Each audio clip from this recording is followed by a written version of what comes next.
Okay, let's see if we can get this phone call going, or Skype call, really. Well, it's still Skype, but now they call it Microsoft Teams, and now I have to pay for it. Okay, so first thing we're going to do is see if we line up with the connection, and we're then going to see if we can launch into call mode, and I start that by calling our dear friend Aristides. Actually, you know what? I don't even need to call Aristides. I should go to infinite call. Here we are, infinite call, and then press meet now.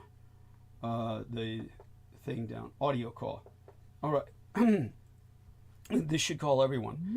And this is kind of what our dear Amy Como was alluding to when she was telling me I should have done that in the first place last time. Okay, so we're going to see if Aristides responds. He's being called. And see if everyone else responds with him. Oh, what a day it's been. What a weekend it's been. And I can't believe I made it. Back. And I'm really not back. I really don't want to be here. But we're here, and I have a lot of people to thank. Wonderful people who contributed. Some who want to remain anonymous.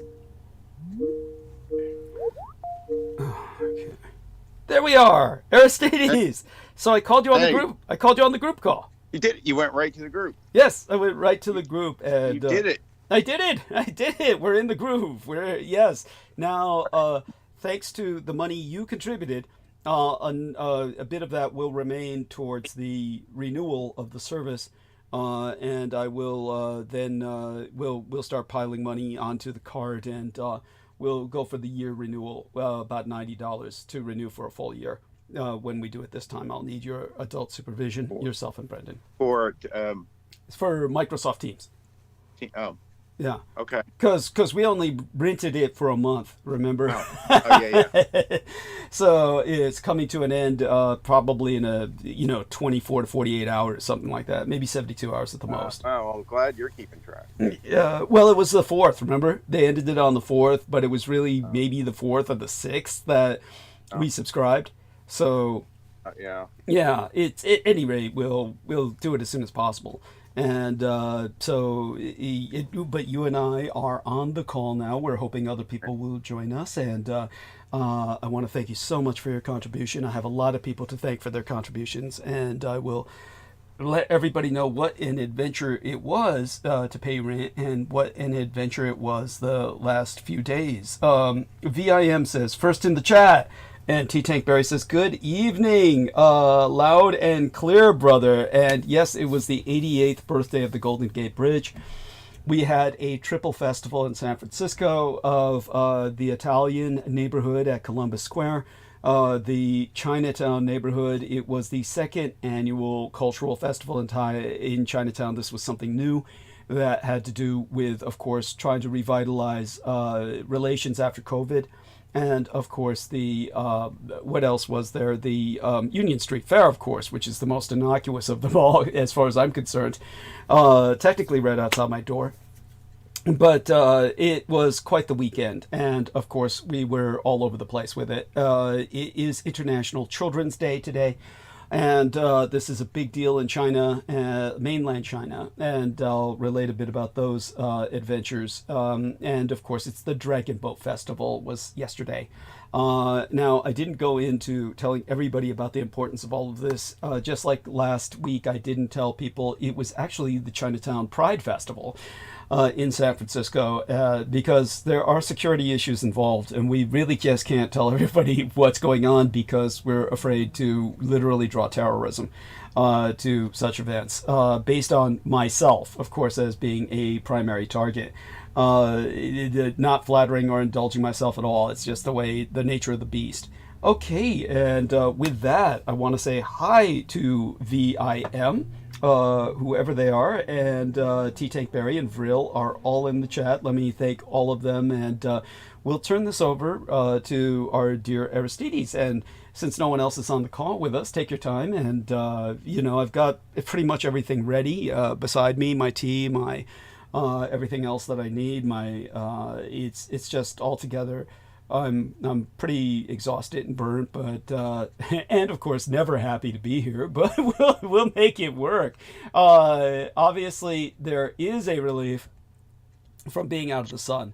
The sun really does begin to kill me after a while, and if I get sunsick, you'll know about it. You'll all be the first to know about it, because that happens. I do get sun sickness, and every once in a while I get quite nauseous because of overexposure to the sun.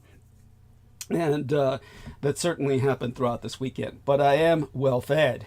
So because I'm well fed, there's no need to take any breaks for right now to take any supplements of the like. I'm pretty stoked in that regard, and should be able to last a couple of days without eating if I had to, though I don't prefer to do that, of course. And an incredible anonymous donation from somebody who is leery of expressing themselves, but everybody on Team DRÄ knows who they are, and we can talk about it on private calls. But this contributor made it possible to make it through the weekend. Then Aristides balanced it out for when I came back. Because when I do go to these places, I do have to spend my own money plenty of times on things. When you're at these festivals or fairs, you can't just rely. And basically, it's my money that when I need a refreshment or something, and believe me, as I've said before, even vampire bats need to drink water. All mammals need to hydrate, so we need something other than food. And so I expended what was contributed by this wonderful person, a anonymous member of Team DRÄ, and during the weekend. Okay, all right, let's turn this over to our dear Aristides for the moment, who he'll conduct the blurb if you're ready. Are you up to it? Yeah. Okay, delightful. You handled that, and I'll just thank people in the chat, including yourself, for your wonderful link. Yep. And everything else. Yeah, and as I'm saying, it's the beginning of the month, and Douglas made it this month, but this past month. But I believe you have some additional expenses. Is this the month here? It's the website, the insurance, and I'll let you tell everybody. But it's especially important to help Douglas get through this month. So thank you. It's everything. Yeah, it's the website, the insurance, the Google Cloud that I lease for all the information that I keep, and the what else was there? Oh, and we're going to subscribe to a full year, if we can, of the Microsoft Teams. So that'll be $90 some odd dollars, probably close to $100. Yeah. All right. Okay. So okay. So if you could find the link in the chat, we'll try to keep it in there, visible. Please do that. If not, you can always go to PayPal, search in their search bar there, and if you type Douglas D. DRÄ, all one word, you should be able to find him pretty easily. And I believe PayPal, no, I do have a PayPal, but even if you don't have one, I believe you can just send money with a credit card to someone. I'm not 100% sure, maybe somebody can confirm, but I think you can. Anyway, so not to discourage anyone, who doesn't have a PayPal account, I think you can. I'll try to check on that. Yeah, thank you. Appreciate that. Okay, so beyond that, as soon as you get here, please hit the thumbs up, upvote right on the program window. That is important because, as you see right next to it, there's thumbs down. You don't see any count there because it's not displayed, but there are those who put down votes, possibly in numbers with bots or whatever, to try to drive Douglas down in the algorithm, make it harder for him to be searched and seen and suggested, and get himself out there and earn a living, basically. So please do that. Please slide over, make sure that subscribe, the subscribe button, even if you have been before, may have come undone for whatever reason. Turn on the notification bell there. That will pop up a little notification on your device that the program is starting on time, or which hopefully but life gets busy, so it's good to have a little reminder, or just in case the stream is interrupted for whatever reasons. Douglas will have to restart, so that's a good way to keep on top of the program in all ways. So please do that. And you do have an account to do all these things. We have to presume, because I don't think you can do all these things without an account. So since you do, you can actually, if you're so inclined, go into your account settings, create sub-channels.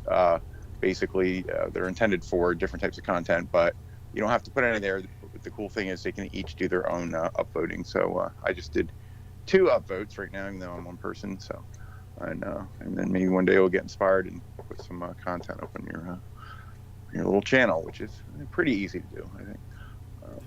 Bless you. What else? What do I usually blurb? Sorry, just kind of settled in here, so I'm just kind of sitting down and getting. Oh, no worries. We're all there. Yeah. What? Well, okay. Yeah, you can also grab the link right out of the browser window for the YouTube's website. Save that, send that, post that. It remains the same after the live, which is handy. And actually, I'm grabbing that now because I have to grab it for my own purposes here and various notes regarding program. But you can always grab that and share it. It's an easy way to get Douglas out there. Mm-hmm. And also, as far as thumbs up, once the program's complete, YouTube will turn on the comments underneath the program window, not the chat, not the live chat, which is going now, which will be replayed often when you're replaying the program. But underneath there will be comments, and Douglas will put a pinned comment with contact information, whatever else. Please upvote that too for similar reasons, and any other positive comments that you see there. And that's, I think, about it for normal stuff. I feel like I'm getting something, but don't we always? Right? We always feel like that. Yes, absolutely. I have panic attacks getting out of taxis because I always feel that I've left something in them just as they take off.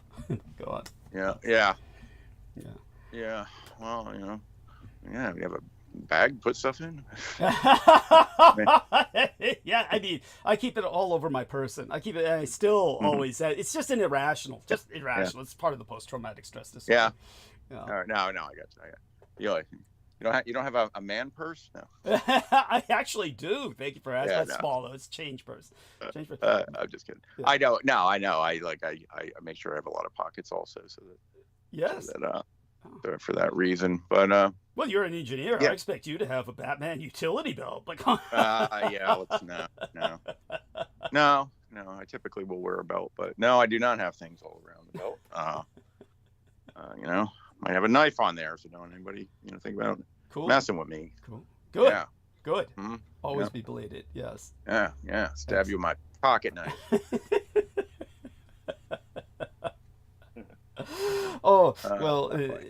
I think you did great. You did wonderful, and I want everyone to know that we're up 13 upvotes already. Let's keep them coming in. Make certain to go to the past episodes and upvote them as well.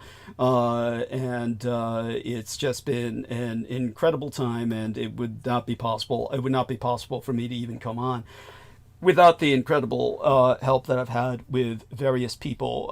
I've already mentioned Aristides, and I'll speak to him personally and thank him more personally, more directly, just by, obviously he's helped to keep me alive. This keeps me alive. Now, for all I know, the check might have deposited. Sometimes they do this. They deposit it on the 1st. It's not possible really to think it would be today because it's Sunday, so I haven't even bothered to look into my bank account. But it might be there tomorrow. The last year, or it was last year, I believe, that it was on June 1st that it deposited, and it might have been because the next day was a Sunday last year or something like that, and they deposited it so people could conceivably get it from their banks on Saturday if their local branch was open on Saturday. Fortunately, I live in a major city, one of the major cities on earth, so we do have banks that are open on Saturday at least till 2 p.m. but they're not open bankers hours. By that I mean they're not open the full workday on Saturdays anymore. It's certainly not J.P. Morgan. But at any rate, and it's only certain offices of J.P. Morgan that are open on Saturdays at all. And they tend to be in Chinatown. Again, a familiar area for me, so not a problem. Exactly what I had to deal with during the weekend. It was early in the morning when my son Edbeth picked me up. Then we went straight to Chinatown and had to purchase the money order, which I dropped into my landlady's home next door, or rather the property manager on site. I dropped it into their home next door, the door next to mine, in through the mail slot, the way they prefer it, like we're doing a drug deal. I did that just before I stepped into my crypt. And but there's a whole adventure that happened at the bank itself, which really didn't make sense to me, and I might bring it up later when there's more people with us. I didn't find anything hostile or negative about it. It was just very puzzling. But it does bear retelling, because I'm beginning to wonder how bad my math is. But it seemed like I had all the numbers crunched right, and that when I ran the numbers for what I needed, believe me, I had to factor in everything. But for some reason, I think the young lady felt obligated to just maintain as much money as possible in the account. And that's understandable. But it was still kind of odd. It was like she asked me to empty my change. Basically, I had to give her everything out of my change purse that we had just discussed. And she put that into the account as well. Which was just weird. And in the end, I had a balance of $2.35, which, of course, I'd been happy if it had just been 35 cents. I would gladly have taken the $2. But by that time, everything was done. The most important thing was that I had the money order. But the money order itself costs $5, which is outrageous, but that's, it's either that or go to the post office, and you'll be hard pressed to find a post office that's open past noon on Saturday. So you're stuck doing what you got to do. And but all that being said, trivial stuff, but part of adulting, and I've never been very good at adulting, obviously, or I would have not chosen to how would I say it, partner with various people in the business sense, like I did with that Vinnie Barbara character, or people like that who are just so obviously criminal that I knew it was wrong from the very beginning. I knew nothing good would come of it, but I did it because I'm lazy and just didn't want to write the book myself, because it is the hardest thing on earth you can do, is writing a book. And but nevertheless, paradoxically, for pleasure, I do a lot of writing, if you will, in my spare time, with basically trying to, as I said, think of better ways that the world can be reorganized. And that comes out in a lot of what I teach the lads at the estates, and it comes out a lot in what I educate people in on this show. But I am negligent in not turning directly towards thanking the other contributors. I'm just going to take a quick look at our call, see if there's anybody else joining us on this call. And if somebody does come on while I'm rambling, do let me know. Dear Aristides, just say somebody else has jumped on. Let me see if I can get the chat open, or the text box on this call. I guess I can. Oh, here we are. There's the chat. Okay, and we have something from okay, our friend Mr. Nemo about Israeli extremists. They breakthrough, a video from Breakthrough News on YouTube. Maybe I'll regret turning this on. Okay, good. The sound doesn't come on. Trying to bring Israeli extremist groups are trying to bring about the end times. This is quite true, and they are partnered with Christian extremist groups with the same objective. So very important to bear that in mind. This is a religious war, and it's a religious war of apocalyptic cultists. Now, in terms of the people who I owe so much to, I'd like to thank those who contributed before Rent and made Rent possible. And so the extended electronic family answered the call so that we survived. And by that I mean Team Dietrich. Robert Kuba sent 25 United States dollars. There was no note to be anonymous. So believe me, if you want to be anonymous, please state that you want to be anonymous. There was no statement saying maintain anonymity. So Robert Kuba sent 25 United States dollars, a quarter of 100 United States dollars.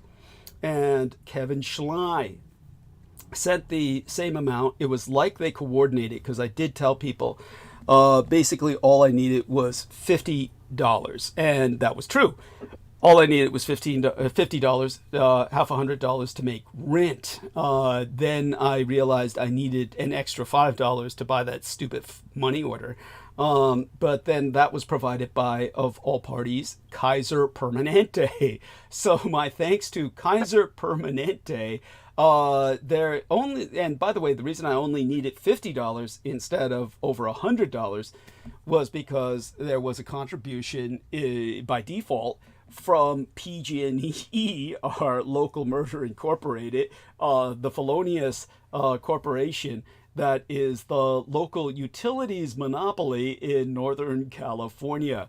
And the local utilities monopoly in Northern California is literally been declared, officially judged by courts in the Supreme Court of California as guilty of murdering hundreds of people. And why they just don't have all the shareholders divest and execute the corporation by liquidating all of its assets and contracting other corporations, I can understand.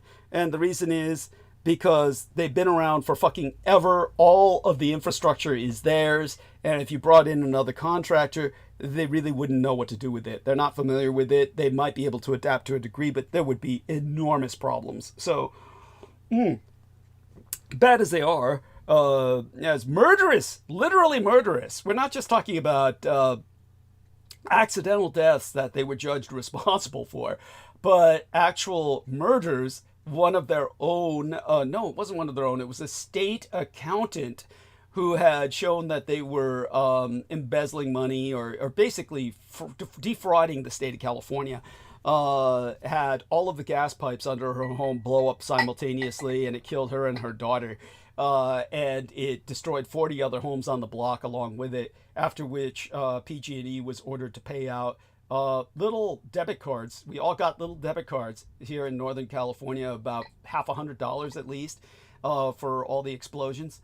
That's so they were glad to kill her and pay out that amount as opposed to get exposed for the half a billion to billions of dollars that they were.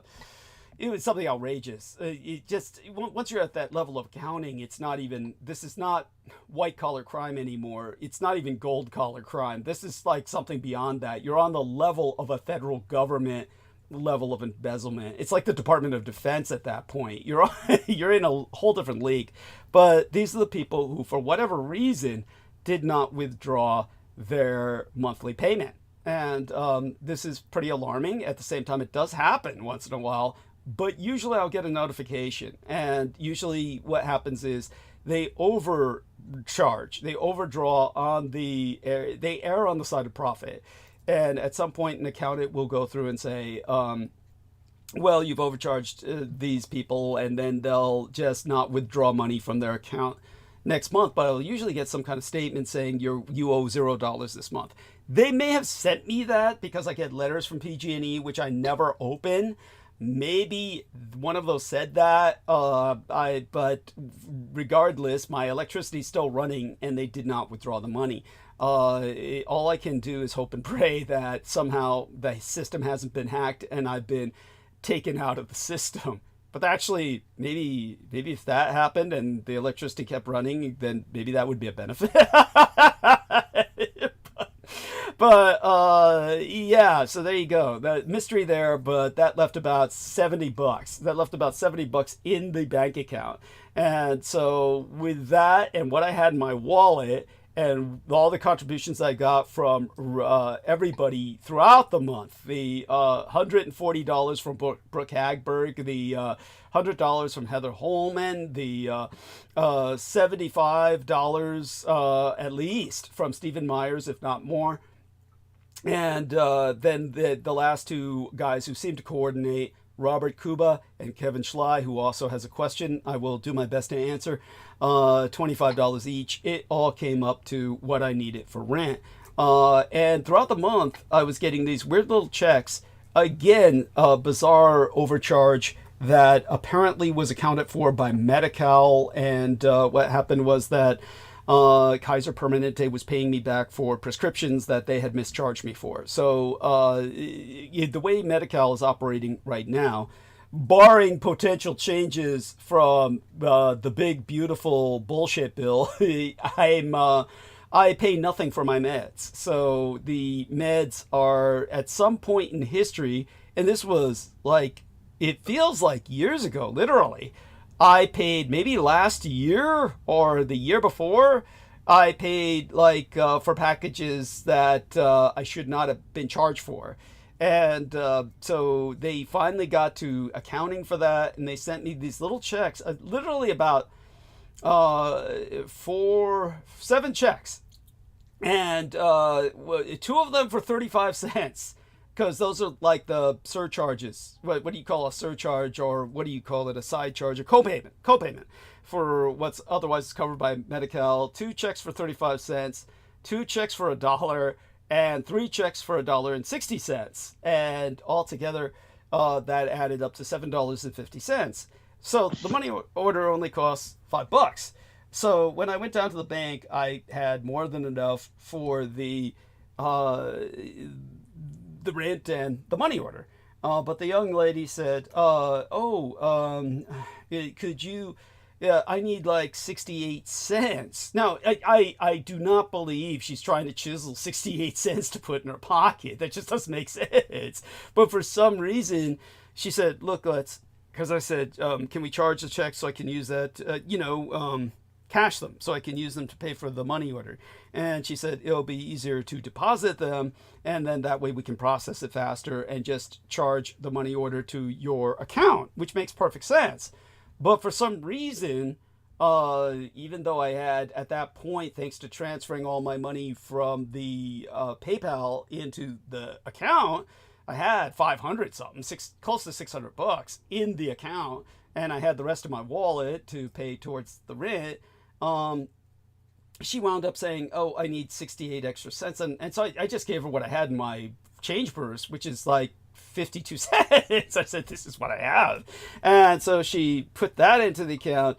And then I was left after everything with $2 and some odd cents in the bank, which was more than I would have otherwise had, because otherwise I would have had 65 cents or something after everything. It didn't make any sense. It was just absolutely bizarre. But I think she was just obligated to keep as much in the account as possible, something like that. If I were not getting a check deposited monthly, I would be required to have a minimum of $50 in that account, or they would shut the account down. But because I get a regular deposit monthly, they let me slide, and I don't need to maintain anything in the account, really, theoretically, but I always make certain to maintain over a penny just to keep it open, in my mind, at least. And so there we go. That absolutely bizarre little trivia. I'm taking a look now at other things sent by dear Brendan, and let's see now.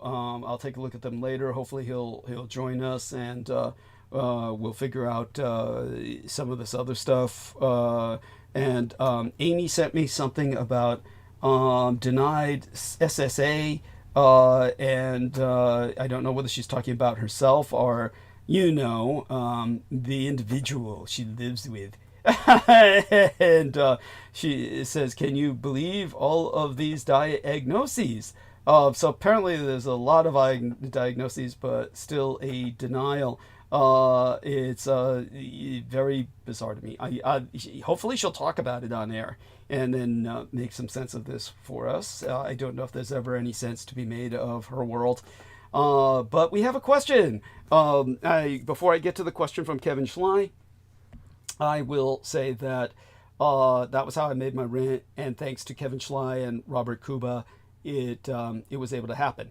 Then after rent, the team answered the call so that we finished strong. Basically, Anonymous contributed 80 United States dollars before the weekend, so I would have that to spend throughout the fairs and festivals that I was taking the Blood Boys to. And then Aristides contributed 100 United States dollars so that I could get water on the way home. And also, the rest goes towards basically our releasing, our leasing, renting Microsoft Teams.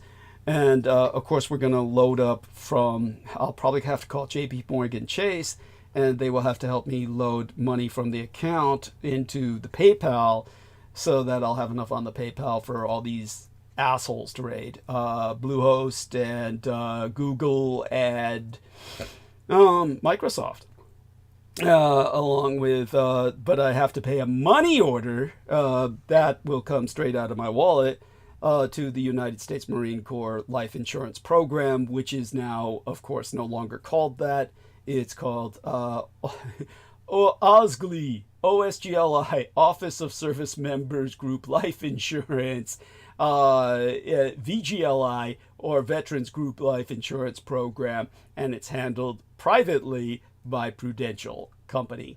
And so Prudential are the people who maintain my $50,000 life insurance, which actually is no small amount. It's small, but it was a lot larger than I thought it was. I thought it was like something like $25,000, but it's 50 grand. Maybe they just jacked it up so they could charge me more, motherfuckers. At any rate, that's like over 300 fucking bucks, and that's once a year. But it all hits in June. All that hits in June, and so it's obviously going to be a horrible month financially. So we're just going to count on all of you to help us maintain this program, keep it going, and with that, we're going to ask Aristides if he remembered anything else. Anything else come to mind now that I've kind of vented and catharted a little bit about certain things? Is anything else come to mind about about what? Oh, anything at all? Anything. Are we talking like current events or anything you want? If you, by the way, I mean, you should use this. Yeah, you should take advantage of this platform as kind of a catharsis. It's kind of a venting ground. You could you could talk about something that pisses you off or something. Yeah, I'm a private person. You are. You're very private. Not like Brooke, for Christ's sake. Who we hope is well and good and yes. Getting better every day. Thank you. Yeah. Let's see. Okay, I actually did create a little spot to be better about saving stuff. As far as current events in here, let's see. I will try to bump this over, but let's see. So what was it? Tulsi Gabbard is Trump's what's her name? National Security Director. Something has now been making his daily intel briefings to look like Fox News segments with animations and flashy visuals because he doesn't read. Did you hear about the Republican who told everybody when what was her name? Jody something, and she told everybody at the town hall, what do they call them, town hall meetings or something, when they all said, without the Medicare, people are going to die, and she said, we all die. Did you hear about that?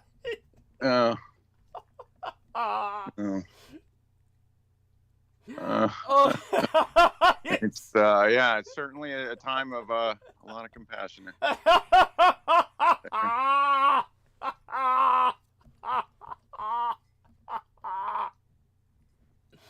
Well, I'll tell you what. We'll come back to what strikes you in current events. I'll answer Mr. Schley's question first. I might as well. Yeah. And so Mr. Schley asks the following question. He says, "Aloha, the book Spy Hunter by Michael Shrimpton discusses the German secret intelligence unit is what I presume he's referring to, because he says that Michael Shrimpton discusses the German secret intelligence DVD. Now, if someone were writing an academic paper and they're quoting someone exactly, then they're supposed to put a comma sic after that, meaning SIC, meaning as written in the Latin, meaning that you don't know what they're talking about, but that's how it was written, so you're simply transcribing it verbatim. For those of you who do not know, it is almost certainly the acronym for a German intelligence network. And probably D for Deutsche, and the VD would be something like NKVD. And a DVD would suggest, when I think of NKVD, which was the precursor to the KGB, DVD would suggest that this was an East German network because of the initials. Anyhow, he says, wondering if you have any stories of this covert department. The simple answer is no, but I am willing to give you something instead of what I do know, and which would be known by very few others. As for the individual that you're citing, Mr. Schley, Michael Shrimpton, okay. We are talking about someone who was convicted in 2014 for falsely reporting that Germany was planning a nuclear attack on the 2012 Summer Olympics held in London. So this is not, all right, this is not, he's not the go-to source, okay? Yet, for some reason, I see his book all over Amazon, Spy Hunter, The Secret History of German Intelligence, which comes recommended at 4 fucking stars. Go figure. I mean, look, this is just outrageous. This is insane. You're talking about somebody who was convicted for a hoax that is not simply a prank, but an act of terrorism in and of itself. When your nation is holding the Olympics in their capital, and you phone in and say there's a nuke that's going to blow the capital up, let alone the Olympics being held there, and let alone everyone in one of the most important financial capitals of the world, and but all these foreign guests who are there, far more so than there would be normally, and VIPs and everything else. Okay, this is an act that's literally unspeakable. This individual is, why is this individual still alive? How come they didn't execute him? But he was convicted. So I don't know exactly what his punishment was, and I never cared enough to investigate. But he's 68 years old. He's like born in 1957. He's someone who's he was actually a lawyer and then a judge, believe it or not, before he went batshit fucking crazy. But I may have heard this guy a few times, and if he's the person I'm thinking about, he was with some other Englishmen, and they were, forget being stuck. Remember how I always said that if I'm stuck in World War II time, Donald John Trump is stuck in the first American Civil War between the states for rights time? This guy is like, he wants to go back to the days before secession. If that's the case, this dude Shrimpton, Michael Shrimpton, and whoever else I heard him with, and there are Brits like this, these guys are stuck in the Napoleonic Wars, dude. These are guys who thought the greatest enemy of Western civilization, epitomized by England, of course, are the French and the Germans. They are stuck on the days of the Napoleonic conflict. It's like, to them, that it is a Frankenreich. That's their term, Frankenreich, meaning the French and the Germans. And to them, the Franco-German core of the European Union is an enemy of England that is at war with England in the sense that Napoleon Bonaparte and later the Kaiser were. I mean, these are guys that are like, they're frozen in amber. These are dinosaurs. And so, again, not the go-to source for any sane sensibilities. But for some reason, people keep buying the books. And I guess the appeal is the fact that he presents the Germans in an extraordinarily negative light, which, by the way, I don't mind. It's not like, he's portraying them as badasses. That's fine by me, but and he's portraying them as willing to get down and dirty and setting off a nuke in the middle of an Olympics would be as down and dirty as you could get. But what purpose would it serve? What? This is the lunacy of his stance. Is what would have been the motivation? How would Germany have benefited from that? That's you have to, if you're going to think of some sort of grand conspiracy theory, at least have something that makes some sense. Like, have I ever said anything about Israel that didn't make sense? It's not like I present them in a good light, but I've never taken... You notice I was just trying to get the book done with Peter Moon, so I would usually just humor him no matter what the fuck he said, no matter how outrageous or stupid it was. But the time I asked him about, hey, what happened to all these Ceausescu babies in the collectives where, because they outlawed all abortion, they outlawed all birth control, and women were forced to deliver all of their children, and since none of them could afford them, they were turned over to the state to be raised. And yet they were raised terribly and raped by the, you could call them inmates, fellow inmates, but they were raped certainly by the interns or the screws, we would call them, guards in an insane asylum or guards in prisons. Basically the screws, they call them that because this is what they do, is they screw people. But, AIDS was rampant. They were saturated with AIDS, that population, and they were all malnourished to the point where their brains never developed right. I mean, this was measured, cranial measurements, everything else. Underweight, everything. These people never had a chance. And I said, what happened to them all? There were millions of them, millions and millions of them. And he said, oh, they all went to Israel to be sacrificed. And it was just like, really? Really? It's like, look, there's just some things like, how would you do that? not forget the moral stance for me. I mean, the logistics of it. How would you get the millions of them over there for this time without anyone noticing in this day and age?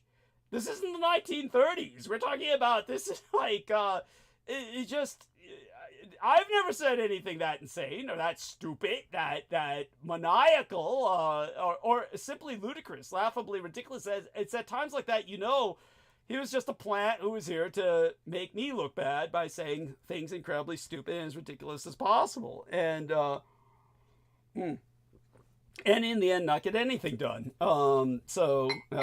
That's, we could go on about that for hours. And indeed, we already have in the past, but every once in a while, it's something that does need to be dragged out in the open again and exposed to sunlight, simply so it doesn't fester. But yeah, in terms of what you're, all I can say is that no, I don't know anything about DRliwoG. I would assume it was an East German intelligence office that probably was subsumed into another branch of intelligence service. So this is what I can tell you about what I do know, Mr. Schley. I do know one thing, that when Germany reunited, the KGB quickly took second place, and BRD, or you might use the term BNRD, because BRD is too easy to confuse with the Bundesrepublik Deutschland, which is actually the acronym for the state of Germany. In other words, the nation state of Germany is BRD, Bundesrepublik Deutschland. Maybe so that it would confuse people doing research, the intelligence unit maintains the exact same acronym, BRD. So that way, if you try to research that intelligence unit, you're just going to find voluminous amounts of information on Germany itself, and you'll be unable to find anything about the intelligence unit. It'll be like looking for a needle in a haystack.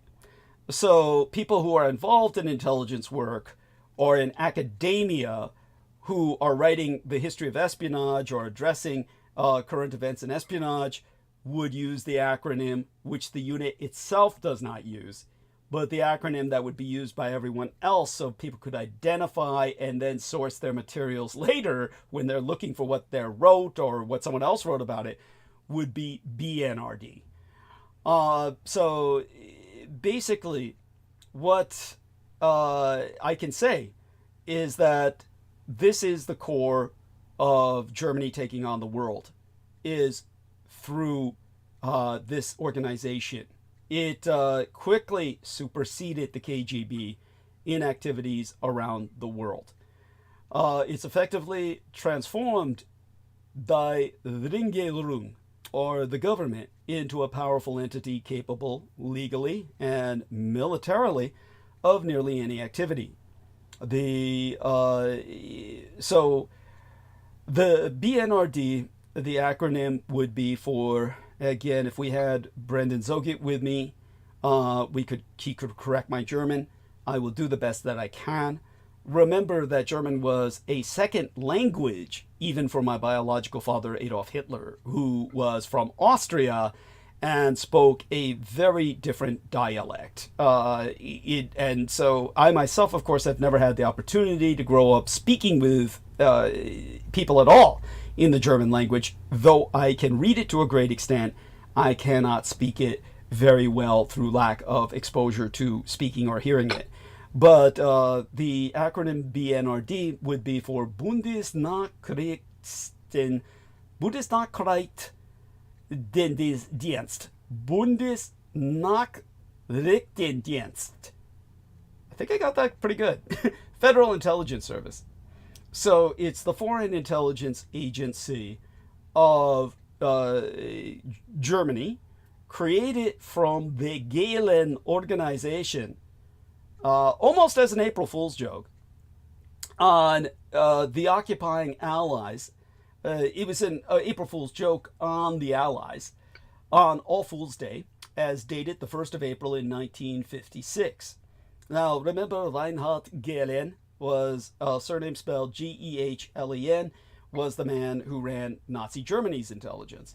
And so when they turned to him to run intelligence for West Germany, then on April 1st of 1956, he creates the BRD with the exact same acronym as the nation Bundesrepublik Deutschland, capitaled in Bonn, Germany at the time. Now, it transferred to the federalized West German government with all staff and Reinhard Gehlen himself becoming president. The president of the BNRD and remaining its head till 1968. It is now directly subordinate to the Kanzler's office. The BNRD headquarters is located in central Berlin and is the world's largest intelligence headquarters. For those of you who do not know, with the BNRD having 300 locations throughout Europe and foreign countries, there's 300 locations within Germany itself, as a matter of fact, and probably expands to quite the number beyond that outside. All of this, of course, provides protection directly to the Kanzler, who supposedly, theoretically, lives at das Schloss Bellevue, or the Bellevue Palace, which is this immaculately looking white neoclassical palatial home of the Deutschen Kanzler, the German chancellor, with 3 wings built in 1786 on the Spreeweg, just off the Tiergarten's northwestern corner, with about 600 million euros in renovation, seeing the seat of the German Kanzler balloon to be larger than the White House or the Élysée Palace. I can never get that right. Again, if Amy Como were with us, she would help me get the French. But the Palace on the Champs-Élysées of Paris, it's larger than the French or the American Capitol buildings. So it is quite the estate, and the retreat in Schloss Meseberg, which would be Germany's Camp David, it also belongs to the Kanzler, as well as all the security provided by the BRD, or the BNRD. The cars and jets, the special deals with distributors, all of this is always makes the Kanzler a lot wealthier than he seems. So, of course, the Germans have always recognized, especially during their work with the Soviets through East Germany, that humanity has a latent psionic ability. In Germany, this would be referred to as psionic, almost like Sonic the Hedgehog. Think about that, psionic. And they feel that this has been awakened through recent events. With the Russians, they felt it was awakened due to the crash over Tunguska of the meteorite. And Stalin was convinced that that had altered the genetic materials of the Russian people. I have explained, of course, there's an enormously complicated story behind the Tunguska explosion. And the Russians conducted an expedition, and there's plenty about that expedition the majority of the world does not know. But it was something that then awoke apparently latent abilities in psionics, or psychic abilities, that the Russians recognized and strove to exploit immediately in their people. So the Germans have inherited that concept and are determined to work with it. As a result, they formed a, I think it was Das DRÂGON, adapted psionic into its operations, forming a special branch called Oracle, or Oracle in the German, which specializes in the research and art of psionic. They have a lab run by an ex-project by that Mitglied, a former Betrügerungsausschuss. How the fuck do I say that? Betrügerungsausschuss, or Project Advisory Board member, codenamed Taurus, in the suburbs of Amsterdam, of course. Where else would it be? For those of you who don't get the joke there, it's not a joke, but it's rather a sense of irony that I feel about it, because Amsterdam is, of course, where everybody goes to blow their minds on sex and drugs. It's basically a giant red light district, let's put it that way. Now, the Betrügerungsausschuss Psionic, Betrügerungsausschuss Psionic, that's the advisory board, Project Psionics, is still in its infancy, comparably, but it's not uncommon for 2 or 3 Oracle agents to be parked near the opening of the bridge in a black van, physically scanning for familiar psi prints when it comes to the various, shall we say, choke points in Europe. And so, what else is there? There's quite a bit. I would say that there's I'm going to try and say it in German, but basically in English, it's the realm's Economic Ministry of Technology and Climate Action. Basically an advisory board, a managing committee, a support project, Central Security Service. Secretly,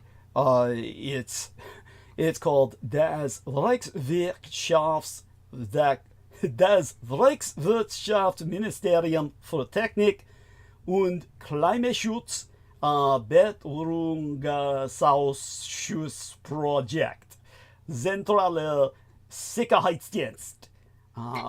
Okay, so it's the RWMTK contracted Beiratsprojekt ZSD. Now, originally, das Bayerats project was formed to deal with basically what is unofficially recognized as the Muslim invasion of Europe. And it's basically meant to deal with the wave of immigration that would otherwise be untenable. So if it hadn't been for them reacting, originally these were the people behind Project Gladio.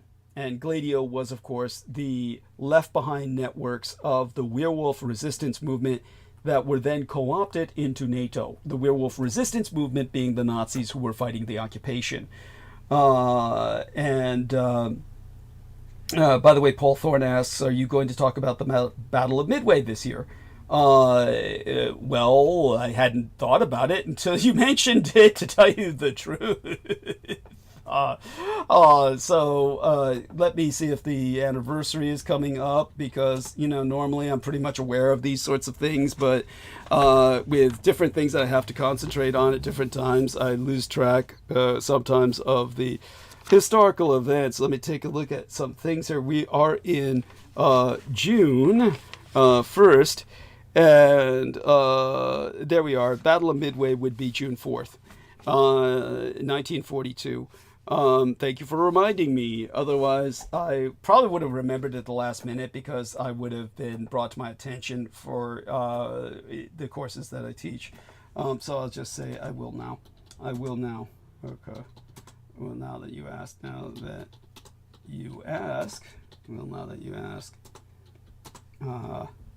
Paul Thorne. Okay. All right. Into that. And so back to what I was speaking about with German intelligence. Basically, how do I express this? Das Bayerats project is it's changed with time. Most of the original level 1 members, each with zodiac code names, have left or died or been assassinated. The Bayerats project has slowly been incorporated into the operations of the BNRD, the Bundesnachrichtendienst, the Foreign Intelligence Service, again established in 1956 from the 1946 established Gehlen organization. You've got foreign and military intelligence. It is what would be the German CIA, or Central Intelligence Agency. You have the BFV, which would be acronyms for the Bundesamt für Verfassungsschutz, Bundesamt für Verfassungsschutz, Germania, or that would be their CIA, because they attach a CIA acronym to the end of that, or at least they used to. I think now it's just BFV for Federal Office for the Protection of the Constitution. That was established in 1950. There's the National Domestic Intelligence, which would be the German FBI, or Federal Bureau of Investigation, their version. There would, I think the BFE covers that, actually. The BFE covers that. The CIA, the German CIA, would be the BNRD. And that has quickly superseded the KGB in its activities worldwide. The BFV, or the Federal Office for the Protection of the Constitution, the Bundesamt für Verfassungsschutz, would be their FBI, their National Domestic Intelligence, and then there's their military intelligence, and that would be the acronym MAD, or MAD, for Militärische Abschirmdienst. Militärische Abschirmdienst, or Abschirmdienst, Military Counterintelligence Service. That was established in 1956. It's ostensibly defensive. It's counterintelligence within the Reichswehr, so to speak, the defense forces of the armed forces of Germany. And it would be their NSA, their national security agency. They're the ones who monitor all of the communications. And they serve the Reich, if you will, the realm of Germany, as a national level intelligence agency leading in cryptological provision of foreign, what is called SIGINT, or signals intelligence. To the realm's policymakers and military forces, they distribute whatever they can intercept. It's basically, I would say, however, that the BNRD pretty much dominates these various operations. It started, I think, with any suspicion against whoever appeared to commit treason. But at this point, foreign spies are obviously the Bayrats project's primary enemy. It is supposedly, or effectively, it is the Kanskalla's personal army, second in command and backup, if you will. It has essentially, in its own way, become DRÐ, or the government, just as the KGB did, to the point where a KGB agent named Vladimir Putin ultimately took over Russia. In fact, there's a running joke in intelligence communities that BP in Berlin stands for Betrugungsausschussprojekt now, as opposed to, the normal initials mean the capital of Germany.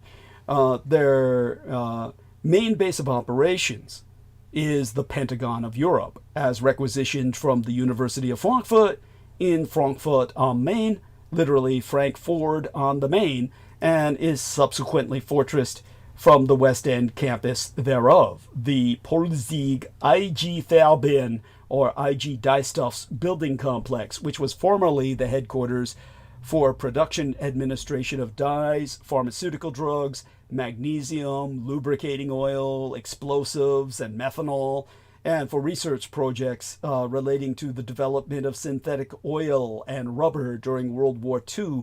Notably, IG Farben scientists discovered the first antibiotic, fundamentally reformed medical research, and opened an entirely new era in medicine that never existed before.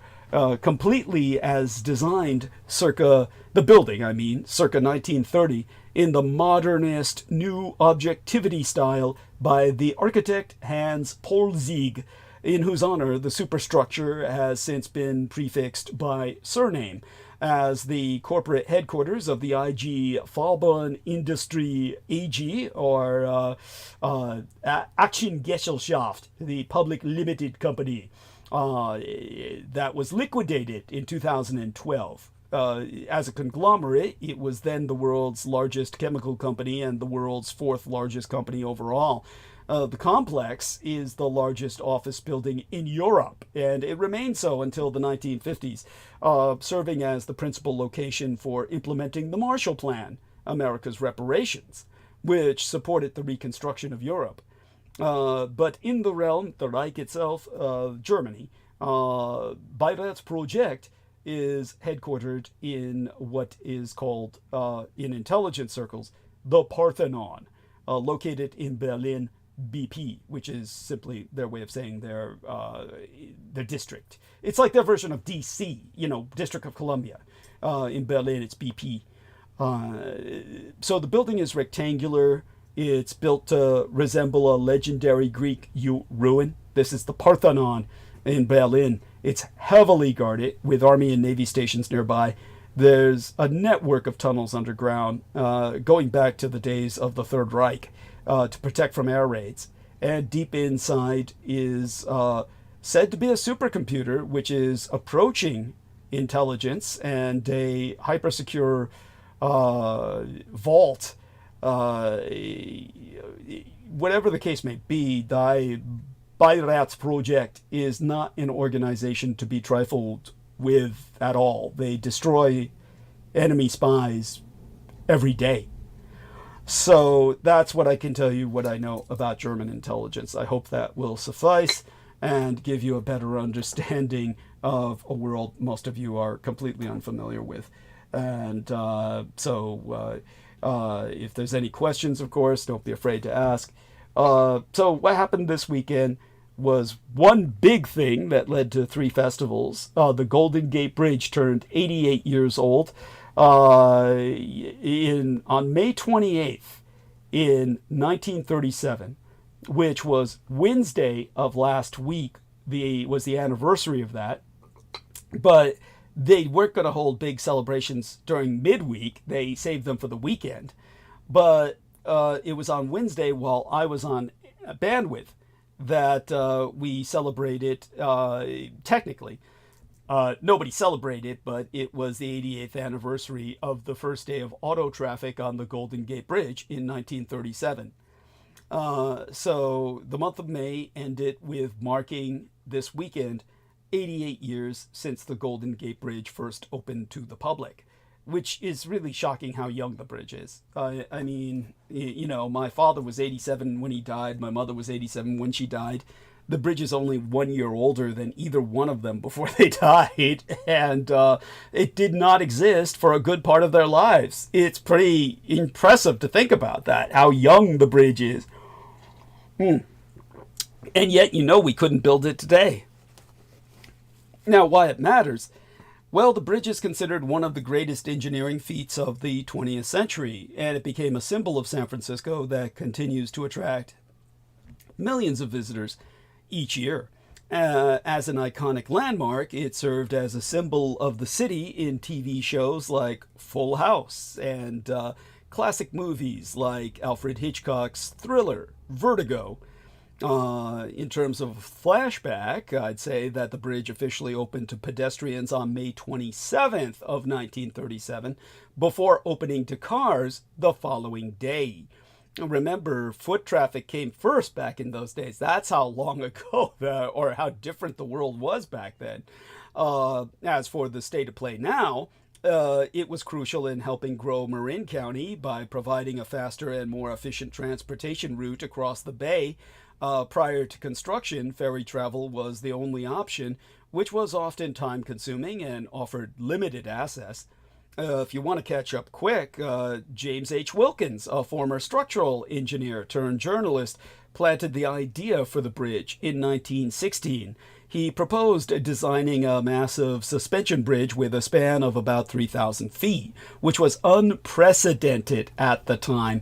That's according to the Federal Highway Administration, where I found the information from when I was teaching the Blood Boys about it.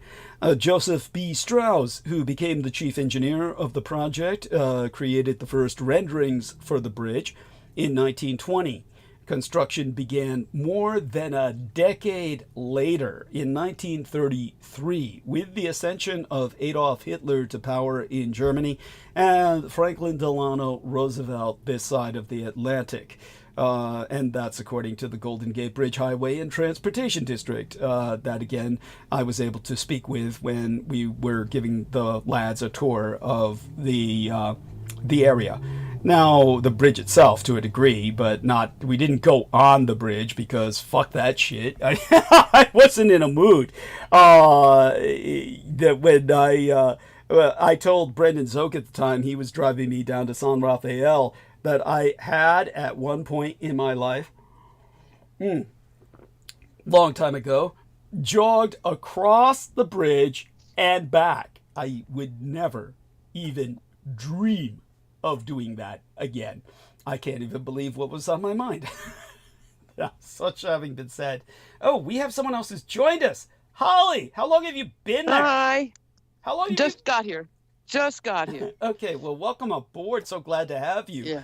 And just let me finish a little bit about this. I do want people to know that construction of the bridge, if you read between the lines, there were immigrant workers, many of Chinese descent, who braved dangerous conditions and were instrumental in helping to complete that bridge.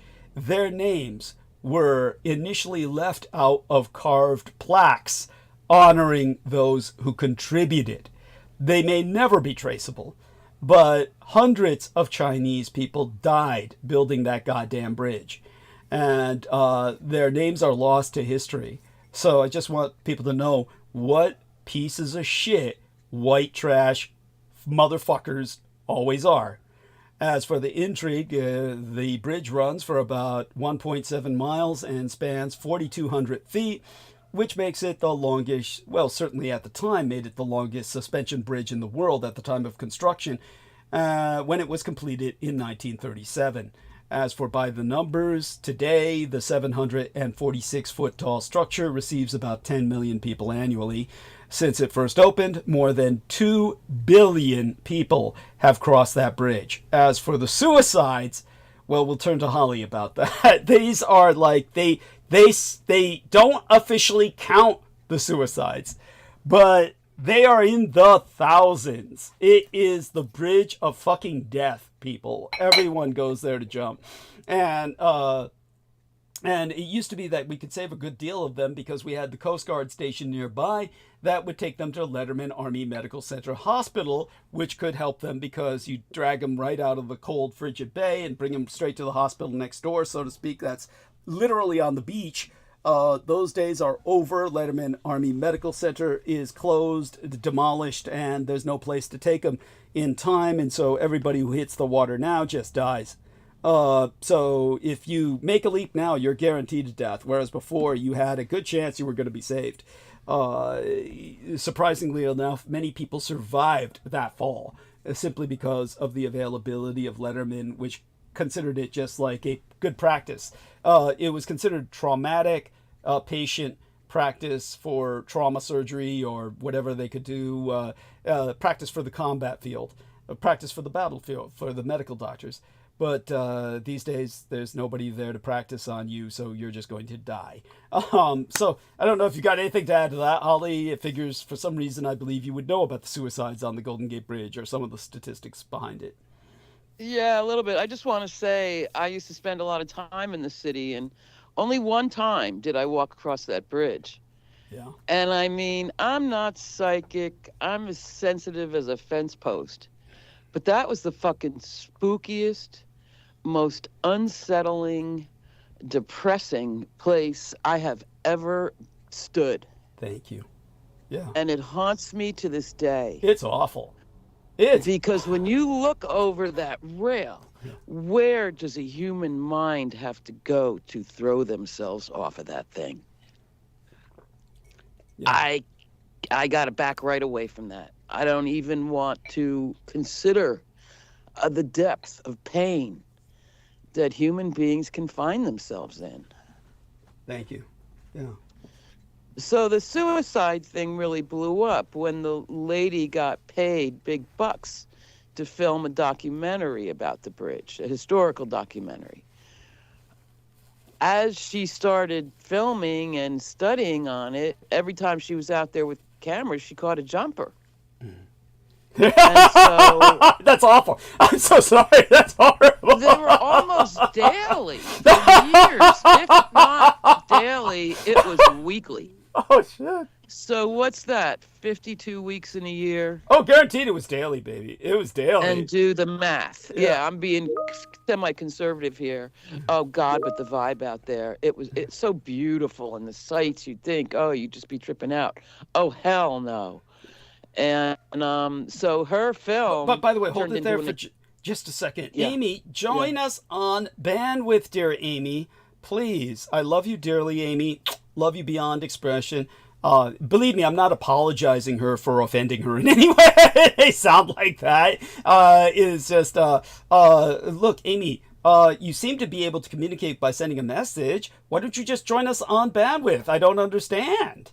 It's like, but Amy asks, was the bridge cursed and why? Oh, actually that comes from our dear Brendan Zogia. You too, join on join us on bandwidth, Brendan. But now, please, I'll guide Holly back to where she was in case you lost track, because people can lose track easily. You were talking about, so she's filming the documentary, and it's Big like PR project for the city. You know, it was supposed to be for the Visitors Association and all that.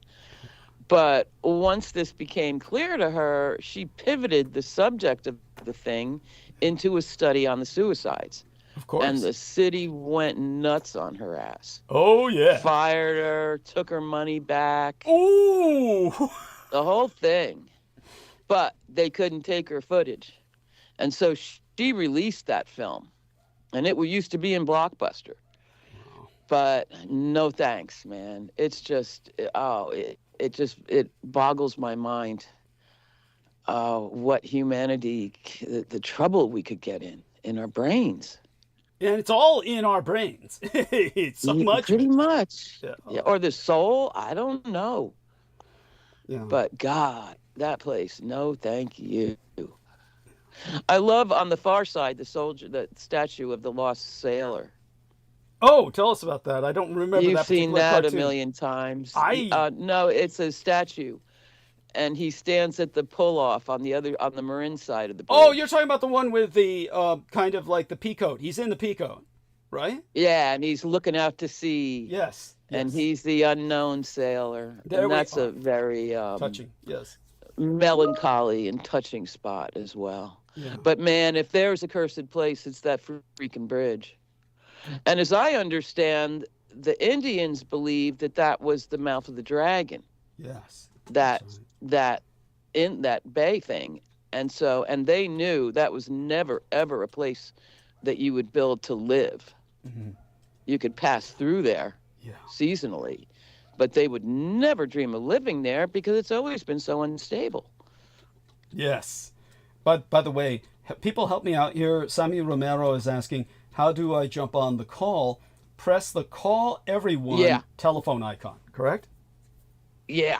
Okay. If he's on the chat, you got to be on the chat screen. Yeah. And then the little phone comes up and you push it away. And then you say you want to call everyone.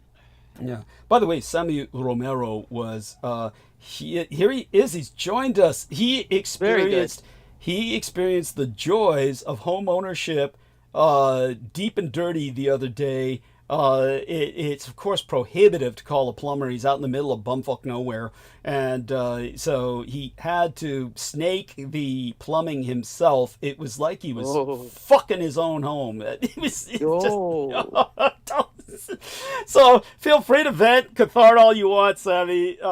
Yes, I don't know if you're still in that space or you've gone on to other things, but yes, he hated every minute of it. I assure you. It's you know, it goes to. Hey, what's going on? Oh, just so glad to have you with us, dear Sammy. So catch us up, please, whenever you're comfortable sharing. No, I just want to check in a little bit. Just want to say the sound is fine. Thank you. Just doing my daddy duties, you know how it is. So excellent. Yeah, I mean, there's really not much I can say right now. But what'd you get out of that pipe? What happened? I'm embarrassed to be curious, but what'd you get out of the pipe? Oh, Douglas was telling us about your plumbing adventure. Yeah. Honestly, I don't know. It was like, how can I say? It was like a glory hole, pretty much. I didn't know who was on the other side. It was, no, it was pretty bad in the sense of, you just kind of had to just stick the line in and, you know, ease it in until you break through, you know. Right. Because you can pop those old pipes with a snake if you're not real careful. That happens all the time in my apartment. They pop through the pipe, and then, oh my God, the one downstairs. Right. No, they glitched her out, boy. But anyway, it wasn't important. Understood. No, but it definitely was a workout. I had to run about 100 feet of line. Wow. Pretty much had to use everything. I had to use all the, all the line, which, it saved me probably about $400. Oh, at least. I'm assuming. At least. Go on. So, it's just part of you enjoying your quote unquote your house. It's part of the enjoyment, and you kind of have to tell yourself that. It sounds like you saved the day, though, and that must be a good feeling. Yeah. Yeah, but it's not really. Accomplishment. It's not really. I save the day. It's the stuff that you have to do. I don't really give myself credit. It's just it's the type of shit maybe that you gotta should. do. Yeah. Oh, thank you. I appreciate it. Thank you. Yeah. But That's a rough job. Oh, I told him he should be proud of himself. Yes, go on. Yeah. Mm-hmm. It's just the hardest part was actually figuring out where the line. How do you actually fit the line all the way in the pipes? And really, you have to do is kind of jam it in there to kind of get through the the first phase. And unfortunately, I hear Doug giggling, and it is funny because unfortunately, we're big kids. We sexualize everything, unfortunately.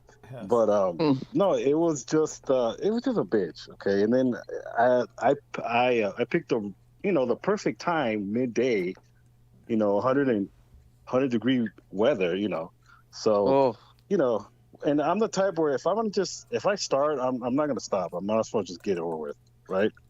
So I had to take breaks, and really it's just having a second person kind of, because it's I'm sure you've seen it. It's the ones that you push with your foot. They're kind of powered.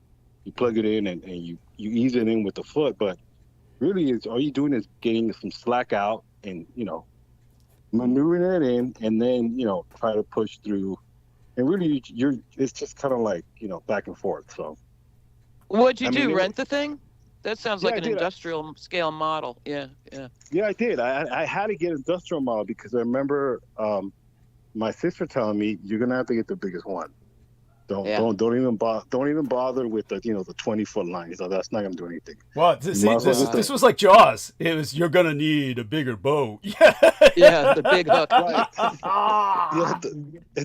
Don't even bother. Don't even bother with the small one. Get the longest one you can and have at it. So, with me it's almost like if you hesitate and you procrastinate, it's just gonna get worse. So you just might as well get in there, get over yourself, and have at it. I mean, do you have a problem with roots in the line? No, they told me about that. I have a big, massive pecan tree, but that's in the front yard. Good. But what's gonna happen is I'm gonna probably have to investigate.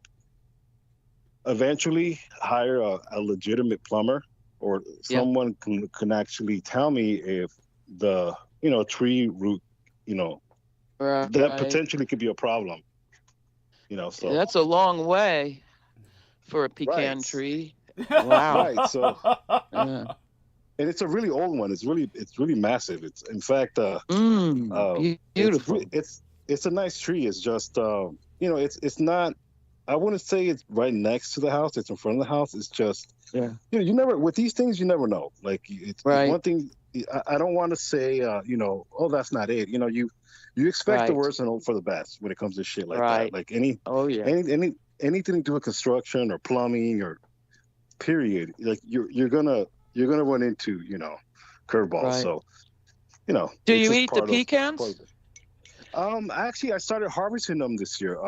Very good. Honestly, I was oblivious to the tree. Like, and not that I didn't know. It's just I moved in this area, pretty much in December. So it's been a long time. I haven't been in this area about 20 years. So, you just forget things. So, I actually my wife started harvesting them, and they're good. It's just I have to beat the squirrels because there's a lot of squirrels that pretty much.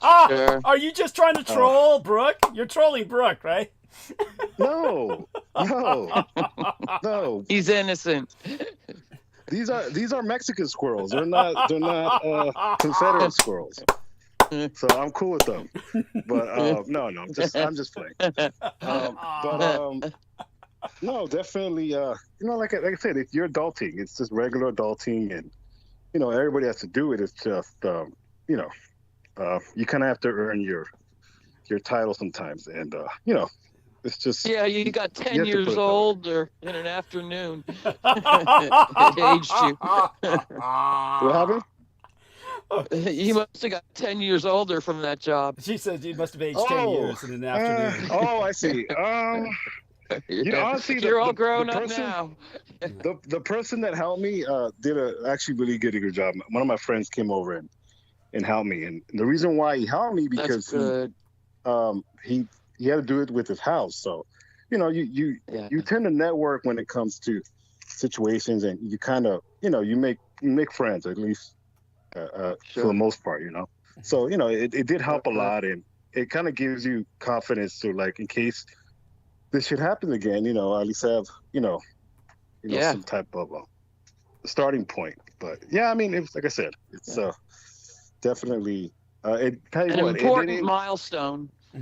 Right. It's a milestone. You know, unfortunately, I can't say I lost my hair. That's my hairline's been gone since a long time ago. Doug can say that. Right. But well, he looks like Vin Diesel. It fits you. It suits you. You wear it well. Oh, you wear it well.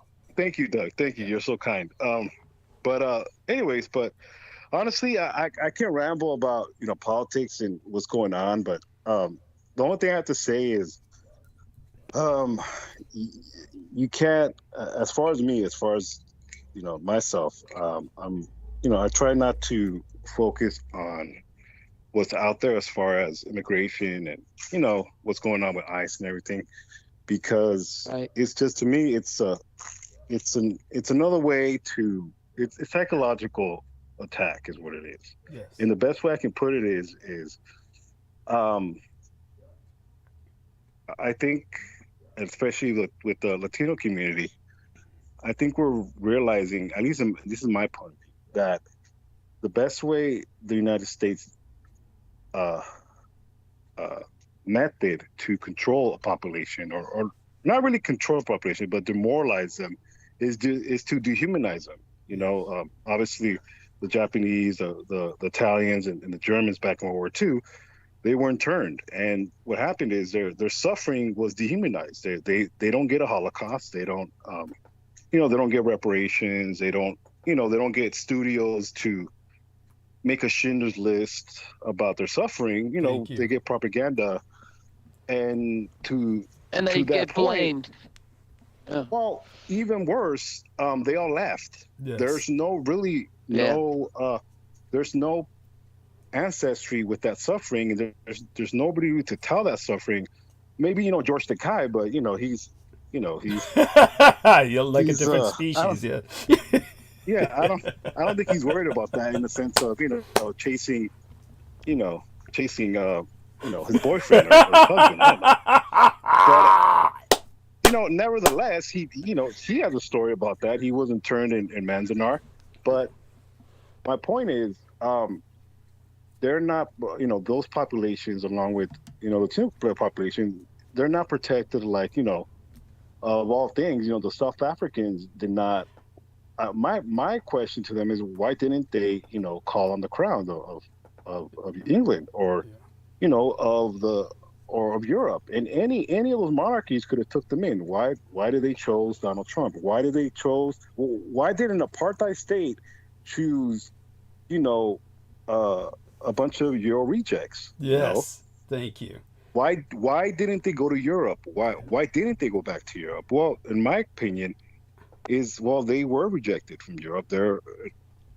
That's why they can't go. They have to go to the U.S. because the base population of the U.S., especially the quote unquote white, they have this sense of, you know, longing for their roots, because they have none. They have no culture. So really, it's hate. They take on hate. They take on this, you know, this victim mentality, and you can't be the victim and the oppressor, because it just doesn't work that way. But nevertheless, it's just, back to my experience, is you kind of have to take into context that, unfortunately, this regime is going to do its damage. Yes. But it also is going to self-destruct, in the sense of, the damage is done already, but as you see, the self-destruction is already happening. And they know that. And in my opinion, as you see, Donald Trump knows he's not going to win the next election. Yeah. So he is doing his best to, make it a state of emergency, make it a police state. Yes.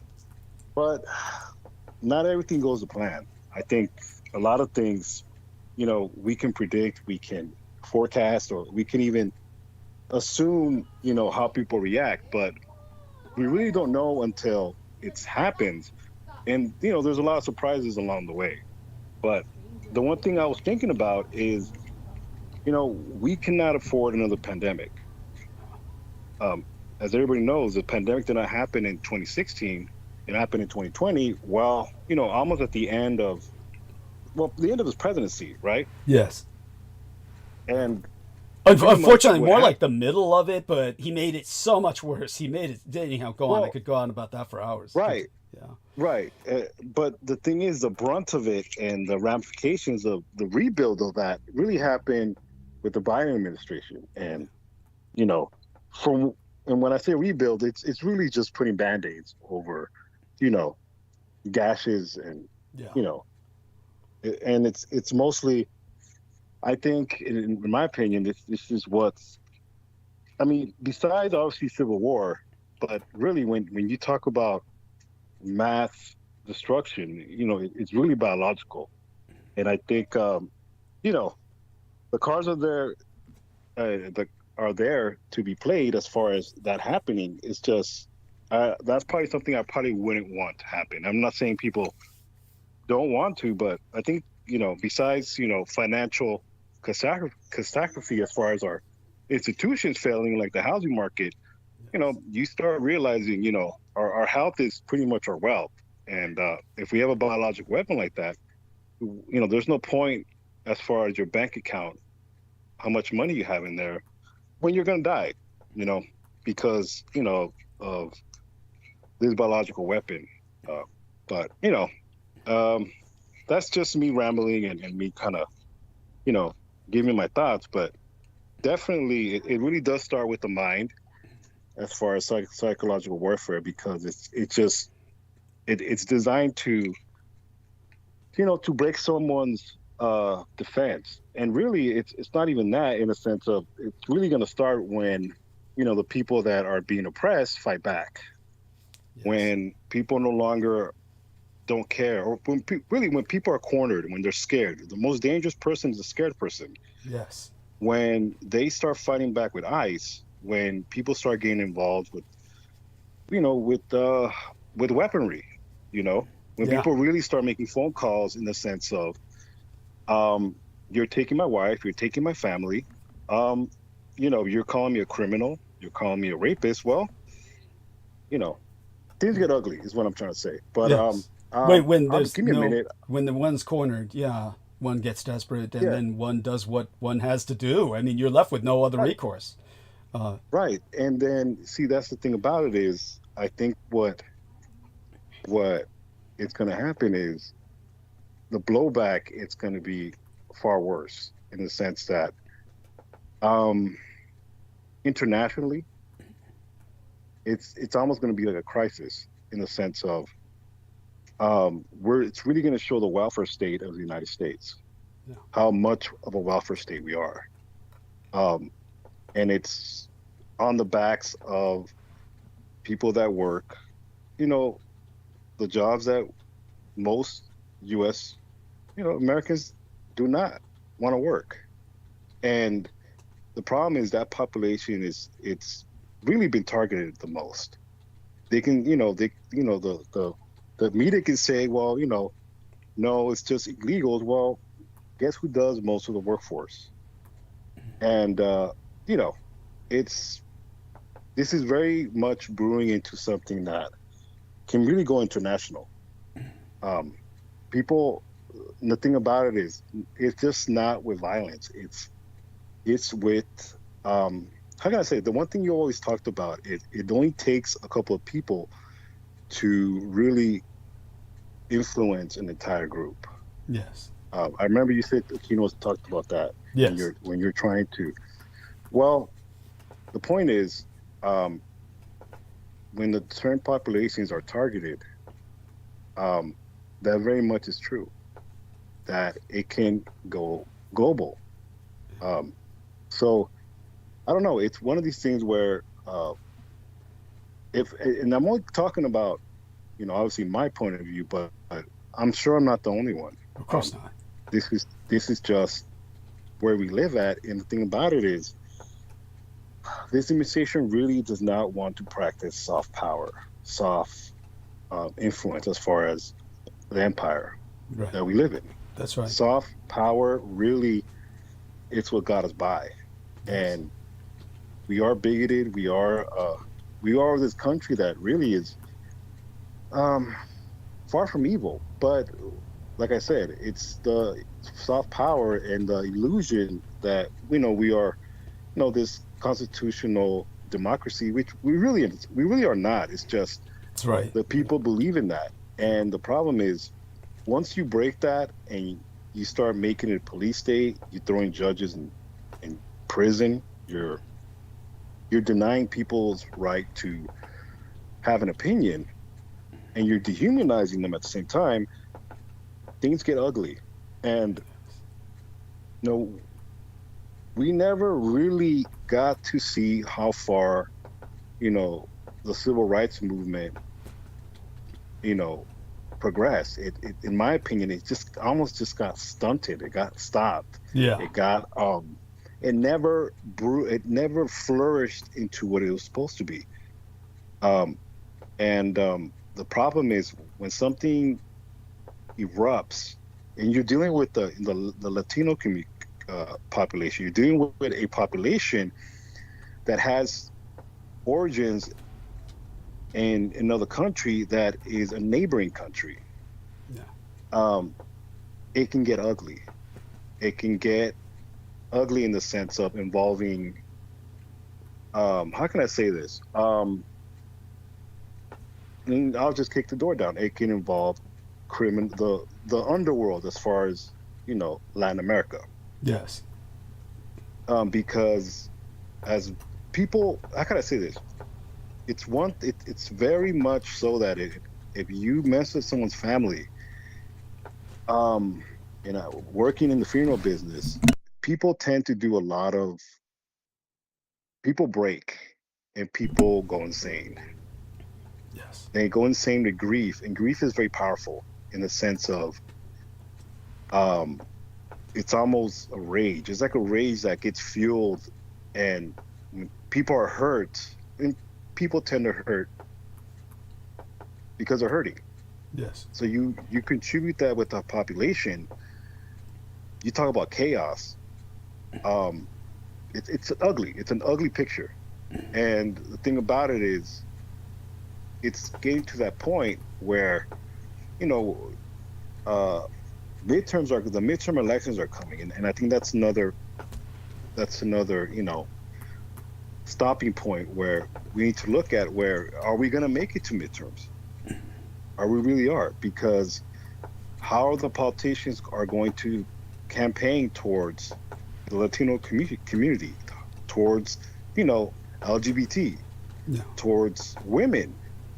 Where is this campaign going now? Because people's morale is sinking, and as much as people's morale is sinking, this is my opinion, the message of hope and overcome, it gets drowned out, and people want answers now. And this is, I think, where you talk about society collapsing in the sense of politics. Yes. People don't want to buy into politics because they look at their politicians and say, you're part of the problem.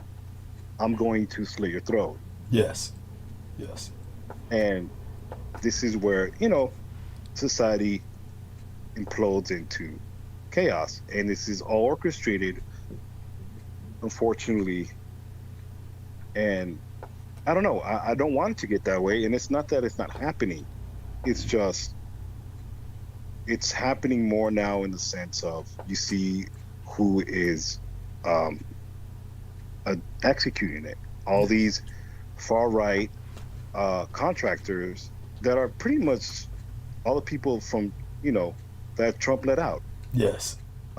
They pretty much are bounty hunters now. Yes.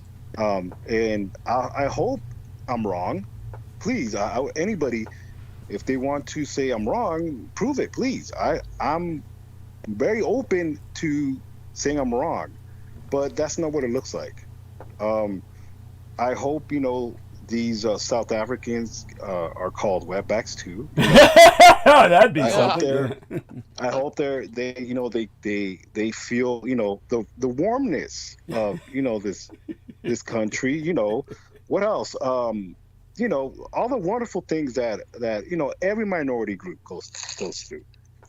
Because it's only, in quote unquote, it's not only fair. And I'm by all means, I'm not a prejudicial person. I'm not prejudiced. I don't hate people, but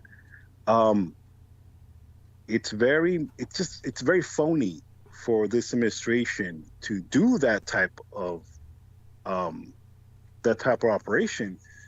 It almost reminds me of Operation Baby Lift. Yes. I don't need to mention that, but when you have this Cho babies, flying over here in the 70s, and these mixed black and Vietnamese babies get thrown out, or get shot down by just blown up, basically. Blown up in midair. These burning babies flying down from the sky, but you have these cryptid babies coming over it. Yeah, by the thousands, tens of thousands, yes. By the thousands. Am I saying South Africans are, subhuman? Not quite. No, I'm not. I'm not saying that. I'm just saying they really should have called on the Crown, in my opinion. Yes. They should have called nobody in Europe was offering them asylum, that's for sure. Right? That's the point, though. Yeah, because they're not refugees. Yeah. But Yes. see, that's my point. Yeah, I'm agreeing with you. Yes, of course. They're not. What Europe is saying is they're not civilized. You're not civilized enough to come into our country, and you're not wanted. And the thing is, we shouldn't be accepting them, according to this administration. I have to go. Understood. Okay. So Thank you, Sammy. Thank you. Come back anytime you want. Okay. And we love you dearly. Stay safe and be well. Okay, that's dear Sammy Romero, and I want to thank him for taking the time to be with us. And let me check to see if he's still on the call or not. And so he's still technically on the call. He just went mute. And so it's tough being a dad. God, I'd kill myself. And it's certainly a lot of people have been through it. All I can say is you're a better person than I. Whoever has been through it, yeah, you've done something I could never do. Of course, I took care of my parents in the last decades of their lives, and that was enough for me. I never want to go through anything like that again. So, dear Holly, before I go into monologue, which I encourage you to interject into anytime you wish, what in terms of current events or anything else stands out to you? If there's something that particularly stands out to you, let me know that might deserve some attention. Well, the big thing that just jumped out in my former hometown of Boulder, Colorado. Mm-hmm. You can Google it. It's quite horrific in all respects. There was some kind of massacre? Yes, tell us about this. Yeah, oh boy. So there was a group in Boulder that every week they dress in the same color or whatever, and they take a long walk just to remind people about the Israeli hostages. Uh-huh. And so after like a year of doing this, today on their walk, they got firebombed. Ooh. Okay. One guy, they say, one person didn't belong to a group, didn't, blah, blah, blah, lone nut kind of thing. He is arrested, or they are. They haven't said anything about the suspect. And 6 people got set on fire. Ooh. And it was right in the middle of the tourist heart of the downtown pedestrian mall, like practically on the courthouse lawn or something. Mm-hmm. So oh boy, that'll be part of the Boulder legend forever now. Oh, no doubt. And it'll be part of the Jewish legend forever. Talking about. Well, I always felt like, how does Israel think that it's ever going to be safe again after this madness? Well, it's kind of like the South Africans, right? You're talking about 7% of the population that Yeah. owns 70% of the land. Yeah. You know. They're not suffering over duly. The still the poverty class. Yeah. Yes, but yeah. I mean, they're not being oppressed. Yeah, yeah. I mean, you got glitched out. I It's just want you to know that. ridiculous. Yeah. Yeah, sorry. That's why Europe would never. Why would they offer them asylum? Well, of They're course not. refugees. It's like you said, they're not refugees. Well, he understood. Sammy understood you're saying that. And that's it. I know, and I just want to agree with him in that respect. Because Trump would come up, and Elon come up with a scheme like that. Well, of And course, a slap in Elon. the face to everybody in the country, and a big thing with the white victimization that's now so popular. Yeah. Say what was so popular? Say something again. White victimization. White victimization. Yes. White That- grievance and victimization. yeah. Yes. Go on. Yeah. I mean, that just caught a fire. 'Cause, that makes everybody white feel so much better about themselves instantly. Oh yeah. They don't have to do or change or learn or grow. They can all of a sudden get this self-satisfaction that they may have eluded them all their lives. Probably because they didn't earn it. So true. In too many cases. Yes. Yeah, it's like an instant hit of heroin or something. It's not my fault. I'm the victim. I mean, they roll in it. So, and that's what's being flamed up on purpose by Trump Of and course. his corporate ilk. Yes. I mean, you can't even call big them. old cash. Yeah. Go on. He- Jesus, they're hitting her.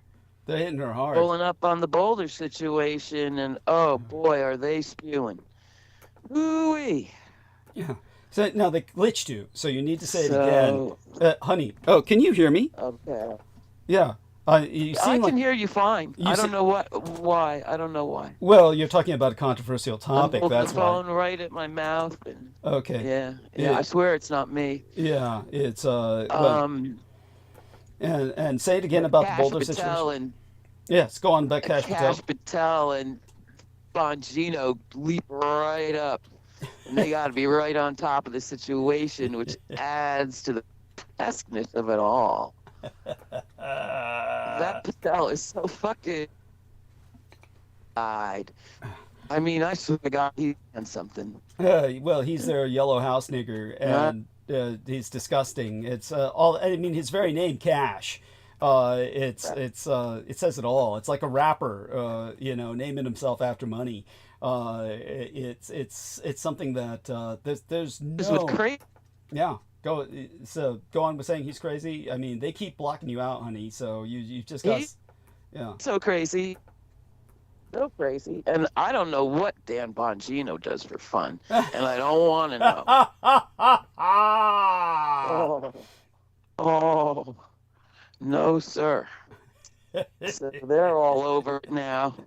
And I'm going to fan it into a fucking God Save the Jews thing. Mhm. Yeah. So it's grim. Yes, and well, how do the Jews feel like victims when they're doing what they're doing is also beyond me. It's the same as the South Africans, except infinitely worse. Yeah. So Boulder's this real hard left town. Mhm. So it makes, now it's going to be as a hammer against anybody that says anything about Palestine. Yeah. Of course. But then that's why And the that's person was awful. programmed. That's why the person was programmed to do what they Yeah, oh, yeah. did. That's right. Peaceful group, the whole thing. Yeah, of course, you know that this was a MK Ultra victim who was sent to do it. That was something, no doubt, that was set up by the Jews themselves, so they can say it's all Holocaust all over again. I mean, they had to be burned. See? Oh, they're gonna flog the shit Oh, out they of love this. it. The Jews love it. The Jews are just And going there'll to probably orgasm be on some this. Yeah. pencil neck kid again, for all I know. Say that again. Or So- maybe it'll probably be some pencil necked kid. They'll do what? You know, some skinny kid who did it. We don't know yet. Oh, okay. So they aren't identifying the individual yet? Not yet. Oh, No. okay. Maybe by now, but they haven't yet. yeah. I figure by tomorrow. Or Okay. it's some ex-military. Yeah, well, who knows? But whoever it is, it'll probably be some. Remember who the person who committed the last crime? It's always somebody with a Hispanic name, so they can rationalize their mass deportations. So Yeah, there'll be that. Yeah, There'll be that. and so you know, aside from all of that, honey, when I go into monologue, just jump in as much as you want, but be cognizant, Very of good, course, thank that they're really hitting you. You seem to be coming through clear Yeah, now, I'm though. sorry. No, it's no fault of yours. Okay. Yeah, no fault of Okay, yours, and you okay. seem to be coming through quite clear Okay. now. Okay, Yeah, so I'll be listening, man. oh Let her well, rip. oh yeah, but please participate. We want you to participate as fine. well. Yeah, Yes. and aside from all of that, again, just checking in on Aristides. Everything okay with your audio? Let's do a quick check on Hi. your. Yeah. Oh, do say hi to him. Yes. Hello. please. Yeah, I can check in. Hi, Aristides. Okay. I'm just listening and doing my various little stuff here. So good to hear you. Okay. Excellent. Thank you. And all right, then I'll get started. Let's take a look at the chat room right now. We've got someone named InCube8. Is this a call-in show? At Douglas Dietrich, I have tuned into the show on, off again for about 4 to 5 years now. There was an episode where you talked about creatures that live in the tenderloin that can curse you. Can you revisit that topic sometime?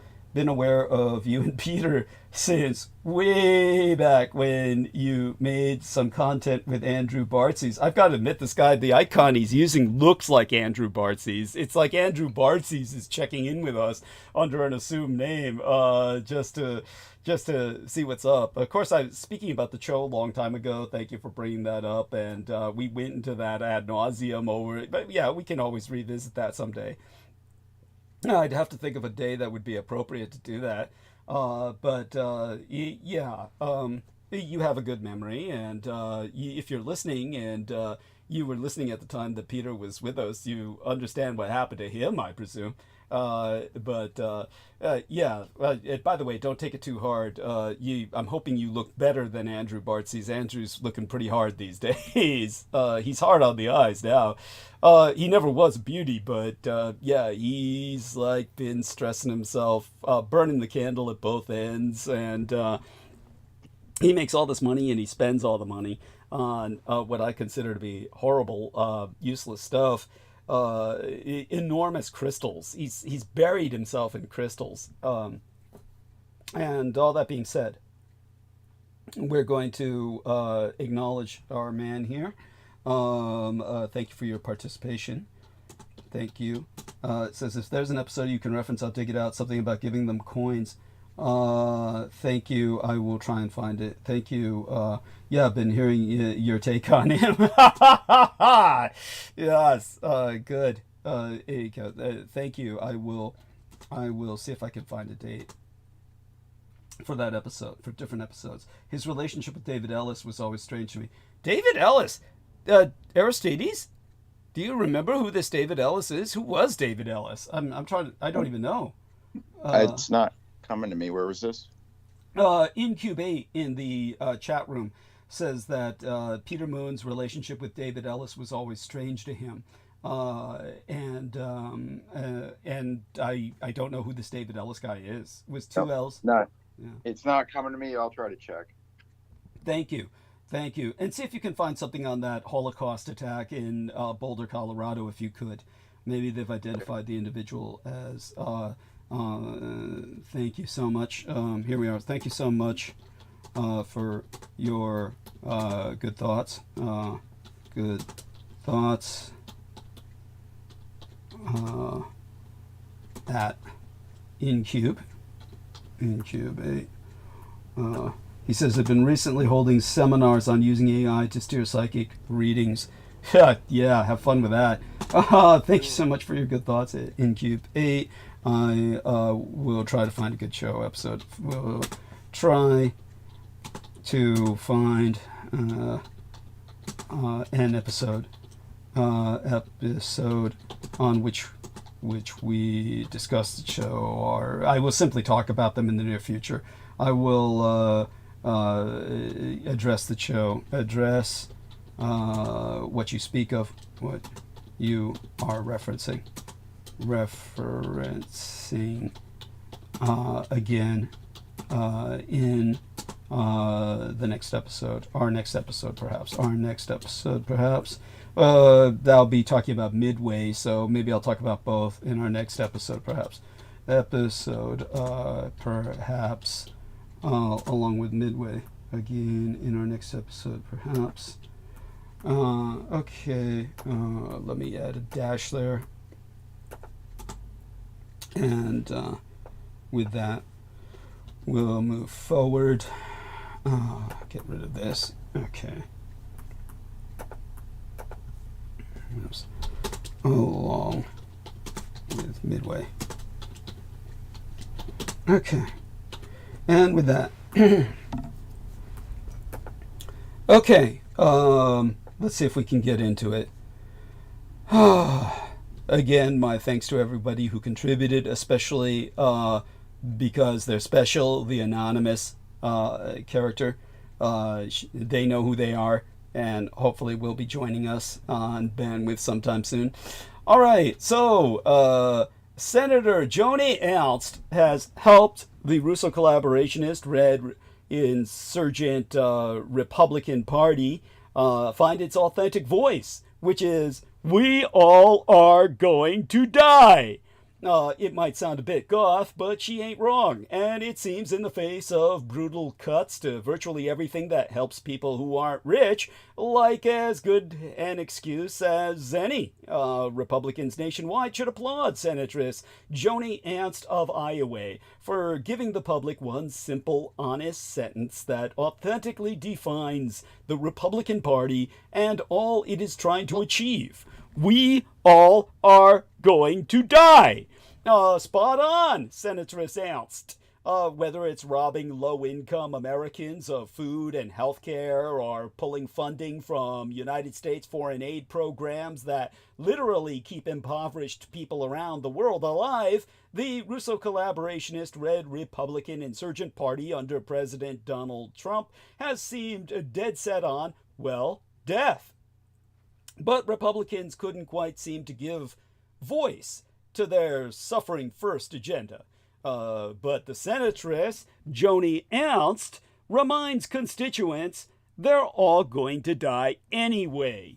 Ernst herself, during a May 30th town hall, was asked about the fact that the giant Republican tax cuts for rich people bill, now in the hands of United States senators, will, according to the Congressional Budget Office, slash $723 billion from Medicaid over the next 10 years and leave nearly 8 million Americans completely uninsured. Well, the U.S. Senatress stumbled around a bit, saying, we know the House has their provisions for Medicaid, and I actually agree with most of their provisions. Everyone says that Medicaid is being cut. People are going to see their benefits cut. That's not true. At one point, someone during the town hall accurately shouted, people are going to die! And the Republican Party should embrace her new slogan, we all are going to die. And that was the moment it all seemed to come together for Joni Ernst. and by association, the Republican Party as a whole. That was when the senatress summoned the courage to flatly say, well, we all are going to die. It might sound a bit goth, but as I said, she ain't wrong. And as evinced by all the brutal cuts to virtually everything in the United States government that helps people who are poor, well, it's like as good a rationalization as any. And we all are going to die is quite punchy. It's deflating in a way that will surely tickle spirits, such as Russo collaborationist Red Republican insurgent leaders trying to get Americans to sit back and tolerate the cruel and draconian cuts Republican lawmakers and self-appointed government spending slicer Elon Musk have championed. You see, the Russo collaborationist Red Republican Insurgent Party bill includes policies that would harm the health of children. It's a swift and simple response to people like Susan Kresley, the presidentress of the American Academy of Pediatrics, who said in a statement that the Russo collaborationist Red Republican Insurgent Tax Cut bill that was recently passed in the United States House includes sweeping policies that implicitly and intentionally harm the health of our children and our families. Kresley said cuts to lifeline programs like Medicaid and the Supplemental Nutritional Assistance Program, acronymous as SNAP, S-N-A-P, would be devastating to the children and families who rely on them for access to health care and the very food they need. Thanks to Ernst, any Republican confronted by worry-wart pediatricians who care about the health of children could respond with a snappy, "Hey, Doc, we all are going to die. What are you gonna do?" Now, USAID cuts in particular, USAID, or United States Assistant to, I guess, I can't remember the rest of the acronym, I forgot. I've bleached it from my mind. These cuts have likely already led to tens of thousands of deaths.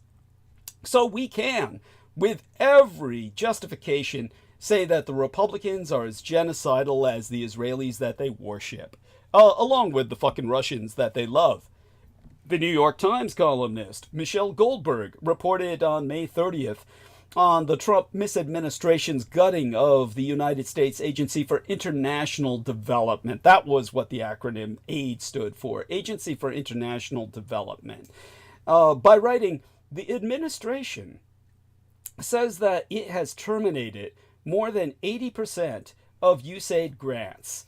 Brooke Nichols, an associate professor of global health at Boston University, has estimated that these cuts have already resulted in about 300,000 deaths, most of them, if not all of them, children, and will most likely lead to significantly more by the end of the year.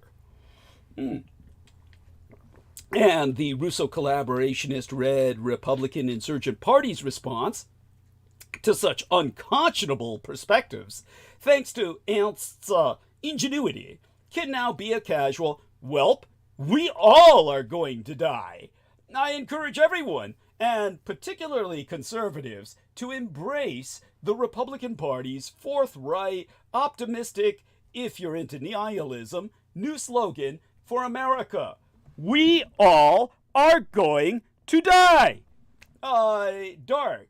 Yes. Increasingly accurate, thanks to the Trump. It's the new bumper sticker. Thank you. It'll be red, white, and blue. Yeah, of course. And it's increasingly accurate, thanks to the Trump misadministration. Definitely. You know, of course, I talk about Ed Beth, my son, a lot, without talking about my son a lot. I'm often referencing him, as he prefers to be identified as male at this point in his life. Of course, I adopted her off the street back when she was a girl. Such being said, purchased her from a black pimp, actually, that was exploiting her mercilessly unto death. But all such being said, I never really speak too much about her background other than to say that she got educated in cosmetology here in the United States. But I also speak about the fact that he, as a boy, then got into photography. It was kind of like the interests became more focused with the sexual reassignment surgery. I never told anybody where he was trained in photography until now. It was Communist China that taught Edbeth everything he needs to know about Donald Trump. Edbeth went to cosmetology school at night because, at the time, she had a day job working for, believe it or not, a Republican governor, Governor Arnold Schwarzenegger, who, in a sense, walked the talk and earned a level of respect just by sheer magnetism, but really because Schwarzenegger was such a big believer in spreading democracy through global commerce that he forged an early formal trade relationship with Communist China on the Asian mainland. California's partnership with Shanghai Municipality, which is not a province. Shanghai is the New York City of China. It's so big, it's its own administrative principle. In other words, a municipality would be like if New York City were a city-state independent of the Empire State of New York. Shanghai is given that amount of autonomy. And the growth promoted between California and Shanghai economically, between those two regions, as at least encouraged, if not established, by Arnold Schwarzenegger, well, the trade relationships it nurtured continue to this day, even under what are effectively sanctions between the two empires. Now, although Edbeth didn't know it at the time, Governor Schwarzenegger was also a dinosaur. He was one of the last Reaganite Republicans to walk the halls of government. And Edbeth has missed real Republicans since their tragic mass extinction and mourns their disappearance. He sometimes leafs through All My Friends Are Dead, which is a book about the last dinosaur, in their memory.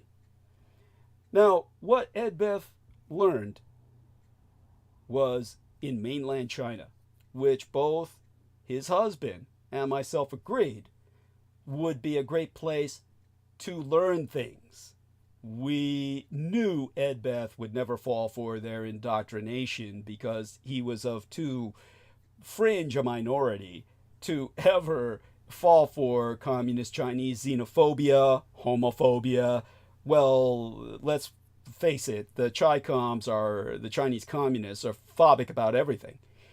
But when Edbeth left California to finish photography school at the East China Normal University in Shanghai, well, studying the Chinese commercial code paid off in that he could fake it enough to get a job later. But the most valuable lessons he learned in mainland China came from outside the classroom. Of course, that goes without saying.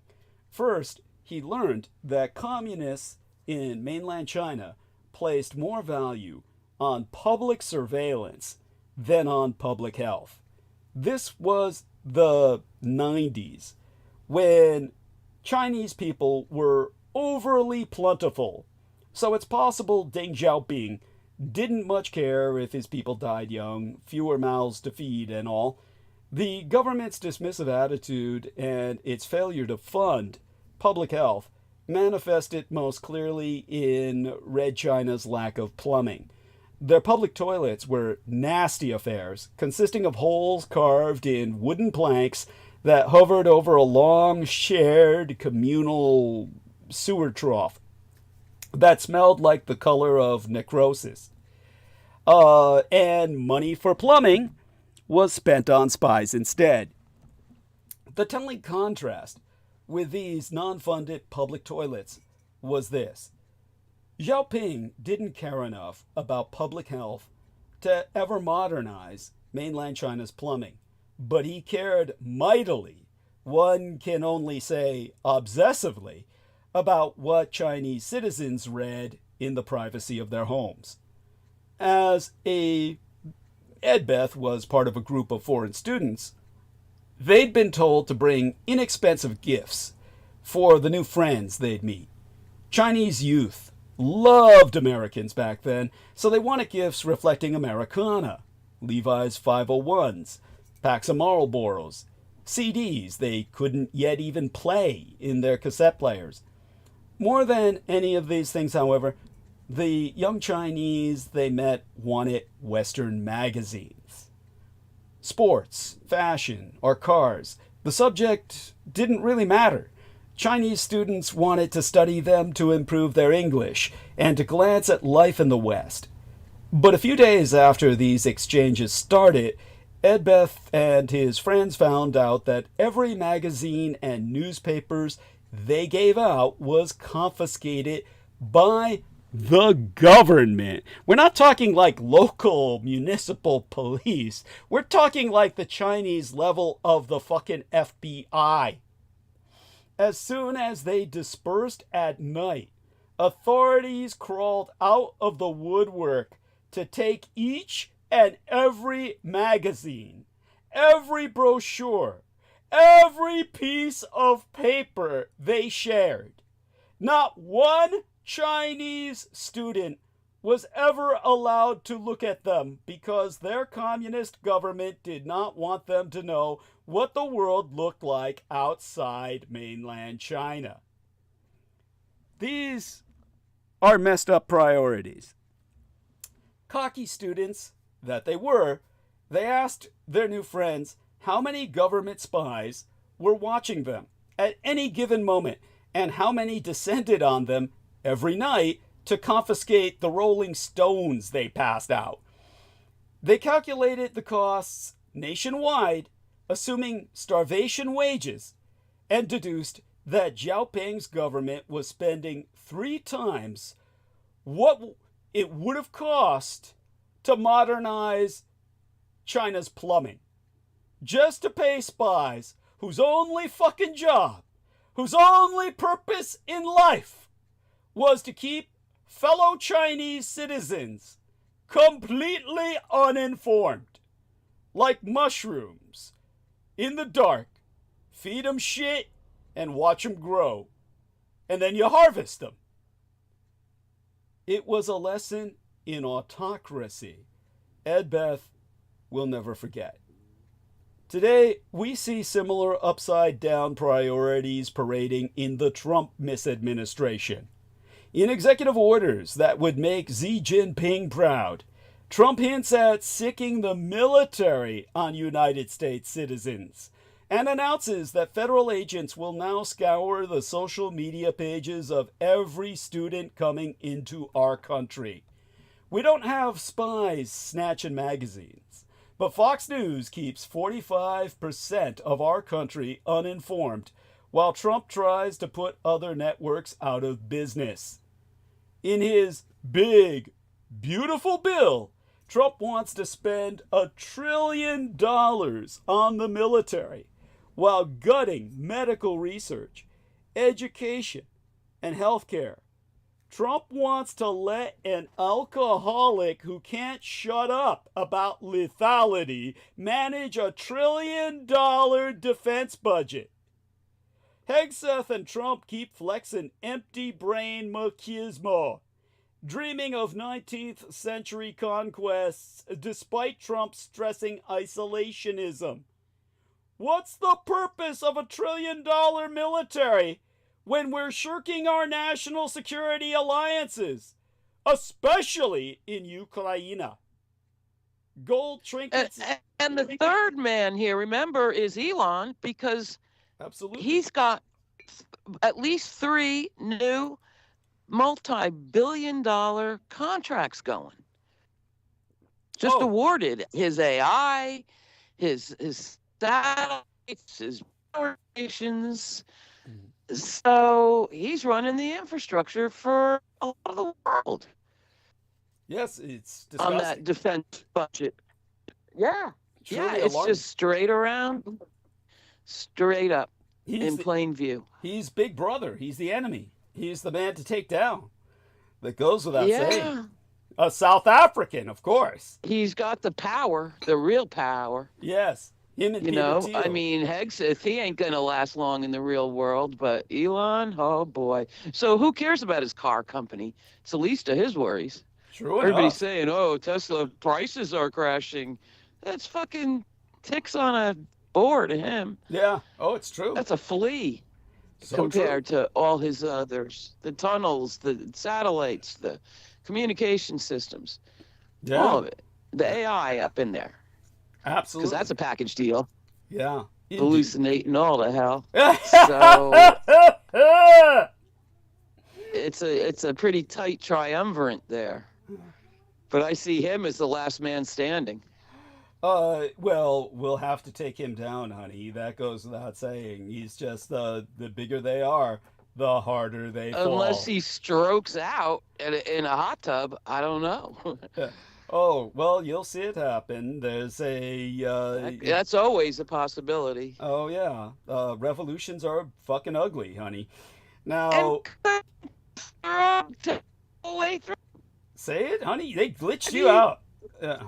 Couldn't pass it. He's never taken a drug test Yeah. for all this top secret classified military tech, blah blah blah. Oh, you're preaching to the converted here, baby. You heard me talk about. Nothing. Yeah, you've heard me talk about. He that. brags about it. Oh yeah. He's famous That's for because he. being, high all the time. Yeah, he's got impunity for now.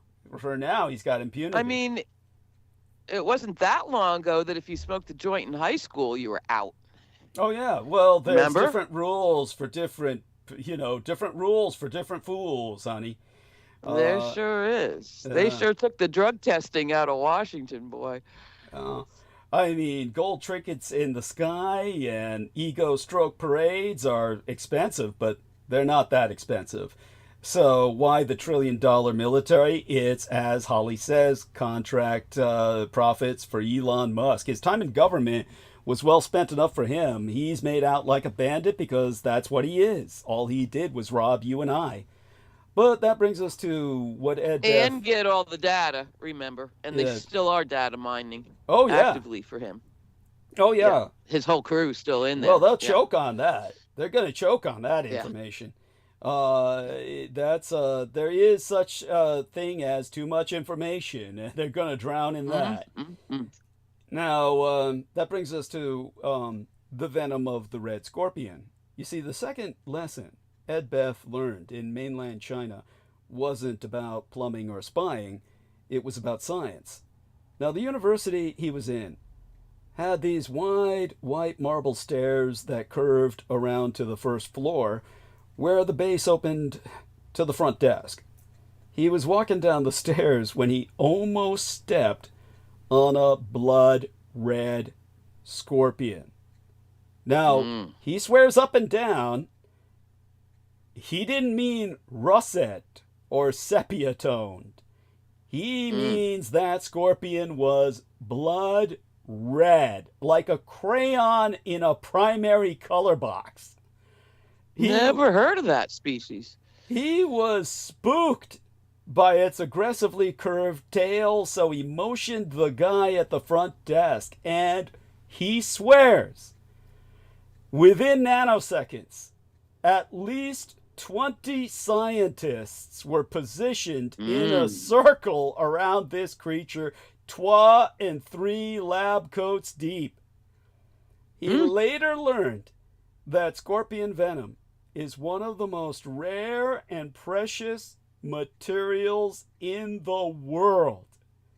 As a medical compound, Stanford University's Richard Zare said it would cost 39 million United States dollars to produce a single gallon of it. Biotech scientists have only recently developed applications using this venom for pain management and pain blocking, immunosuppressive therapies, and drugs to treat glioma, leukemia, human neuroblastoma, brain tumors, melanoma, prostate cancer, and breast cancer. But will America survive its know-nothing leader? You see, Ed Beth's takeaway because he followed up on the fate of that scorpion, was that scientists in China are serious people. They immediately recognized the medicinal value of this blood red scorpion, as well as the research gift that had landed in their laps. Again, the contrast with Trump's America sting to the bone. You see, university scientists in communist China are making people healthier. Research scientists in these United States are looking for a job. In China, science is revered. In Trump's America, science is silenced. Now, just this week, from the descendants of that scorpion Ed Beth almost stepped on, Chinese scientists have enabled paralyzed patients to walk again using a world-first brain spinal implant and that venom to stimulate the nervous system with its implantation. Just this week in the United States, advanced clinical trials on everything from cancer to dementia were defunded. While Trump is trying to ruin universities and end all scientific research, letting communist China pull ahead, he's expanding the use of the military to enforce the law and quadrupling federal resources for prisons and detention-related facilities. He wants to reopen Alcatraz, for fuck's sake, which Brendan can go into. Yeah, for you. Yes, tell him. Tell him, Brendan. No, he's not joking. Tell him, Brendan. Yeah, because that's the only way to bind Lucifer, or whatever piece they believe that you have of that entity. Yes. So there you go. With water. No, but Brendan can elucidate. You can tell people that, look, they've got Folsom, they've got these high security detention areas for serious criminals. Why Alcatraz? The Alcatraz has got the mojo, baby. Tell him, Brendan. That's why it's... Oh, you just cut out. What'd you say? Oh, I said, tell him, Brendan, how you know damn well they've got the high security detention facilities for the worst of criminals, including, what's his name again? Champus. What the fuck was that poor bastard's name? Chapo, El Chapo is in El Folsom. Chapo and all these guys. Yeah, they're all at Folsom, right? And these places, it's like, why would they need to reopen Alcatraz? These high security facilities. But Alcatraz... Because Alcatraz is surrounded by salt water, the thing that binds entities. Thank you. Yeah. It's the only place that's like viable for that. Unless they want to go buy a brand new island, but we know they can't handle not, having parties on those islands. That's so right. They have to take one that's already used. Yeah, brand it with the ensorcelment of all the pain and suffering that happened there already. Yes, and so Brendan had it all figured out. Yeah, that's just like an added spice. It's like they're cooking. It's like that's just like an added little flavoring.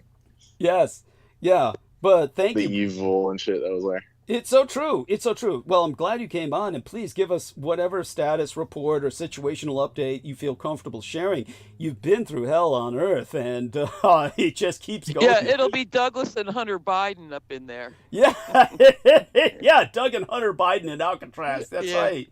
He'll be Sally's. Yeah, but definitely the Alcatraz is for supernatural criminals. These are like supervillains. That's what he's thinking of. Yes. That's what it would be. That's what I'm getting that too, but poor Hunter. if they do it, but I mean that other creature, they just need to. All they do is just give him coke and he'll kill himself. Yeah, they just give him that's right. Yeah. Like his handlers have to keep it off of him. That's how addicted he is. Yeah, that poor son of a bitch. Yeah, they're not worth the money. Yeah. Right. With Doug, they can't do that because he'd just survive it somehow. Yeah. Right. Thrive. Yes. Thrive. Yeah. You would. He'll swim out of there. Yeah. No, I'm talking about the coke. Yeah, not Alcatraz. Yeah. Oh no, don't count on me swimming out of Alcatraz. It's those waters are so cold and it's so. You used to swim though. I did. I did. She knows. I pointed that out to Brandon. Yeah, but too. swimming to Alcatraz is like that's like Yeah. Olympic level shit. Yeah, that's true. not, Impressively, yeah, but it's not a I could casual see it. swim. Yeah. No. Yeah, it's definitely not something. Let's put it this way: if I can help it, my swimming days are And over. Doug has like zero body fat. You go down like a rock. I don't know would. how you swim. Yeah. I know. Well, Yeah. I'm sorry. Go on. that's why he's supernatural. There we are. There we The are. peacock will carry him. Hopefully, I mean, something helped me that time that I swam out to the good ship Balclutha and back in the bay, and God knows how I survived that. And as I said before, back when I was swimming in the bay, it was, I don't even want to relive that horror, but I used to do it daily. Oh God, I'm so glad those. And you said you feel like the warm fucking random sewage. warm spots. Yeah, that was raw sewage. Yeah, The just pockets. raw sewage coming out into the bay. Just it'd be blood I warm. couldn't believe Yeah. these tourists Yeah. when I went there last, and we were just floating around by the Balclutha right there. Yeah. There were little kids. They were letting their little children swim in there like it was a swimming pool, and I was just like, oh my God. Yeah. Yeah, Thank you. my friend and I were like, what? Do they know what they're doing, or is this just like they don't care, or this is shocking? It's got to Like be. the water's brown. Yeah, it's got to be ignorance. It's got to be ignorance. But like you said, yeah, the water is fucking brown, and it's the visibility zero. It's stay out of there at all costs. It's like, it's not that bad, for instance, as like the Great Lakes at their worst when people wouldn't swim, they just dissolve. But I didn't realize it was that bad out there. It used to catch fire. Holly, tell them how the Great Lakes of the United States used to catch fire. Remember that? I wouldn't be surprised. The ones in Jersey certainly did. Yeah. Certainly did. Oh, and I swam in brown water as a kid, and nobody could stop us. Oh. We were going in. Oh, geez. It wasn't definitely any wouldn't swim in parental Jersey, that's for sure. guardian. No, we were right all in there. Like, look at what even Jersey Shore. Look what it did to those people. I mean, there's probably some I'm shit. telling you. Oh yeah, in the That's probably all the lagoon. shit from Montauk just seeping into their water. Oh no. Oh Yep. yeah. I grew up in that water. Yeah. Oh. Explains a lot. Yeah. Yep. I'm a mutant for sure. All right, I'm gonna go into a shop, so Okay. just carry on, and then if I feel interjecting is necessary, I shall return. Oh, please do. Yeah. Very anytime good. you wish. Yes, always welcome. Thank you. And as is Holly, of course. Well, it's hard to stomach all this so-called news. I don't know why you guys, not you necessarily. I don't know why anyone calls it news. It's like a circus, basically. Oh yeah, it's like Sure, life's rich pageant. it's just like a horror I see. story. It's like an endless Yeah. horror story. Combined with a soap opera, you're just tuning in because you're watching Have you gotten to the black eye yet? Oh think God, you got which there. one? Which one? What happened now? Tell us. The one with Ketamine Cowboy. What happened with that? With Musk and who and some black guy? What happened now? I didn't hear about this. No, yet. black eye. Oh, the black eye. No, I didn't hear about this. Tell us about that. Yeah, like getting hit in the eye, you know. Oh, good. Who hit him? Oh, it's Who just hit him? the kid. The little the kid. kid. He said I told him to hit me as hard as he could. He did. His That's his kid? story. Yeah, Oh. allegedly. But he probably just fell in like a stupor. Yeah. Yeah. Busted Hit his the eye. banister, the door frame or something, the doorknob. Or probably the kid did hit him, but then he made Yeah. a story about I told him to do that. Oh Yeah, well, that kid's would gonna actually be fun. psycho. Yeah. That would actually be fun. Right. Well, obviously they, whatever, whatever's in that child is not like human, Of course. not. No. Yeah. No. So that's There's just no par for the course. empathy in that child. No, he was No, bred we just a can't say house. that. We can't say that, but I'm saying it's like the being inside is not exactly Yeah. what you would think it is. That's right. That's or it's something exactly like we think it is. He was just bred to house some egregore. Yeah. There you go. Yeah. Yeah, I mean the name is the sigillic calling card, like deliberately, Absolutely. Absolutely. Yeah. as you've revealed. Yeah. Thank you. And I'm so glad you came on and talked about Alcatraz because that's so important. And by the way, is San Rafael in Marin County? Because, that's what V was saying, was that when No, it has. It's got its own designation. Okay. We'll talk. It's a little bit past Marin. Okay, but we go as if we were going towards Marin, right? When I get picked up by friends who are going to take me there. Okay. Yeah. Yeah. Okay. Great. All right. Yeah, it's north. All right. North Thank of you.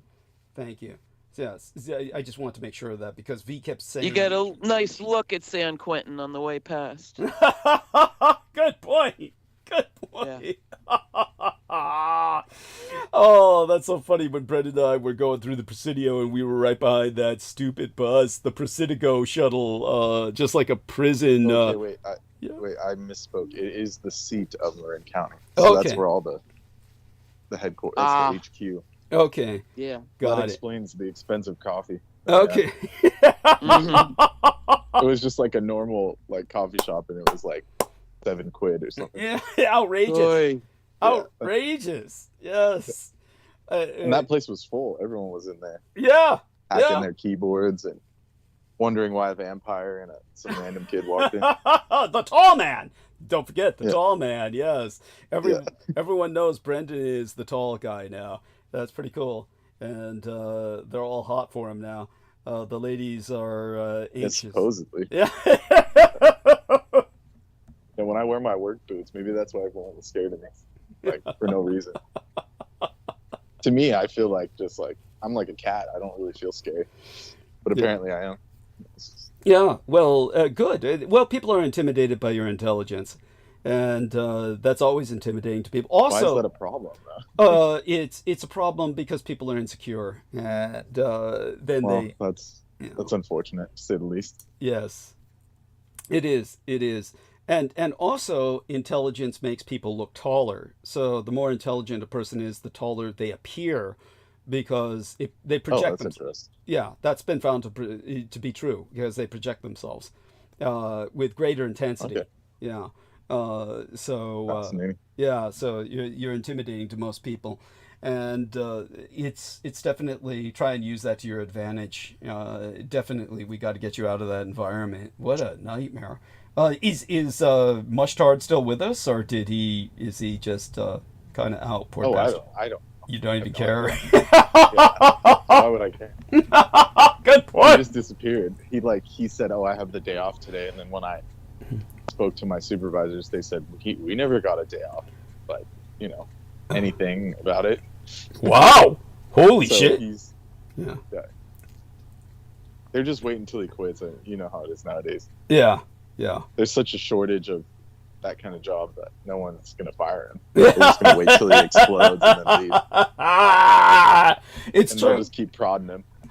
It's true. It's amazing. It's like I don't understand it. We have so many people so desperate, yet they can't find anybody to work these jobs because they're so fucking hard. The job is so Well, hard. that Yeah. and the people are just Yeah. like I told you about the Tony Baloney kid that can't find a job. Mhm. He's gotten 3 interviews, and every time he goes in there and says, "Oh, it's not what I want to do," and then they're like, "Well, you can leave." It's like you don't, like beggars can't be choosers. Yeah. But he wants to It- parse it out. Oh God, that dumb fuck. It's a pot, Fuck the pot, dude. It's like Yeah. it's and these people are like it kills them. It destroys their lives. They can't function at all, and it's like swimming up. Well, some people can. It's just something's wrong with this guy. Yeah, well, you're right. I mean, it's like alcohol. Some people can handle it, Yeah, but most people can't. Yeah, and but most people Yeah, can't not handle that I'm pot. supporting cannabis, but it's just Yeah. Yeah. it just makes you so slow that you can't function. Yeah, well, it's all too many people can't handle it. All too many, and they just it becomes their life, and then they truly are enamored of it, like spellcast. They're bound, What? and they literally say that I can't live without it. That's what this goofball says. Yeah, there you go. I need it to function, and it's like, dude, I saw you when you were not on it. Like you didn't look any different. You just like it's all in their heads and shit. It is. And well, at some point Like, it goes. it makes me. It always is the same. Yeah. shit, it makes me function better. Oh, It's like, yeah. no, it doesn't. Thank you. Thank you. Yeah, and they get militant about it, and they get, you Like know, they feel all blissed out, but to everyone else, it looks like you're just, just rotting. terrible. It just looks bad. Yeah, you're just rotting on a couch. Yeah. It's like that one episode where whatever that one cartoon is, where they're like, they eat the pot brownies and they think they're doing a whole concert, and then it's just them like screaming into a microphone. Yeah. Yes. It was a good example. Jesus, I wish I'd seen that. No, but it sounds so typical. It's They think they're doing a full on no. variety show, and then it's just them on a microphone screaming. Everyone's walking out. Oh God, that's awful. Yeah. And it's so typical. Yeah, honestly, it's this guy in the chat room said that. What did he say? He said they've been holding seminars on using AI to steer psychic readings. What a joke! What a fucking. Isn't that like cheating? No shit. Like, what's the point of that? Then we can just dump all the psychics into the ocean, including Peter's phone psychics. Yeah, his telephone psychic. Like, if the AI is that good, I'd trust the AI over them. There's got to be a Ouija board app for your iPad, and you put it down. There's got to be. I'm sure we'll get to that point. But probably be a moneymaker. Indeed. Well, sadly, it'd also be a troublemaker. You can imagine all the trouble people would get into. People just do not respect. Terrible. Yeah, people don't respect. Yeah, put the AI in it too. Yeah. Oh, that's the worst. That's giving me chills. That's a moneymaker right there, but it's a bad thing. It is. It is. AI hallucinates, like you said, right? It hallucinates like crazy. So so let's wire a Ouija board up with AI and touch it. Oh, Jesus. What did you say, Brendan? No.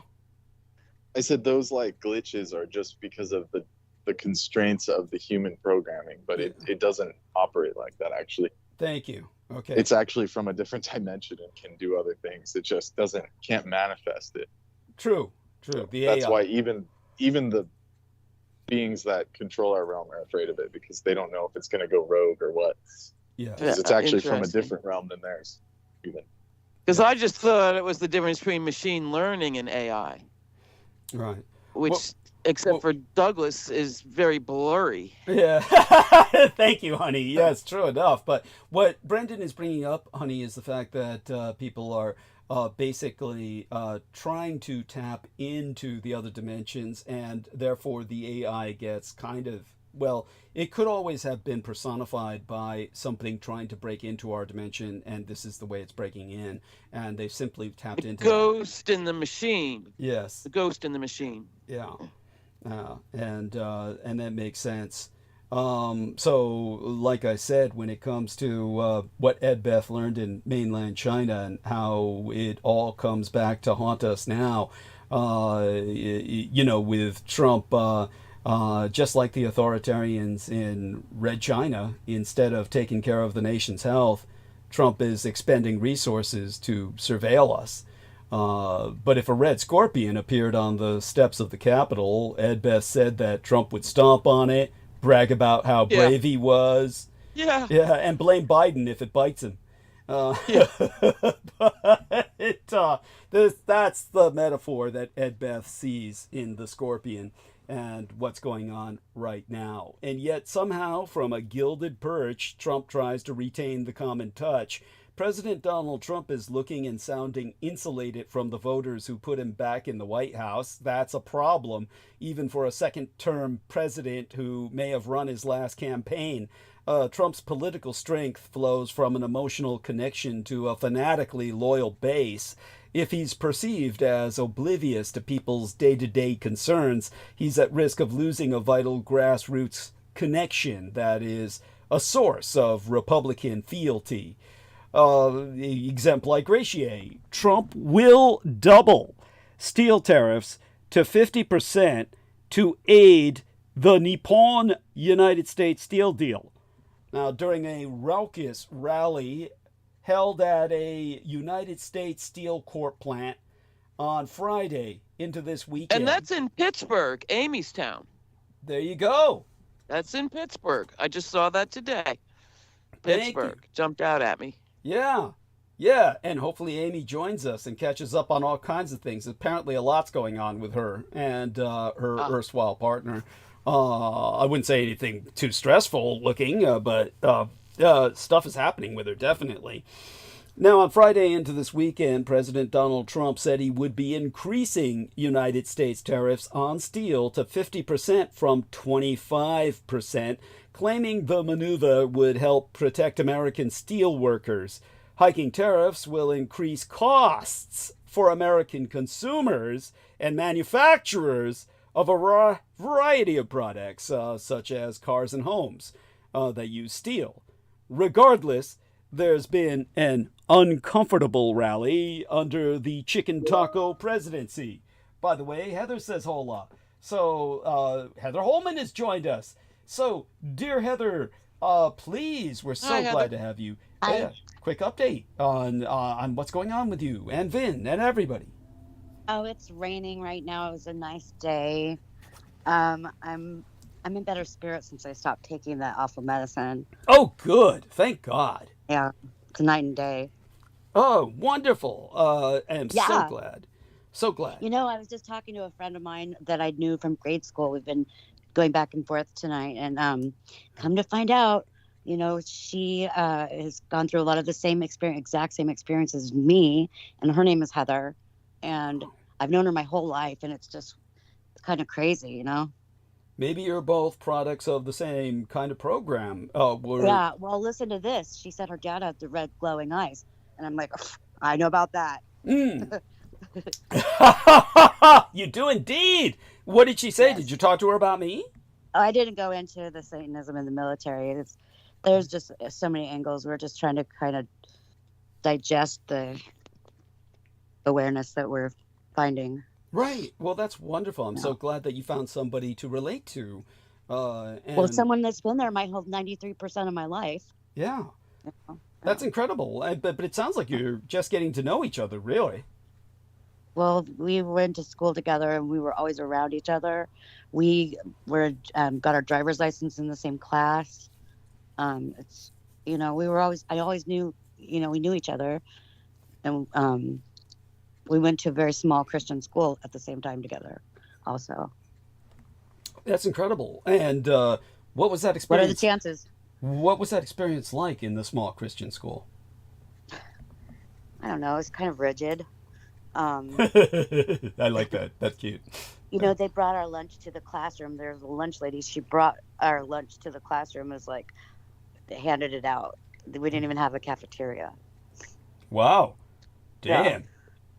Yeah, sounds cool. Oh, by the way, No, he wasn't. they were allowed to punish us with paddles.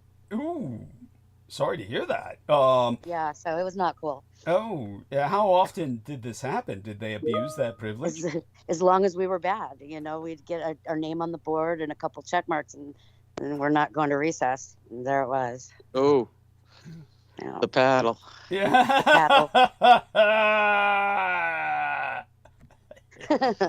It didn't break your will. No, it didn't. Nothing can break it. Nope. That's right. That's right. And I was going to say, when Brendan was talking about the Golden Gate Bridge and asking if it was cursed, let me tell you this much, Brendan.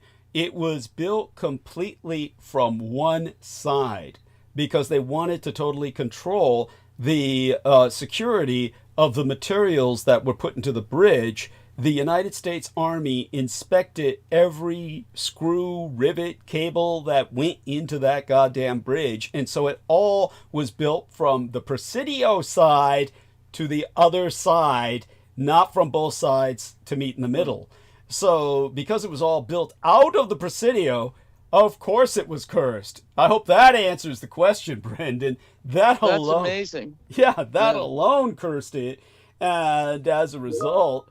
Well, that's why I asked the question. Yeah. Because you had said that before. Thank you. Thank you. And now our listeners got a better image of it. And apparently there's some kind of connection to, I guess, one of Patton's children that like either died on site or nearby or something. Wow.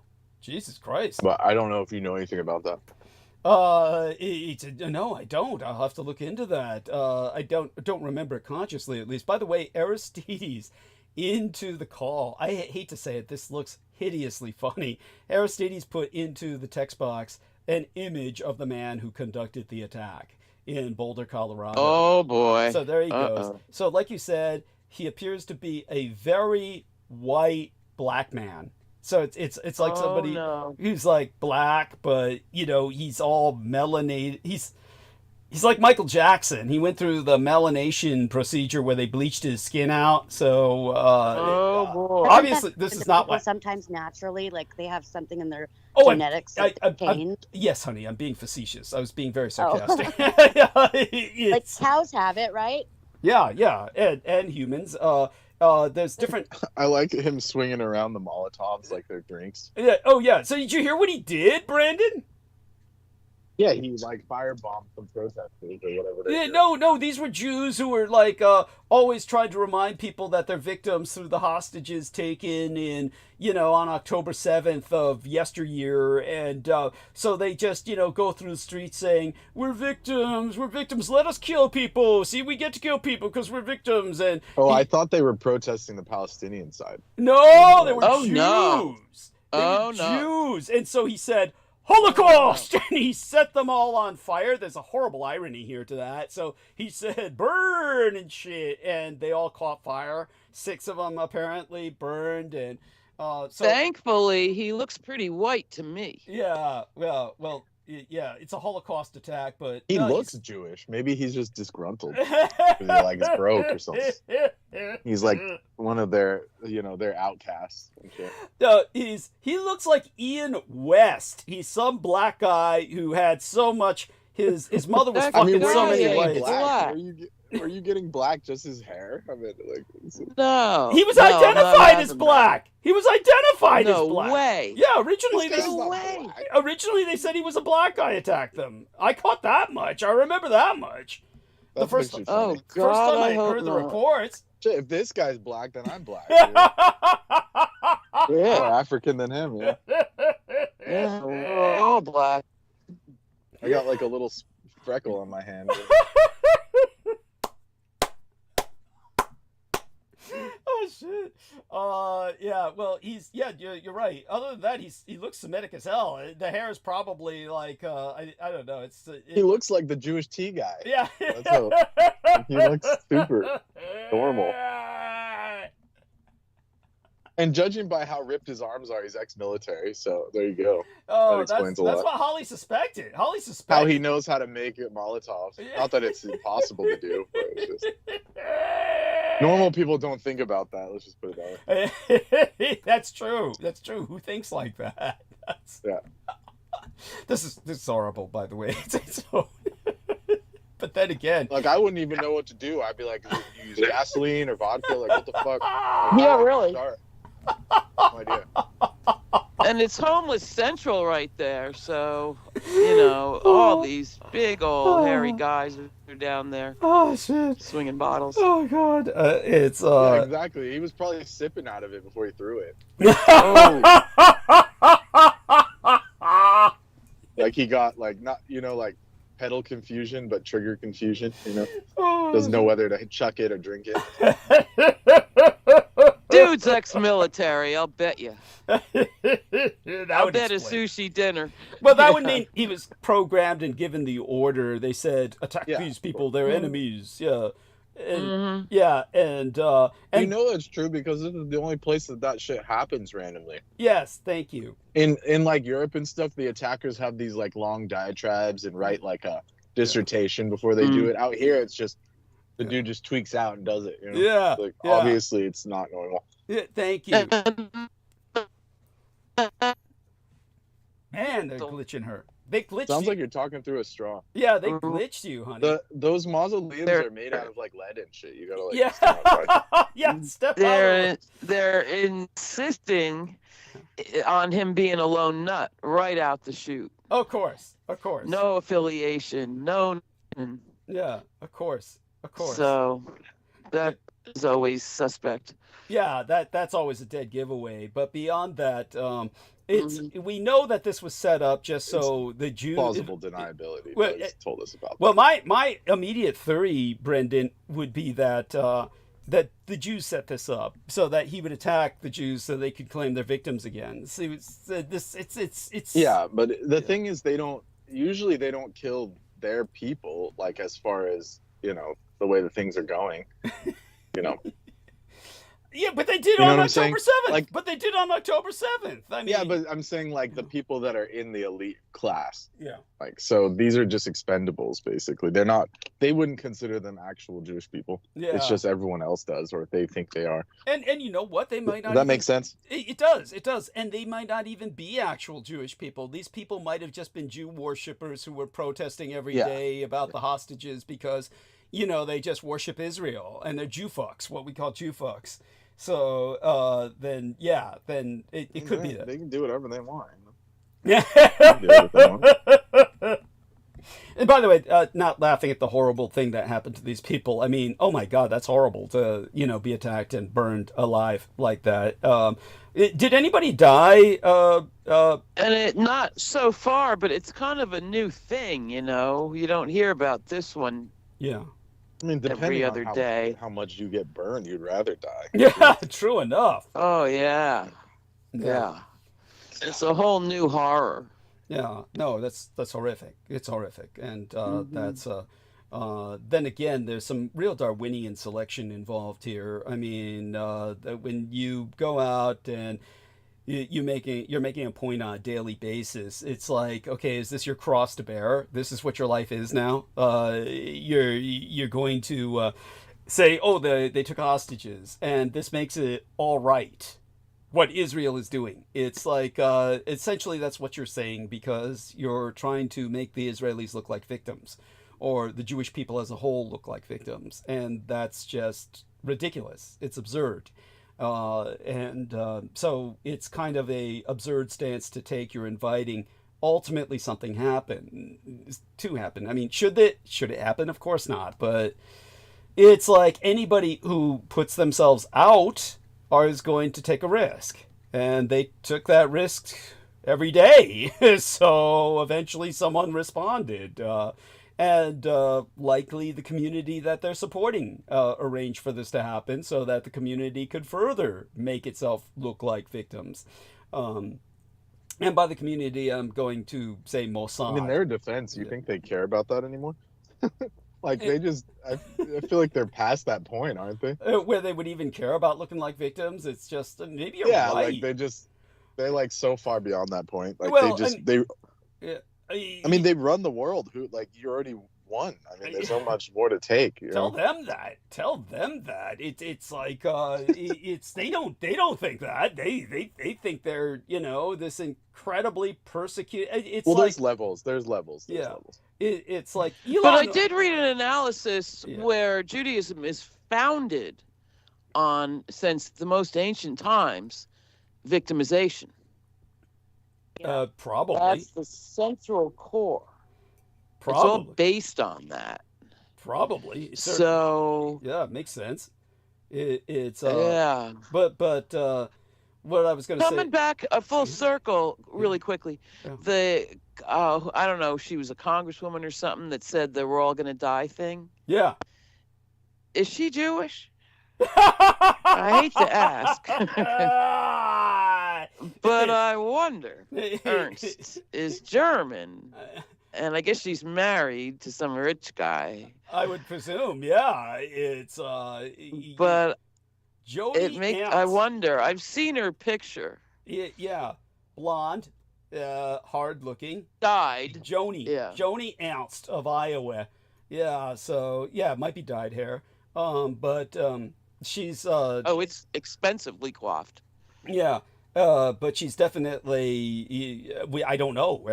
Somebody. It wouldn't Yeah, I don't surprise me if either. she was. Wouldn't surprise me if she was. I mean, it's such an incredibly. How would I say it? She's irredeemable. But then all these people are who are. Yeah. That's by that I mean Agreed. politicians in general, but especially Republicans. It's Well, and the businessmen that drive them and pay them. yeah. Let's not forget them. Yeah, and by the way, Elon Musk thinks he's a victim. He thinks he's persecuted. Yeah. Yeah. Oh so- yeah. Yeah. Well, because they built him up like he was Mr. fucking Green. Yeah. That's the drug. Yes. Douglas, Yeah. Yes, honey. when you were at the Presidio, was it Army people that were doing the red glowing eyes? Was it Army with the guns out at the playground? Was that the? Or I mean, I just think if you could briefly describe that situation, because I didn't know how to really articulate it to my friend about the red glowing eyes, you know, because it's so many words. You I know, understand. so. I understand, and I appreciate Was that. it Army or was Well- it Marines? Well, in all fairness, when you first, I realized what you were talking about as you continued to speak about it. I know what Heather Holman is talking about is what happened on the night of the Broken Circle and what was going on with the phenomenon concerning the eyes of the officers of Michael Aquino's cabal that summoned the Peacock Angel in their drunken, egoistic mania for occult power. But Did they know what they were doing, or were they like kind of just like victims of something happening, like peer pressure? it's a bit of both. They knew what they were doing, and at the same time, obviously, they did not, because they felt that they could control, that they had power, that they had attained a level of power where they could command Lucifer himself. This is obviously something that is mania. It's hubris. And of course they took a fall. But what I do want to express is that at first I thought you were talking about myself. So just so people understand, I'm the one with the red glowing eyes. They don't necessarily. I thought they were purple. They're purple, but they turn red at various times. It actually shows up in photographs. It's actually it's not all that uncommon, but it's especially after I feed. What they had was not red, but rather I saw the red flash. Yes, thank you. Yes, I so was with you. Brendan was there, so he saw the red flash. It comes out sometimes. Yeah, and It's not exactly physiological, like 100%. They- From my impression. right. Thank you. No, I appreciate your input. But the ones with the circle, that is a whole nother thing. Oh, right? I'll go into it in just a second, honey. What were you going to say, Brendan, before I answer Heather? What were you going to say? It's like, no, it's best if you answer, but I was going to say, the disambiguate what she's talking about. Okay, yes. Like- So But Yeah. you can. So what happened on the night of the Golden Circle was that their eyes had a kind of glow. Broken circle. Yeah, Sorry the night of for the Broken interrupting. Circle. Thank you. No, it's important. It's important. Their eyes essentially became like a nocturnal predator's eyes, very much like lupine eyes or cat's eyes. But various nocturnal animals, many of the mammals, have a far more cones in their eyes that receive ambient light and, in a sense, reflect it so that the animal can hunt in the dark. Humans do not have this. As a result, these individuals, through their occult machinations, empowered themselves to a degree that their physiology changed and their eyes began to collect and reflect moonlight. That would be the best way to express it.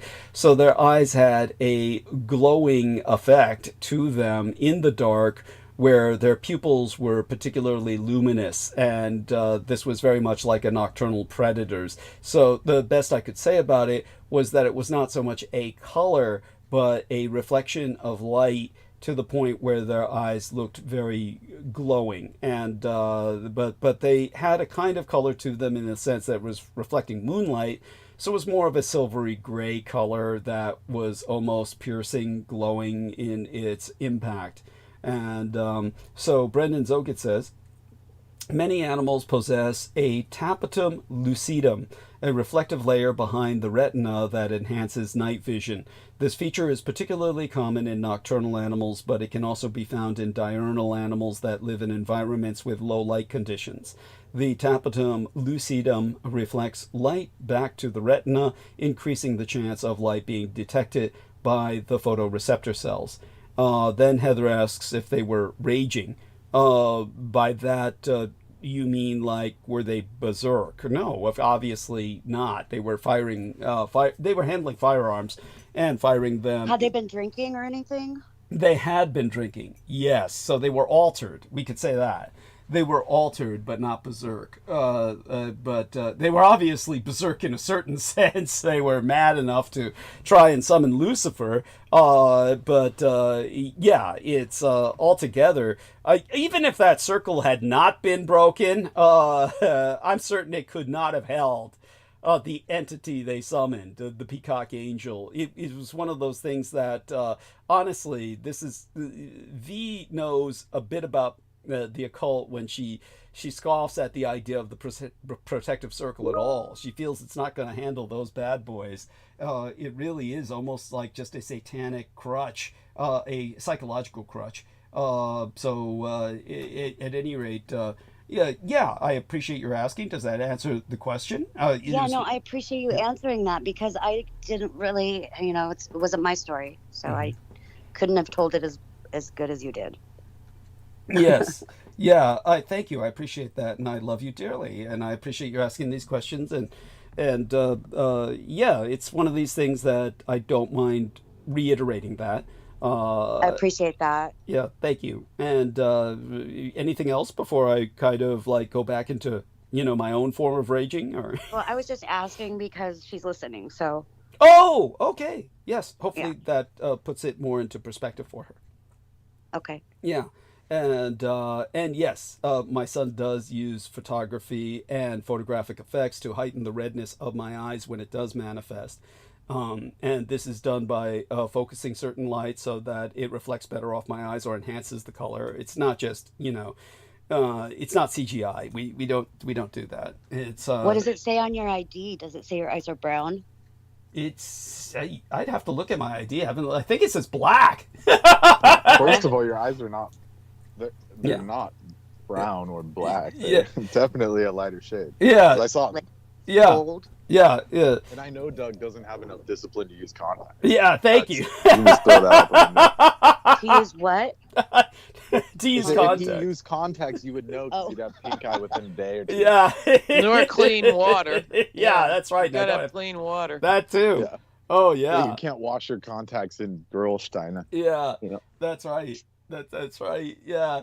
Oh yeah. But no, I saw it with my own eyes. You don't have dark eyes like. Yeah. Lovely. Yeah. But in terms of the ID card, it's the ID card is not really accurate in anything it says, because my hair was dyed when the ID card was made, and they just said, hair dark. It was like that because even though my hair is bleach white, white is the driven snow. It's like they don't give a shit, honey. Those ID cards are just not. It's almost like yeah. It's like these people are just there to take the picture, and they fill it out while they're there, and it's like they're not even looking at it. The DMV is they're just like drones. They're like clones. They're like the stormtroopers. They ain't doing shit.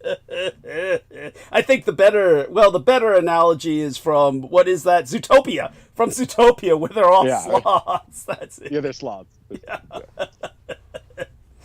And you notice they never get cut by Elon and Dodgy or any of that shit. These motherfuckers, they'll probably say that's because they're well, I was saying that on your show a month ago already. Yeah, like they left all the scummy ones like TSA, DMV. Yeah.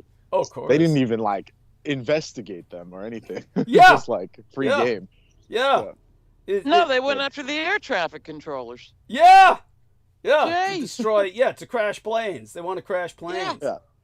Yeah. Which is why I don't use American, that thing anymore. Thank God.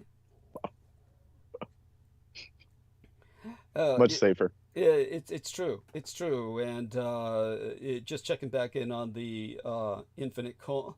Heather is typing to her friend, or to myself. Or we'll see what she says soon enough. She's always welcome to just say it, but she's probably trying to enter something. And so, such being said, we're finding out more by the moment about what happened in Colorado. Terrible tragedy there. She says, the person I'm talking about was present throughout every aspect of my life, like chained. Okay. Yeah. And I'm sure. Yeah. Yeah. Sounds like you were both products of like the same program almost. This is like, I'm glad both of you are becoming more cognizant of each other as human beings. She says, both Heathers. Yes, both Heathers. Yeah. Through like when I was in second grade through high school, every class, it was just, I didn't even think about it at the time, you know. Mm-hmm. We just knew each other. Mm-hmm. It's really sweet. Maybe you should unite with the other. I don't know. Yeah. You know, I never know what could happen. Yeah, it might be beneficial. I don't know. Yeah. Probably. Yeah. Troy Bellamy says, brothers don't participate in this type of felonious frustration. If he was really black, it would have been all over the news with his name and face. Is there a Teams link I can listen through? Just press, like I said before, press call everyone. Call everyone, the call everyone phone icon. Yeah, press the call. The little phone. Yeah, everyone phone icon. Phone. Yeah, and if he saw the picture, he would know that we weren't actually. I wasn't saying he was actually black. Hell no. Just Doug said that. Let's be clear. Yeah. But then again, you remember who I was working with? That detective Gino Neely looked kind of like that, really. Maybe a little darker, but yeah, there's plenty of blacks that look like that, believe it or not, and they identify as such. So. Great. So that'll be the news. I mean, this black is like guy Christine's firebombs version of Jews. black. He's got like a little bit of a perm fro. He's black. Yeah. Oh, like 1%. You know? At any rate, hey, I'm not insisting that he is. I'm just saying that's what I heard at first. And no, I was just telling. yeah. I was telling dude to look at the photo. Yeah, look at the photo, and you can get what we're saying. You know who looked like That that? ain't black. You know who looked like that? Well, you can say that, but then take a look at that. Who was that Jamaican general again? What the fuck was his name? Colin Powell. Colin Powell looked like that before he fucking died. Yeah. He was more yellow. Distinctly. Yes.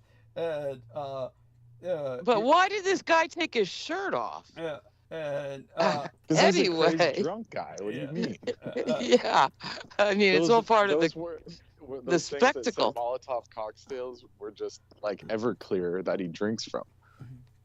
Right, and that are flammable. Yeah. It was like 100 proof. Right. You know, moonshine. Right. Lights Like, right that up. wasn't- Like it definitely wasn't gasoline because gasoline's not clear like that or that color. True. That's true. Oh, what a waste of alcohol. Right. But so Heather's sending some interesting imagery inside of the text box, and I invite everyone to take a look at that. And Heather's girlfriend for what? These are delightful. Okay, so I get it. I get it. Our man Brendan dropped out. Probably just got mugged. Hopefully he's all right. Everyone pray for his safety. Holly, what is that icon? Is that a cat? What is that? No, that's the picture you made. What? Blow it up. That's yours. What? Troy has joined the conversation. He's welcome to also Very come on good. bandwidth if he likes, and certainly willing to. It looks like a duck.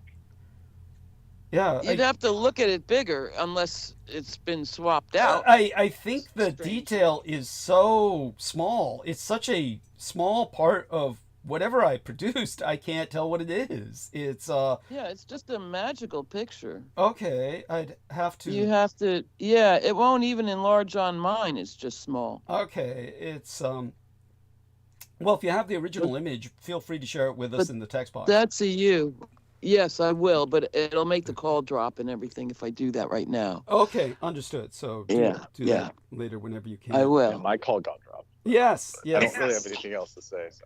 Well, feel free to whether you have something else to say or not. You're always welcome to participate. So Holly's just informed me that the interesting icon that she uses is from one of my illustrations, but it's obviously a detail that's so small that it doesn't really define itself quite well. So I have no idea what it is. She'd have to show me the full illustration. Okay, so It's the white bird lady. It's the white bird lady on the rocks with the ocean. okay. fog. Oh, okay. I think I remember. That one. Oh yeah, it's Oh my magnificent. gosh. Yeah. You guys, I should have you asked. said that we should reunite. Her power went off from lightning. Oh, What? Yeah, That's we're having cool. a storm. yeah. Oh, Well, I just So got your a power's storm off? in the desert. Yeah, my TV was doing a weird thing today. I didn't like it either. Wow. Yeah. Okay. Desert storms are epic. okay. Biblical sometimes. So why, Aristides? Can you help explain this? Aristides, why is Troy Bellamy calling us from a group? There's something he's doing wrong. Is when everybody else presses the phone icon, so that they're doing the call. Everyone, is it supposed to result in this? Can you guys see what's happening? Take a look at your call. Missed call. He already joined the conversation. So he joined the conversation, but he's trying to get in on talking. So is he pressing the right button? Maybe he doesn't know. I said again. Well, is it the one that says infinite call? Because there was a few. So maybe they're all- Okay. Go to the Yeah, infinite it's the call top and then- chat. Top chat. Well, it might and not then, be the top one for his. Yeah. Oh, Infinite yeah. call. Go to infinite call. Go to infinite call. Infinite call. And when you're in there is when you get the little phone on top. And Top right. okay, press phone icon. Phone icon. That that says call everyone. Call everyone. Well, it's in the top right, and then when you press it, it asks the question. Oh, okay. Okay. The on top right. On top right. On top right. Top right. That will say. That will then say. Will Yeah. then say call everyone. Okay, so hopefully he gets this and joins us.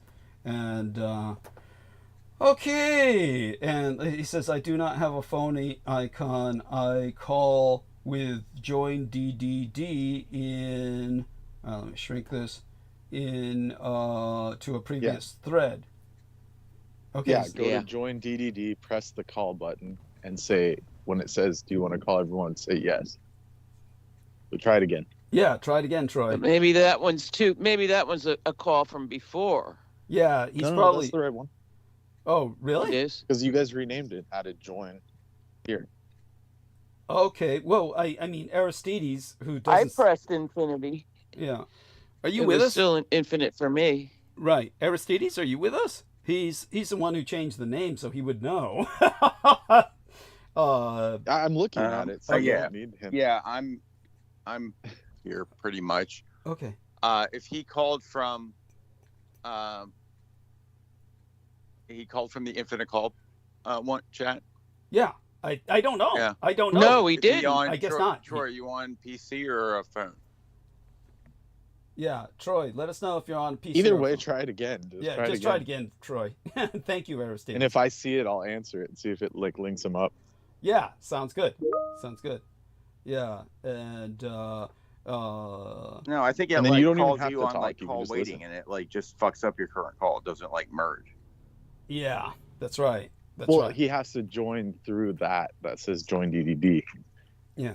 Join DDD infinite call here. That's what he needs to jump on, right? Yeah. Yeah, I don't think he was joining that, or maybe not, whatever. Okay, well, hopefully he makes it. And... Well, Mars is going into fifth sign, so it's going to be a little disturbance. There you go. Thank you. I like. Oh no, she had to cut off. She stopped listening because the power kept going out, and I think that just too much, at once. Wait, so this is a real person? This other Heather? Yeah. Huh. She's like, I gotta go. She's not even chatting with me on the messenger anymore. Oh, wow. Oops. Yeah, but That's cool. comes with the territory. Well, you got to deal with whatever, Like I said, Mars is going into fifth sign. Mars in Leo is very volatile. Double fire. Yeah. Yeah. Double Heather. Yes. And the moon is there right now as well. Yeah. That's right. And we're in Magha. Magha is the sign of the lines. The Vedic sign. Yes. Yeah. Thank you. Which is also Trump's ascendant, by the way. So he might get a little more volatile as time goes on. Great. That's all we need. Maybe that's exactly what we need. Get himself in more trouble. Oh, so... Well, I mean... He's already a hothead, so yeah. But maybe it'll be enough he strokes out. Yeah, it's hard to say what would happen exactly. Depends on the individual's chart. Yes. Yeah. And thank you everyone for and so Heather, yes, she really was talking to a real person who was apparently part of the same program she was a part of. It's pretty impressive, and but I'm glad that they're beginning to see each other as people more, and that her other Heather friend listened in for a while till the storm took her out. But Heather, are you impacted by the storm in any way? How is this, her neighborhood is so different from yours that is she far away in the state, or or kind of like close by? You don't need to answer if you don't feel like it. Well, she said her power went out, so I'm assuming that. Oh, are you talking to me? I got disconnected for a minute. Yeah, she lives in another town, like miles away. I couldn't just get in my car and go there. So, electricity is a crazy thing. It is. It's a lot like magic. It's the main component of magic, isn't it? It's the etheric element. Yes. Yeah. Yeah, and certainly the dead come through a lot of electronic medium. They really do.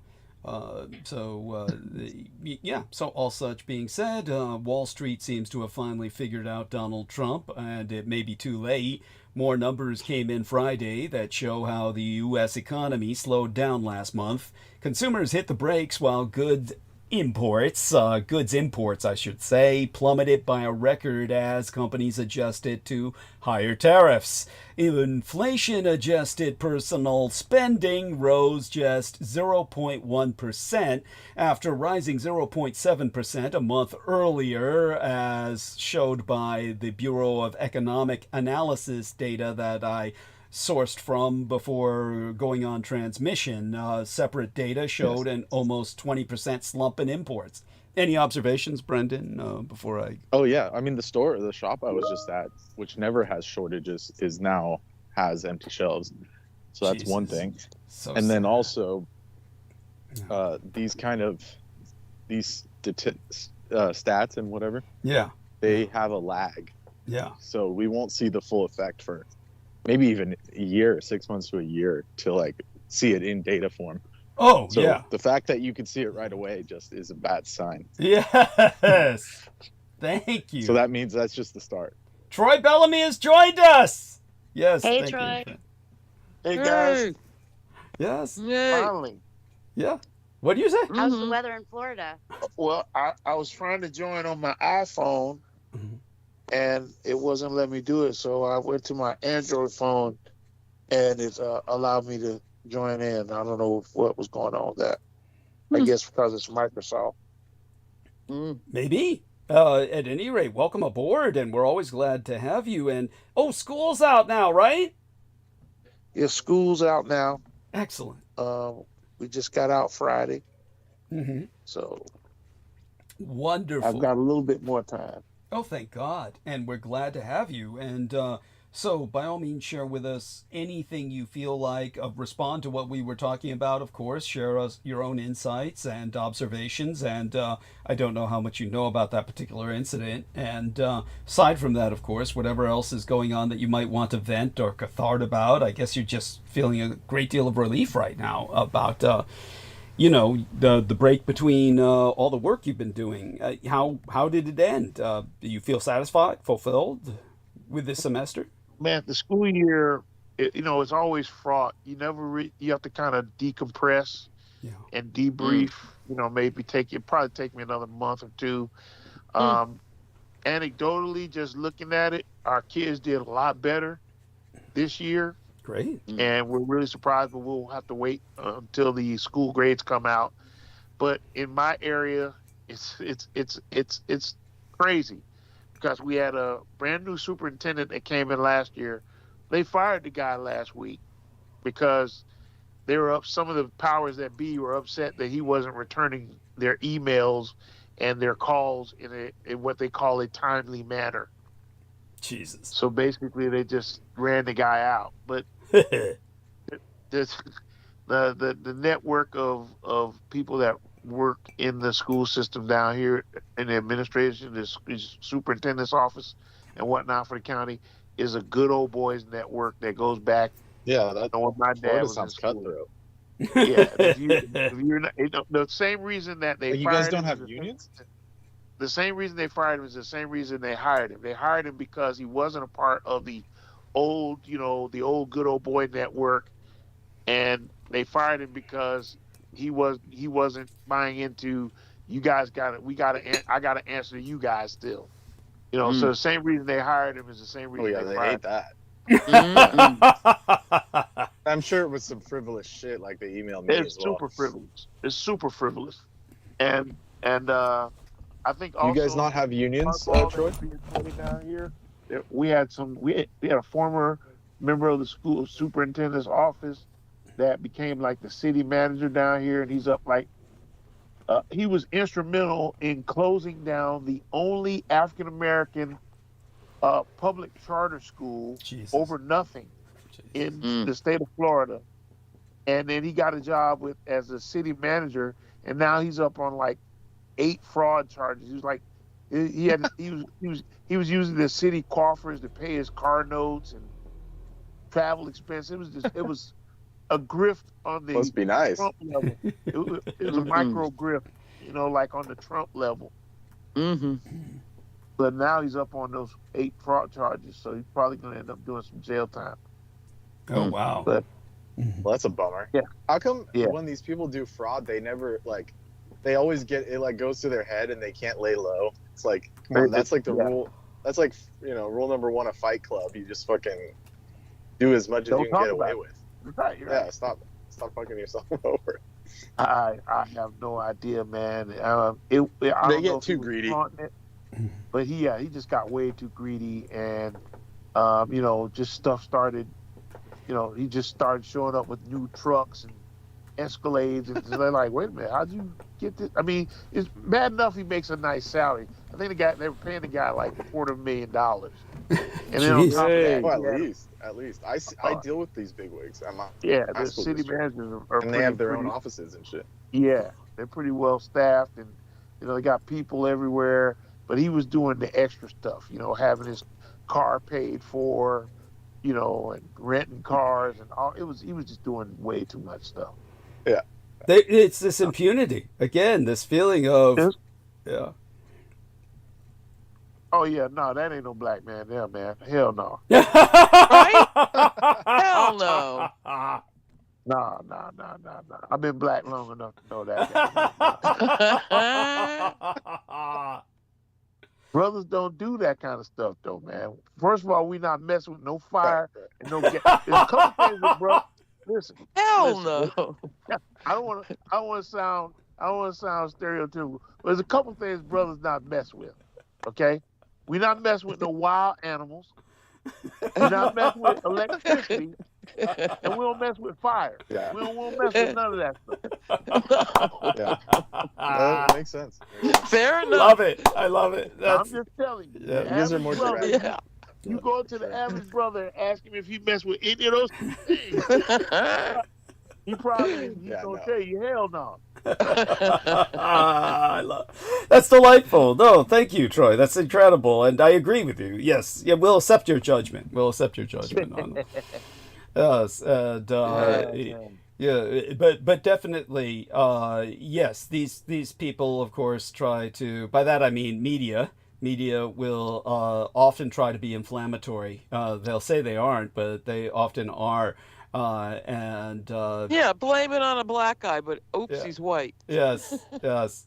Jeez. Yeah, Yeah, there you go. yeah, it sounds about right. It's also like I said, Trump is trying to use these MK Ultra victims so that he can rationalize his various other programs, which are all racist. And when it comes to so the latest attacks on education, your observations, Troy, the attacks on Harvard, all the rest. Please share with us your own feelings about this. So what you feel is It's a lot. It's a lot, man. I was thinking about this the other day. My thought on his attacks on Harvard are strictly because, again, he's a narcissist and he's racist at his core. Yeah. Simple as that. I mean, first of all, let's go back. Harvard. I don't have any extra love for Harvard. I don't think it's fair that what he's doing to them, but I don't have any extra love for Harvard either because of the way they treated President Gay, the first black female at Harvard. Yes. They accused her of plagiarizing her work. Oh yeah, that was on her doctoral thesis. Yeah, ugly. Then they said, Like they then hired her blamed just to fire. Right. She just got hired. She's on Yeah. campus, not even 6 months.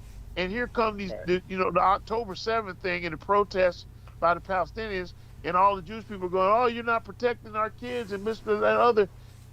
Well, first of all, as the president of the university, you have to allow for free speech and the free exchange of ideas.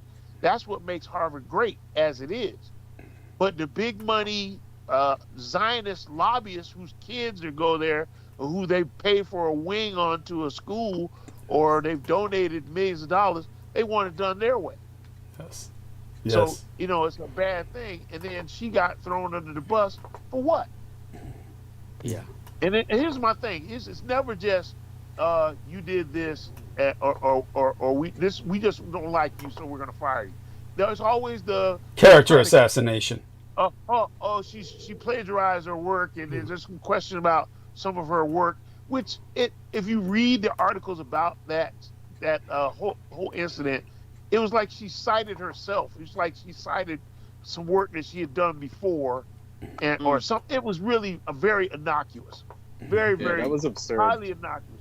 Like, And so, here's the other indignity: they hire her back to just be a professor on campus. I'm like, what the fuck? Why don't you just leave? Yes, But true. this is part of the slave mentality. When they freed the slaves, they were like, all right, y'all free. Well, where's the slave gonna go? well, I don't blame her. If it was the same salary, I would have stayed. Yeah, you do need the money. She Well, does need the money. and I wonder if she might enjoy the reduction in unbelievable, horrific pressure. No, yes, there's no question that. I mean, you gotta She be. Yeah, but it's might not You gotta, enjoy you gotta be connected. You gotta again? be connected. God. You gotta be, you gotta be lineal. Yeah. You gotta have all these other guardrails around you to keep you from Oh, the yeah. wolves that are nipping at you anyway, especially as Yeah. a black female. But Oh, yeah. imagine this was all. Let me go back. This is all backlash. I call it blacklash. Right. Because the year she got hired, that was the summer when all these highly intelligent black women were just kind of coming out. And, this whole notion of black pride, some kind of way, really irks other people. Yeah. Mhm. Like Black pride means, man, I'm really proud of what we're doing. We've overcome, and now we're here. Mm-hmm. Yeah. White pride means we hate everybody and we gonna kill you motherfuckers. I think people don't realize the dichotomy between the two. They think when you say pride of one color versus the other, they mean the same thing, and they don't. And so you had this rash of where you had her becoming the first black female president of Harvard. Then you had what's her name, Harris running for president. You had all this tide of you had all the black females, the lawyers who were attacking Trump. It was like this. Yeah, like they all of them as this concerted effort by black women to destroy this particular white man, and that's really not what it is. I mean, it was a pretty darn amazing uprising. Yeah, I mean, it really was. Fonnie Willis in Atlanta, who won her case against Trump and got the case brought to court. You had what's the woman, Letitia James, who won her case, and then she brings Trump to court, and he has to pay this amount of money, and he's over and over. These women who are of high intelligence. So what's the first thing that Donald Trump does when he goes in? He says, we're going to destroy DEI. If you're a black woman in an office, high office, it had to be DEI. They're talking about airplane pilots. I heard Charlie Kirk talking about, man, I wonder if I get on a plane and I see a black pilot. I got to wonder, is he qualified? Like as if they're just walking down the street past a basketball court and go, hey, brother, you want to fly a plane today? Hey, man, we getting ready to go to Texas. You want to fly? Yeah, brother. I mean, but this is how far ignorance goes in under the guise of racism. And what you're hearing, everything you're hearing with this big bullshit bill and all this other stuff that's going on with Trump is all dog whistle for racism. It's all under the guise of population control. If I can keep them from eating and I can keep them from getting health care, they'll die off faster. Yeah. Or they'll just leave or something like that. So it's all under the guise of, oh, we're trying to be efficient. We're gonna send Elon Musk with the efficiency crew, and all they're doing is putting the money from the left pocket to the right pocket. That's all. Actually, they're putting it into Elon. Elon was putting it into his own pocket, but his own pocket. And this is how stupid racism is, because you're sitting here watching this man. This man makes $8 million a day from the government. You bring him in to get even more contracts and to take money from other people just because you don't feel like, because they're a certain color, a certain ilk, that they don't deserve access to our dollars, and Elon's going to make it better. I mean, come on. If Elon could find $1 trillion, the only thing you could do with savings of $1 trillion is redistribute it to the freaking people. What the fuck? I mean, what does he talk? What are we doing? That's the whole problem. Did something happen? Am I still on the call? Yes. Where'd he go? It was him. They cut him, of course. Oh, man. He testified, brother. Oh, man. I agree with all that shit. Of course, I do too. Are you here? Yes, what happened? I know you do. Oh, they took you out? I know you do. So imagine Elon Musk goes in and finds $1 trillion of just waste and stuff that's going on. Well, what can you do with the $1 million? The $1 trillion. You take $1 trillion and you redistribute it back to your people. You're the government. That's the whole point of having a government. You create loyalty, you create citizenship by redistributing resources. And all they're doing is just trying to garner resources for certain groups of people. Right now, the regular Joe is thinking they're doing it for them, and it's going into Donald Trump's pocket. That's world It's going building. into his son's pocket. They're it's going into working Elon's off pocket. The communist model. Yeah. The Soviet model is what Elon has used the whole time, just like the model for building Teslas came from the factories in Soviet times. They're being informed by their racism. They are voting against their own best interest. As long as the Negro don't have it, I'm good. Yes. Yeah. And that's the old Lee Atwater Southern strategy. Don't say the N-word. Don't do all this. Just change the policy a little bit. Change the laws, redistribute the resources, and then it'll make it seem this, plausible deniability. And that's all the gerrymandering. Yes. There's a guy, I can't remember the guy's name. He was on a podcast with this black political pundit.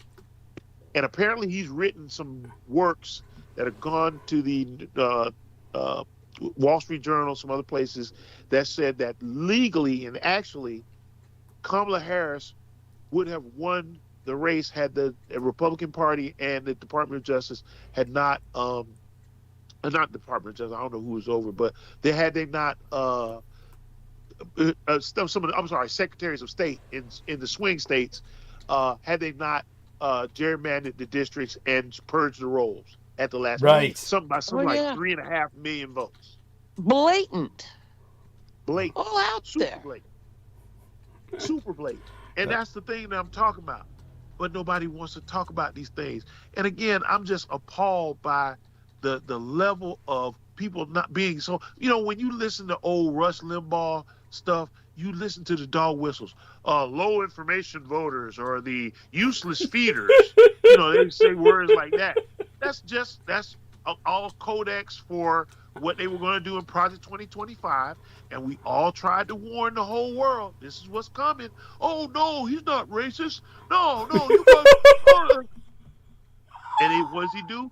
Now all of a sudden they're all bitching and moaning. Wait a minute. Okay, wait. You're cutting our Medicaid. Whoa, our Medicare. Wait a minute. Now they want to have town halls and try and explain themselves and express their anger and frustration because they didn't think it was going to bother them. Again, it's the same thing. Now all of a sudden they're all scared. Darwinian selection. There you go.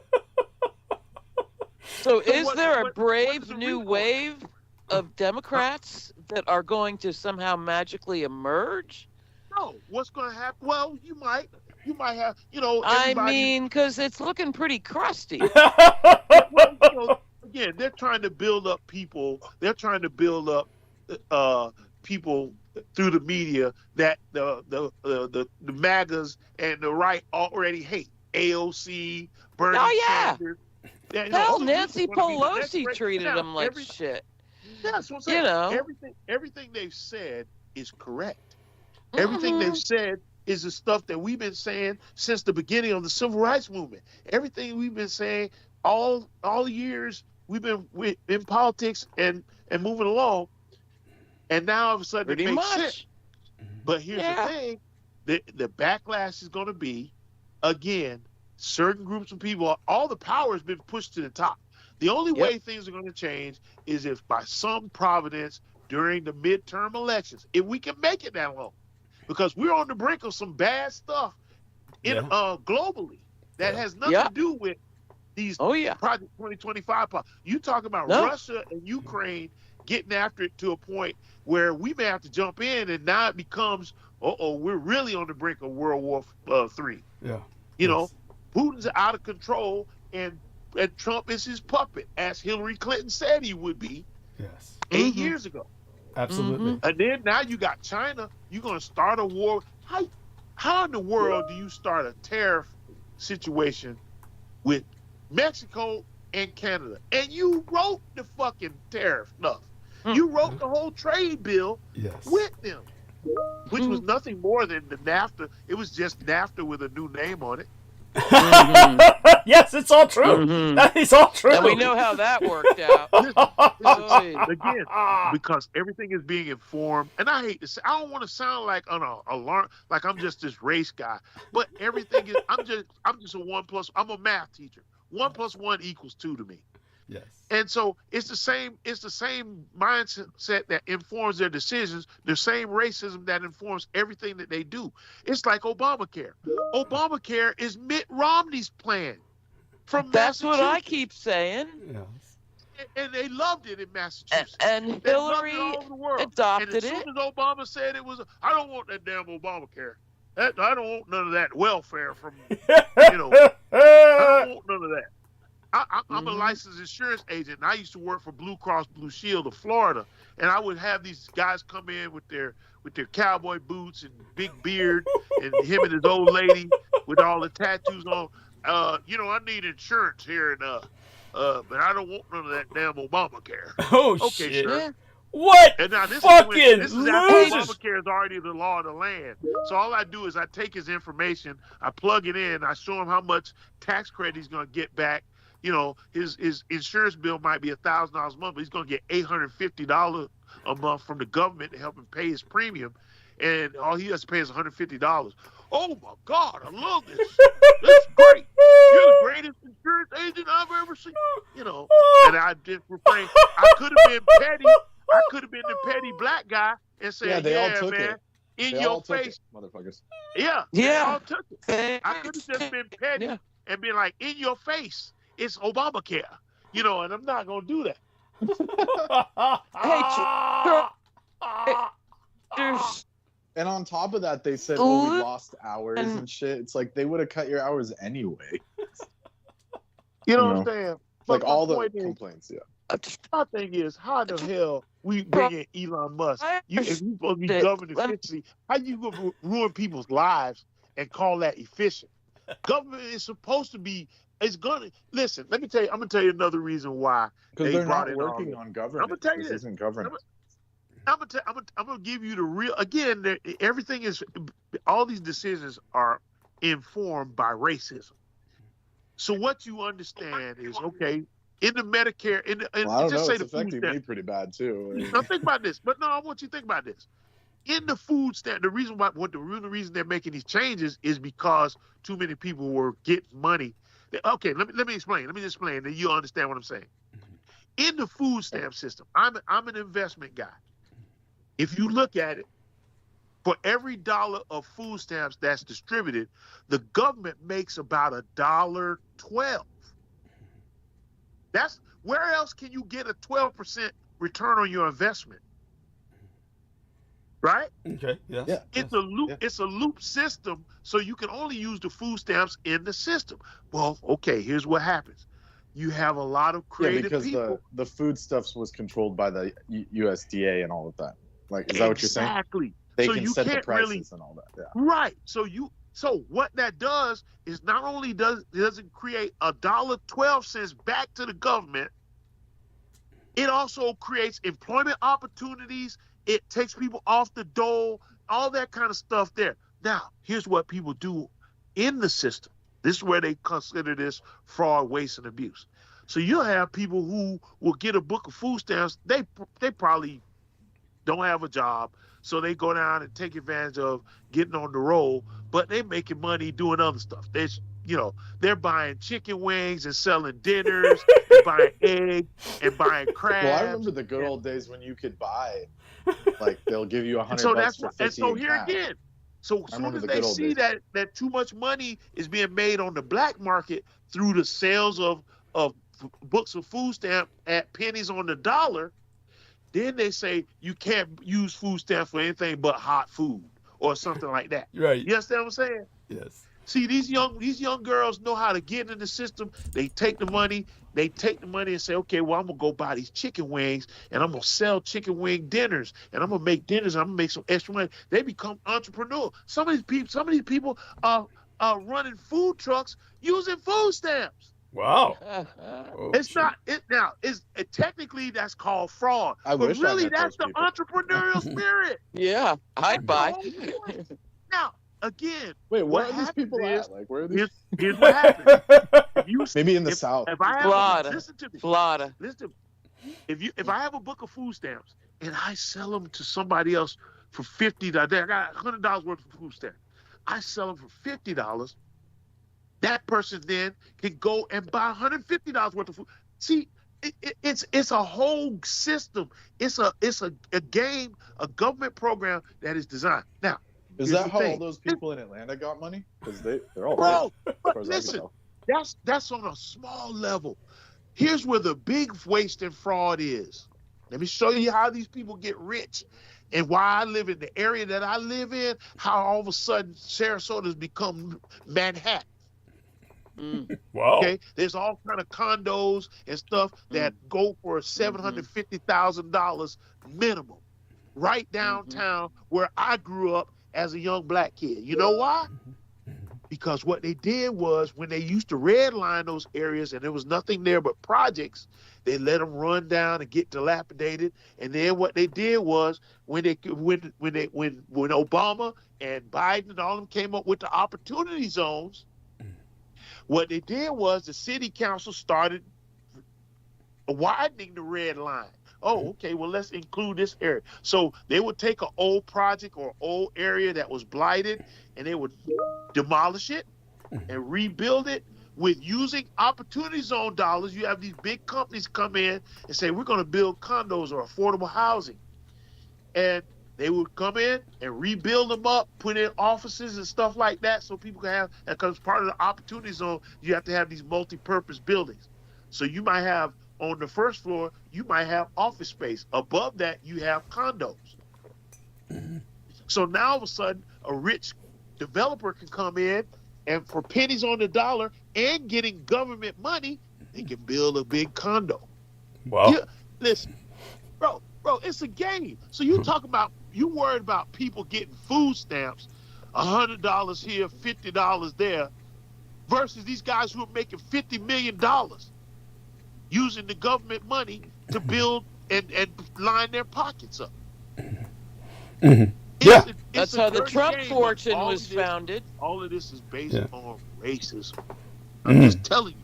Yeah. It's prejudice. I don't want. We're gonna make you do job. We're gonna stiffen the job requirements for you to get Medicaid and food stamps and all that over these little $50 and $100 here or there that you don't think that somebody deserves. There's dignity in all work. These people should be trying to find work, but if they got to work 4 jobs to get that money taken away from them, or pay $2,000 in rent for a 2-bedroom apartment, it doesn't make any sense. No, of course not. But then again, it never Agreed. did. There Right. is a sense to it. It's Agreed. called oppression. There's a Yeah. It's gotten, worse and worse. And but oh, please continue by all means. No, I'm good. I'm good. I wanna hear what y'all got. Oh. Troy, I wanted to say, to my knowledge, neither Louisiana or Mississippi has ever adopted Obamacare. No, The legislature of those states is so entrenched in evil that they couldn't give their people that. Well, Obamacare is the law of the lands. Every state has what they That's don't call what it. I Listen, thought. it's not even really called Obamacare. That's No, name it's the they gave it. ACA. The Affordable ACA. Care Act. Yeah. It's the Affordable Care Act. And That's what right. That's happens right. is And those it was states originally have- started, it always needs to be credited, it's actually Clinton Care. It was actually Hillary Rodham Clinton that instituted it. Obama simply came in at the time that it was right. He pushed it over the. She line. tried, but like Troy said, first it was Mitt fucking Romney. I remember that, Right. right? But anyway, we're Okay. here to. Troy's point is that race plays a far greater factor. Continue, Troy, by all means. Than people Well, yeah. understand. So those states that you mentioned, they did what they didn't do was expand Medicaid, and if they expanded Medicaid, they would have gotten more money from the government, which would have provided for their ability to then offer very viable marketplace plans that would allow their people to have insurance. Yeah. So again, here's where the nefarious. I see again as a licensed insurance agent, and I got my license before Obamacare came out, so I saw the whole birth and the iteration of it in different levels. Obamacare was originally supposed to be a giveaway to every American who did not have insurance. If you got a job and you didn't want the insurance through the job because it was super expensive, they're taking half your paycheck for you and your spouse and your kid, then you could have gone through Obamacare and gotten tax credit, right? Okay. That's what it was supposed to be designed to do. The Republicans came in, mocked up the bill, and said, nah, anybody that works for a company that offers insurance has to take that. And if you deny your insurance plan through your job, then you don't get any tax credits. So I can still get a marketplace plan and not take my plan at work if it's cheaper, but most of the plans are not cheaper. And with the marketplace plans, you get all the 10 essential benefits. You get your annual checkups, you get inoculations, you can put your kid on there, it may not be as expensive, but for the most part it is. So they've made the employer plans a lot better. But what that does is it eliminates the government from being on the hook for helping to pay the premium. Here's the thing. We've gotten better as a society because many people were using the emergency room as their primary care physician. That's right. Sadly. And that's expensive. Now you all of a sudden, this kid, somebody comes up chronically ill for something they probably could have had taken care of if they had a doctor. Now they get in the hospital stay, they can't pay the bill, and the hospital's stuck for the bill. So it was getting expensive. It's a stupid plan if you, you know what I'm saying? Yeah. So Obamacare was designed to sort of socialize medicine. Okay, we'll pay you guys, we'll help you, incentivize you based on your income to help you pay your premiums so that you'll have insurance and you won't be sick and going to the hospital, and we could do preventative stuff to get stuff taken care of. And the Republicans mocked that up and said, no, we don't want to do that. Then Obamacare said, okay, we'll accept that. President Obama, all right, we'll do it like that. Then they what Obama tried to do was say, okay, well, this is what we're going to do. We'll call it the mandate. Everybody, either you accept the marketplace plan if you don't have a plan. If you don't accept the plan, you don't have health insurance, then what we do is we take $875 from your taxes, or it'll add to your taxes, because now everybody has to buy in. Everybody has to pay in so that the system works. And we talk $165 a month, right? $165 a month. Right, about $165 a month. The penalty was $165 a month. No, it was 80. It was like $875. It was something like that. It was not a month though. Yeah. No. Okay. Okay. At the end of the year, they would just charge you. Got it. If you did not sign up for the plan, or if you just say you're expecting to get back $2,500 in taxes, they deduct $875 from that, and you get the net. But that's a year of health insurance, which is pretty damn here's cheap. The thing. Right, exactly. So here's the thing: the Republican mantra is, we don't want to be forced by the federal government to have to do all this stuff. So, we don't want to have to be forced. This is why they're going against the 14th Amendment and all the other civil rights stuff, because they're trying to recapitulate and retry not only the Civil War but the civil rights era, because they feel like they were forced to have to go to school with black folks, and forced to have to use the bathroom, and forced to integrate the lunch counter and schools. And so all this stuff that they want smaller government means they really just don't want anybody telling them what to do and how to treat their Negroes. Yeah. There's all that is. There's a lot to it. There's a lot to that. That's why they wouldn't accept in those states the money from Obamacare. It's not that they don't have Obamacare. They just didn't accept the extra money, which would have helped further and it made Medicaid better in those states.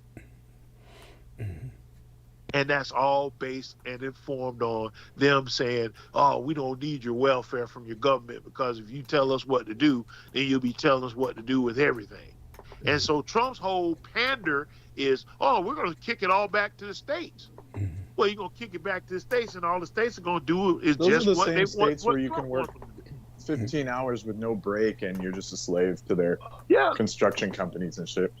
And they Amazon loves those states. Yeah. And all Everyone this, all does. this Everyone ice. does. Let me tell For you the this, warehouses. And the workers are all happy this, to all this slave. ice bull stuff that they going on, picking up people and doing all that. I can tell you one place they're not doing it at.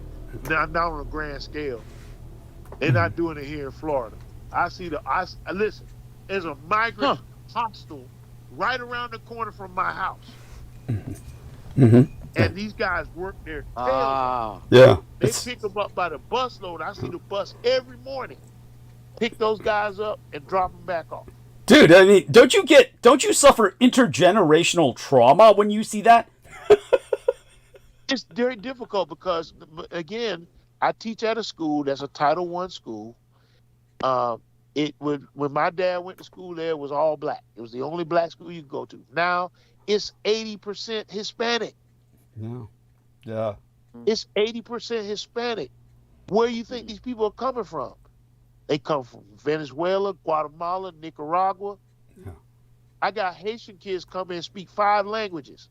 They speak Spanish, they speak Creole, they speak Patois, they speak dialect from the jungles because they've lived in all these places. Their parents have travailed them all the way through the jungles of Nicaragua, from Haiti, through Mexico to America. Oh, the Darien Gap and shit. Oh God. And then I'm not saying that in a bad sense. Of course not. I think these kids deserve an opportunity to try and live their lives. That's what America is supposed to be for, an opportunity. They're not. Their parents are not out here robbing and stealing and running gangs. They're out here working 2 and 3 and 4 jobs. Yes. Most of my students miss 2 or 3 days a week. You know why? Because they got to go help their mom clean a hotel. Yes. They got to go out and do yard work with their pops. Something like that. Yes. It's horrific. It is unimaginable. And it's slavery. It's slavery. That's what it is. And it's and what happens? Then they're on their way to a soccer game and they get detained and deported by ICE just to render it all a pointless story of suffering and endless cyclical hell and abuse. It's like America got what it needed out of them, and then ships them off. It's unspeakable, just unspeakable. It is. And see, Trump hits everybody with all this. Oh, when I put the tariff on, we're gonna make trillions of dollars and pay off this. And anybody who understands budgets knows that either you increase revenue or you decrease expenses. Either way, you got to do something if you're going to do that. Now, my thing is, these people are paying taxes. They're driving in revenue. They're driving up the economy. The GDP is, they're all a functional part of society. Even the people who sell drugs, the black market, Douglas probably knows this. I'm guaranteed Douglas knows it. The black market drug sales have boosted our economy and helped fund black projects and other projects that have gone on. I guarantee that. Yes. Yeah. So, I mean, all this other, just all that bloviating and stuff, it irks me to the point because you can't be that naive to think that Trump cares about you that much, that you guys are running around here with flags, hats, shirts, and all that. This shit is made in China. Yes, of course. What the fuck is going? Can I say that on here? Yeah, of course. Of course, you're welcome to. Curse freely. You hear me? You hear my potty mouth run? I run like a sewer, dude. Why even ask? I'm just saying. I'm saying, how ignorant do you have to be? And then they get upset when you call them ignorant. Y'all are happy that Trump's going after China, but his daughter just got a $2 billion deal with China. He sends tariffs on China, and all his gear and stuff is made in China. This just don't make any sense, man. Of course not. It doesn't make any sense. It makes Iran-Contra look like kindergarten, man. Yes. I thought that was complicated. Yes. Oh, God. Oh, yeah. Yeah. And it's all out there. Oh, come on, man. Come on, man. But I had a friend. yeah, go on. I had Your a friend try to hit me with the darn, what about Hunter Biden's laptop? I'm like, Oh, God. really? Yeah. That's not a friend. That's an idiot. Go on. yeah, $200,000. yeah. Oh, he made $500,000 a year. He wasn't qualified to be okay. Dude, are you still talking to Peter Moon? That's it. He was talking to Peter Moon. Troy was talking to Peter Moon, who said that shit. Probably was. Yeah. Go on. Him and Trappist Nicholas. Yeah, Trappist Nicholson. Yeah, Trappist Nicholson. Shit, you remember his name. I'm impressed. Yeah, man. Oh my God. Go on. I remember that knucklehead started calling. I was like, this guy is kind of weird. To At first he say was the like, least. Brendan. I've been listening to you for years, man. He told Brendan he was like nearly my age, but that's impossible because he was like, he had to be at least a decade younger than me because of what we discussed. But anyhow, continue. Yes, go on with what you're talking about. That's comic relief. That's yeah. And but this is all this stuff is dog whistles, is wordplay for population control. All this Elon Musk coming in and cutting off foreign aid and cutting off research for this and that. And we've had the worst measles outbreak. I heard that the CDC has now issued a travel advisory warning that if you're going to travel, make sure that your vaccines and inoculations are up to date for measles. Duh. What the hell is Bobby Kennedy doing around anything, man? No, man, this out. Listen, I'm not one for violence. I don't like violence, but I promise you that by the time, if this had been Obama's administration, every person in that administration would have been in front of a firing squad for treason by now. Oh, indeed, to say the least. Totally. You thought January 6th was something? They would have stormed the Capitol. Totally. Oh man! And so I can't wait until either the midterms, because we can't impeach him now, and I think that's the only reason he hasn't been impeached, because everything he's done is impeachable. But he has been impeached. He's been impeached twice. It doesn't seem to matter. The new round. They had him dead to rights then, but they really got him. Yeah. Back. But they know that the Supreme Court and that the Congress is not going to go for it. Goddamn right. And this is why they're trying to they're trying to ram everything they can down our throats. I mean, can you imagine these people literally getting ready to vote on a bill that's going to increase the deficit by $3.5 trillion? And listen, they're just saying that number because I heard that number was more like $8 trillion from real economists. No. The net effect of that will be almost $8 trillion. Oh yeah.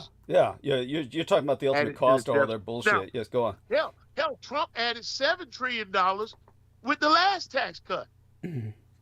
After making a whole big deal in the last election about how that was the only thing that mattered, lowering the deficit. Yeah, of course. That's a Republican fetish. Troy, I don't know why the group is the only ones that can perceive this shit. Yes. Yeah. Well, it's happening in front of the world. Our handlers are telling us that all the people who are abusing the system and ruining this country are the real victims. Yes. The anti-Semitic talk, all the anti-Semitic talk, and again, this whole thing with this dude in Colorado could be a pure false flag. It could be. Indeed. I wouldn't be surprised. Yeah. MK Ultra. Yes. Go on. We just had Israel bomb and shoot and snipe out people who were going to get food. Yes. I'm telling you, one more day. Yeah. This would not surprise me if this was a false flag, because there ain't nobody. You can say also what happened in D.C. It could be a false flag. Throwing them at old Jewish people going to synagogue. Those are some of the nicest people you ever want to meet. Mm-hmm. What the hell is this guy upset about? Yes. Well, that's the whole purpose, is What was to that attack the voice most. that just That was said Real about Technique. DC? Real Technique Okay, has okay. joined us. Yes. Welcome Scared me a aboard, minute. Real Tech. Yes. Welcome aboard, Real Tech. I'm Yes. sorry. No. I can be a ninja. Yes. Real tech. Yeah. I really can be. Yeah, they call him Cock I- Ninja. You should see. You should see how much pussy he gets. So there you go. But yes, sir. yeah, That is true. So, do share with us a little bit of a status report, a situational update, whatever you feel comfortable to let us know how you're doing, Real Tech, by all means. Oh, I went out, took pictures in the Brooklyn Botanical Gardens. Just a girl I've been wanting to photograph for a long time. She was really young when I first met her at New York Comic Con, but I always wait until a little older. She was with her brother, which is good. Smart you know. move, She's yeah. in her 20s now, I believe. Mm-hmm. And I was doing random reboots, the Japanese, because 100 years ago they made a Japanese garden. And the first game is the reboot in 2013 was based off of Yotai. And I just photographed there. I could post some pictures. And I just, went out. I've been out in a while, so I'm a semi-recluse, but I was sick a lot during the winter, so I didn't want to push it. And even when I got a haircut recently in the city where I went to, I also didn't want to get too much of a short haircut because it was raining that day and it was just terrible weather. So, yeah, I had a pretty good time. I'm going to get ready for Brooklyn Comic Con coming up next weekend. It sucks going out to Brooklyn, though. I'm trying to figure out how to... not taking a car. Troy asks. Anyway, so. Troy asks a question in the text box. Real Tech. When and where is Comic-Con this year? Which one? So many. Right. The Troy. big one's always in New York. There's many of them. Yeah. There we are. Thank you. So Brooklyn I'm Comic thinking about Con the is big- next weekend. What you said? Is one in Brooklyn? Yes. Okay. It's going to be at the terrible location again, which I'm not happy about. I don't know why they changed it, but it's going to be at the Are Breeze. you aware of any Easter eggs or anything coming out? Any new movies, franchises? I know that the Wheel of Time got canceled. That fucking shit sucks. Emasculating men and stuff. Fucking, I was watching What's the Wheel of Time? Thank God they got fucking canceled. I hated that fucking show. I was What watching is the Wheel of Time? I've never heard of it. Yeah. What is? It's a bunch of demasculating bullshit. It's just fucking the fucking guy is basically saying shit and he's got to spend the rest of his life in a fucking clock tower. It's just fucking ridiculous, the show. And then it's just some low. It's like watching. It's like basically the Dragon Age Veilguard. 10 years to make that game. It's just fucking. It's I don't have a problem with what they want to do, but it's just the dialogue is just fucking horrible. It's just. Oh god, I know I'm going around the edges of it, but it's science fiction. It's science. It's fantasy. But with mages and medieval setting and this and that, like The Witcher or Lord of the Rings, that type of thing. No, but by the way, did Holly just leave? Holly said, I have to evacuate my spot, still listening. It's interesting that she does have to evacuate that spot after a certain hour. I guess, the dead do rise. Such being said, we love you dearly, Holly. Do jump back on anytime you wish. It is 1 o'clock. Yes. Yamatai. Yes. Yamatai.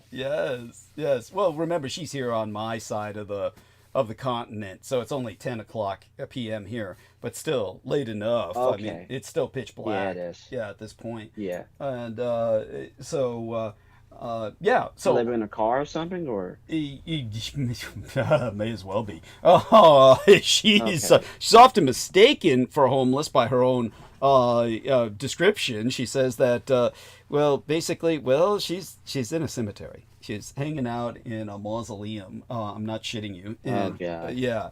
And just kind of like, I fear that's often what interferes with her electronics, because the dead do that. And she does. Yes, they do. Yeah. And she's. They really do, yeah. Yeah. And Amy Como's been saying something about her hotspot, and I don't think she's talking about sex. She's couldn't come on tonight because of they removed the hotspot that she was using to jump on bandwidth with us. And altogether, it's just, everybody's dealing with things. Troy Bellamy's typing. We're getting a good sigil from our dear friend Brendan Zogit. And Troy Bellamy says, the San Diego Comic-Con might be a trip for me. It may well be. I don't know. Do you recommend it, Mr. Real Tech? Your own opinion on that, please? 2023 was one of the best years to really attend if you're more of a fan than into celebrities, because it has become more into corporatism with stupid celebrities and TV shows and movies, this and that, and because of the writers and movie strike and everyone was striking that year, it really felt like it was back to the fans, which it was basically.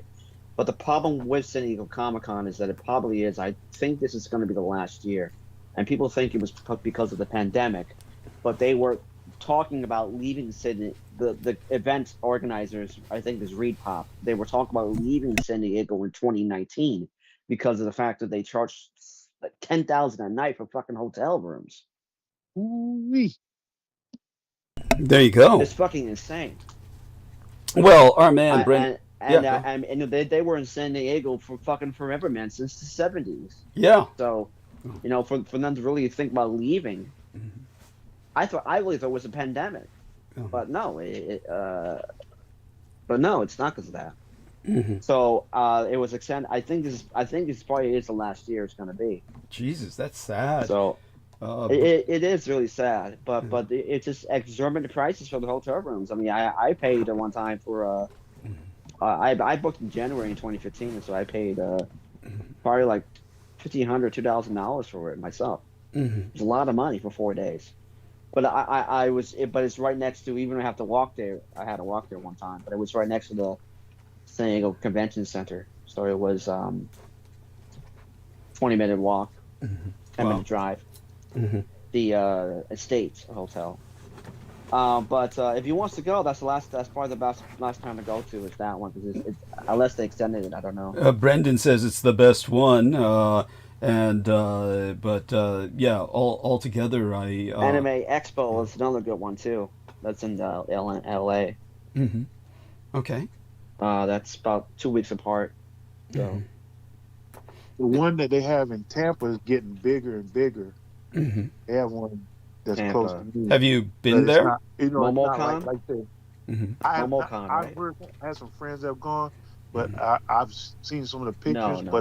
The one in San Diego is where you get Brendan was saying, you get people dressing up in cosplay and the breakout rooms, and that seems to be where they kind of release new information. As different series, new movies. Whether there's going to be an extension of one of the franchises or something like that. Oh, actually, I see that. I'm looking it up.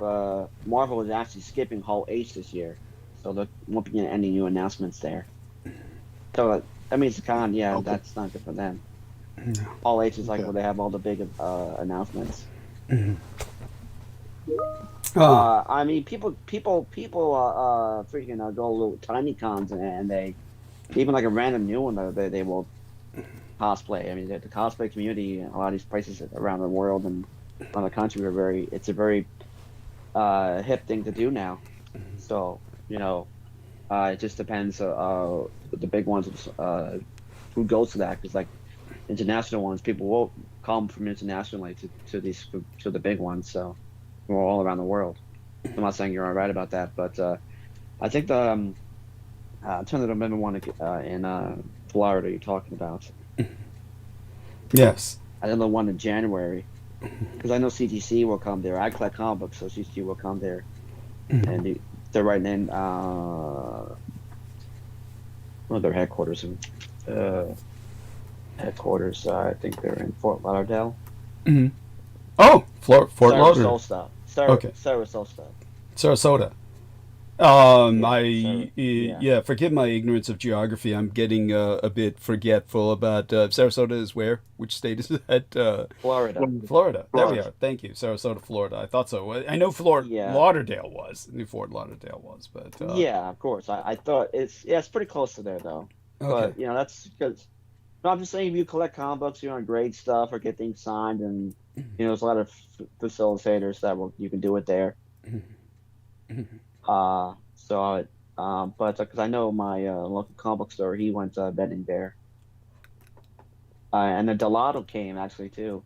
He's a very well-known MegaCon. He has to win. That was in March. Yeah, Delato, he came and went. He's Italian. Lives in Italy. Very, very well-known comic book artist. And actually, he helped Hank actually helped to Bullet for Comics. He helped to have him break out into the comic book industry. And that guy's like a recluse, so he basically doesn't really go anywhere. So it was a shock that he came to that convention. Well, okay. Yeah. Well, I mean, I'm certainly. Yeah. And glad- speaking of that too, with the comic books, Peter David just died. Peter David. He was sick for many years. Well, many of these was he an illustrator? Many illustrators are. I mean, Writer. A writer. Writer. Okay, and what did he Novels, write? too. Yeah. Spider-Man 2099, Babylon 5, a lot of novels, comics. Okay. I met him when I was a teenager. Ah. Captain Marvel. Okay. Let's Continue. see here what he did. By the way, I think Right. yeah. I'm certainly glad. Yeah. The numbers up. No, they're fine. They're fine. I'm just my batteries are dying Okay. in the keyboard, so I need to grab new batteries. Give me just a second here. I'll go mute while I do that. But everybody, keep talking. You're doing fine. So Troy, feel free to keep talking with our man Real Tech, and Brendan. Do join for a few moments here while I grab these batteries. They're close by, but still have to reach over. For Takes you. time. Yeah. Just give me a second here. Yeah.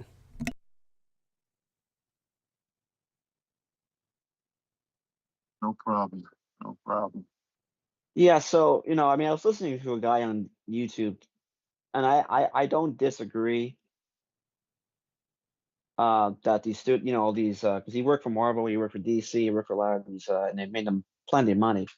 And I don't disagree that they should have taken care of his healthcare. They have her system like Peter David, he got to the point where it just wouldn't, the Medicaid just wouldn't pay for it anymore. And that's like he was on dialysis. It's a lot of health issues, and they should have stepped in and helped it.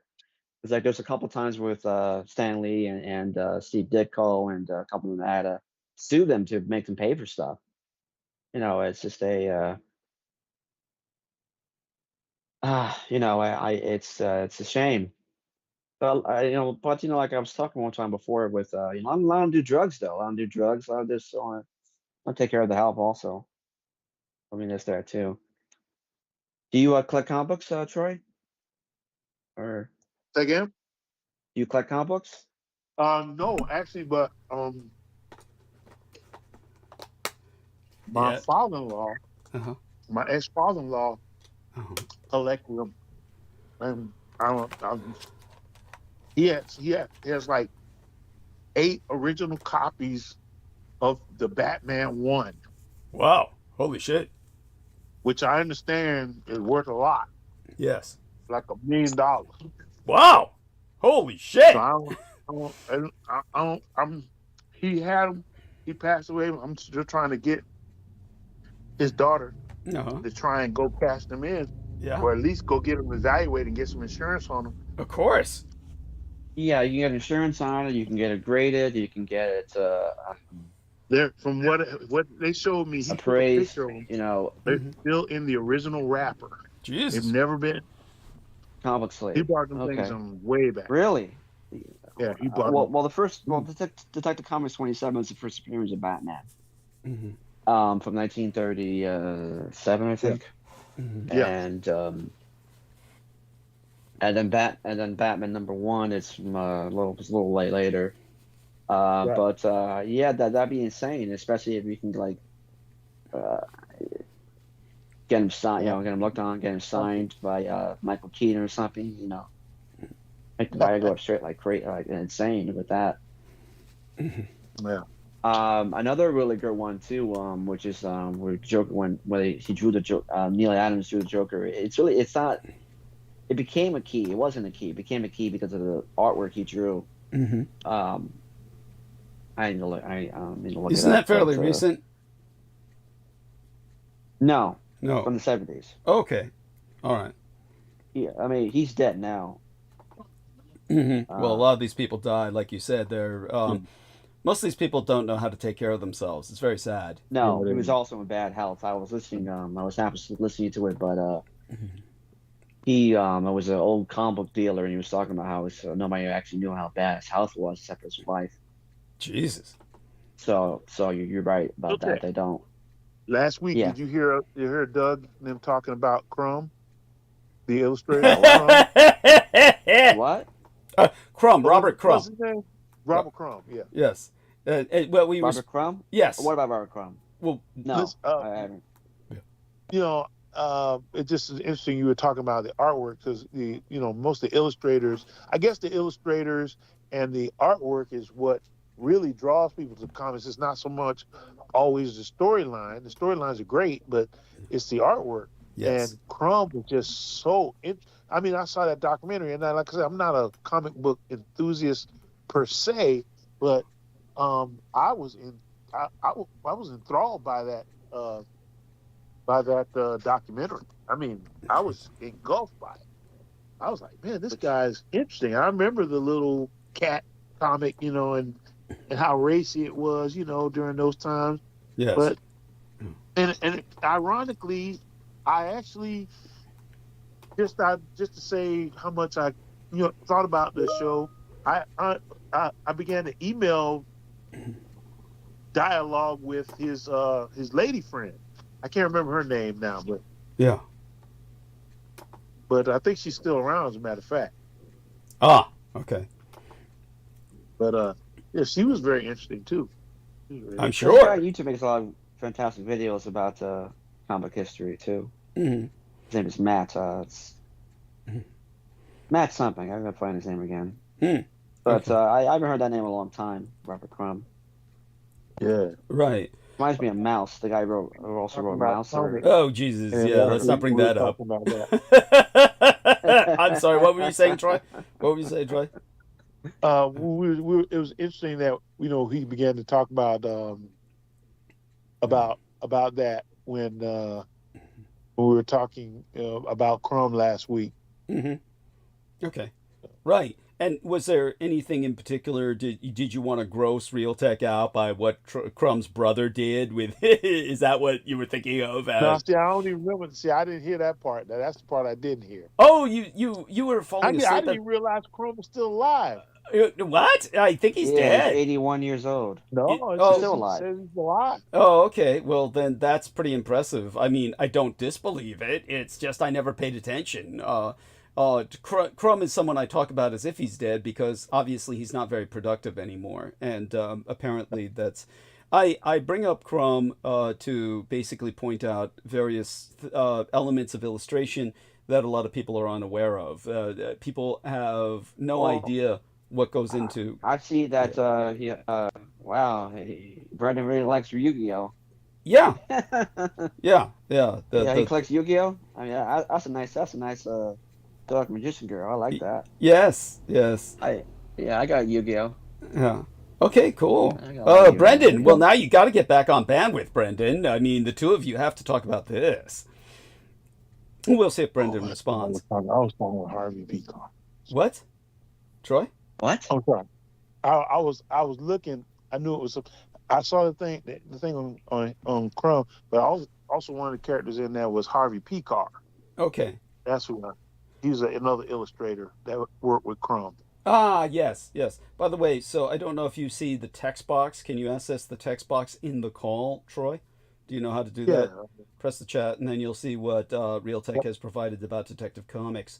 Can you gentlemen keep holding the stage for a few minutes while I take a break? I have to take a phone call and kind of tidy the area around myself and then prepare for a longer night where I go in a monologue. But Then he goes mute. Don't go mute. Oh my God, I need you. Brendan as well. If you can join. So I need you guys to maintain a conversation. Yeah. Yes. So I need you guys to maintain a conversation, hold the stage, and for God's sakes, don't let the bandwidth go silent. Whatever you do, don't let Heather, if you're still with us as well, please join. Shit, Brendan dropped off.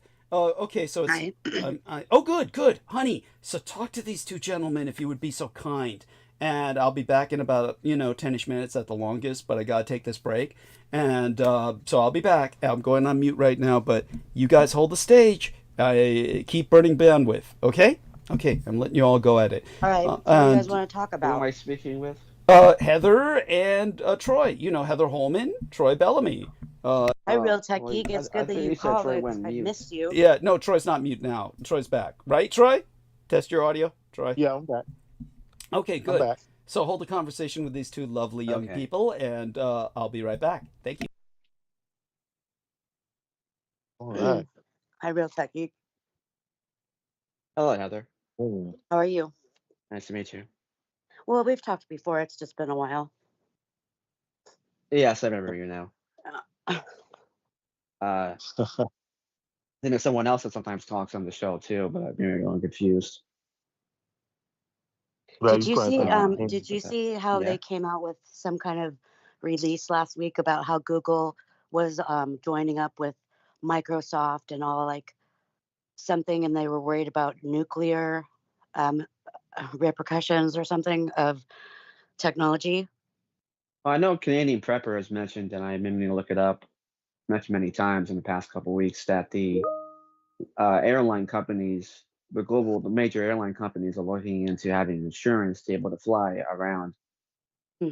if nukes go off in certain regions of the world. So there's that Right. too. What do you But think? I will look it up. I'll So get a talking link to about- the article that I read, and maybe that'll help Iūbilō. shed some light on what Mhm. I'm trying to articulate. America all right. announces the largest deployment in history. Where to? Meta, Amazon, and Google team up for this, and I'm going to share the link. Wow. Hopefully, hold on. I'm only working with one contact lens tonight. All right, take your time. Okay. Yeah. Well, and plus my phone is being harassed also. It's a Facebook link. I think I should just copy and paste it so everybody can access it. What do you think? I don't know if you guys are doing Facebook. Yeah. Real Tech. That Batman, that's the one he got. Okay. Wow, that's incredible. And I mean, it's in the wrap. It's like you right off the shelf. That's a golden age. I definitely combo got to grail. talk to her. I Yes, you gotta definitely tell should, her. and I can guide you to help you with that. What you said? Okay. Sorry. Yeah. Friend me on here, and I can guide and talk to you about it because I know the values of these books and the condition and how to look at it, and I can help you get into grading it too with CGC if you that's the way it should be. And for pressing and this and that, I'm not looking for money out of you, man. I just want to help you out. No. Gotcha. I don't care I about got that. you, It doesn't baby. matter to me. But Well, what you guys? I just, I'm just a comic book collector, and I didn't want to grade it myself. So I know a lot of people that are legit. So but that's incredible. But depending on the condition, of course. What you said? Yeah. I mean, I get it. I'll definitely look at it and see where see if she can find it. I'll tell her. Okay, so I'm looking at this article. Let's see Yeah. here. I don't know. It kind of feels like fear porn, though, in my opinion. But I'm reading it quickly. It looks like, let's see here. Yeah. So, this is gonna be Yeah. wild. Oh, they're saying it's not deployment of soldiers. metaphorically soldiers. What? What is that? Metaphorical soldiers? I think what they're alluding to is like a 3-day of darkness or some kind of like too much power being A surge to the grid, or something. I don't know. well, That's that why I is asked, probably because I the don't know. most. That probably is the most diabolical danger that there is to world peace. Would be attacking a major grid. You know, that's crazy. Let me ask y'all what y'all think about the proposed $20 billion military parade that's going to cost about $200 billion to pull off and repair the roads and everything if it goes down. You talking about the parade he wants to have for his birthday? Talking about that Yeah, one? which I ain't gonna tell the business, but it's gonna be a real surprise on that day too. Is another surprise that's gonna probably shut down the internet. Just But the I'll wait internet for you. or all of the. No, it'll just shut down the internet. You'll hear about it. Well, something weird happened on my TV today, Really? and it was very disturbing. What happened? Well, like we have solar panels on and a smart meter, so I know that that is a vulnerable, like for privacy and stuff like that. Like they can probably very easily hack into anything Bluetooth, right? Yeah. From their farm or whatever, and that's always a risk.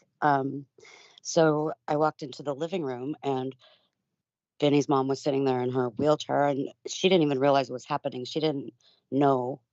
She just thought the TV was off, and it was on, and it was a black screen, but it had a blue outline around the edges of the screen, and it was doing the sound of like when the weather radio is like coming in for a broadcast. It's like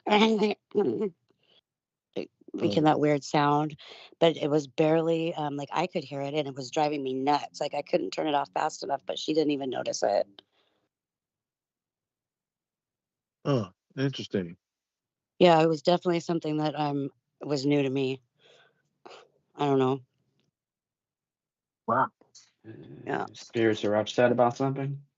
No, it wasn't upsetting. I just turned it off, but I don't even know what to make of it. It was like some kind of Morse code or some kind of like signal sounds coming through the TV. That's interesting. And the solar farm is in California, where all our solar is hooked up through.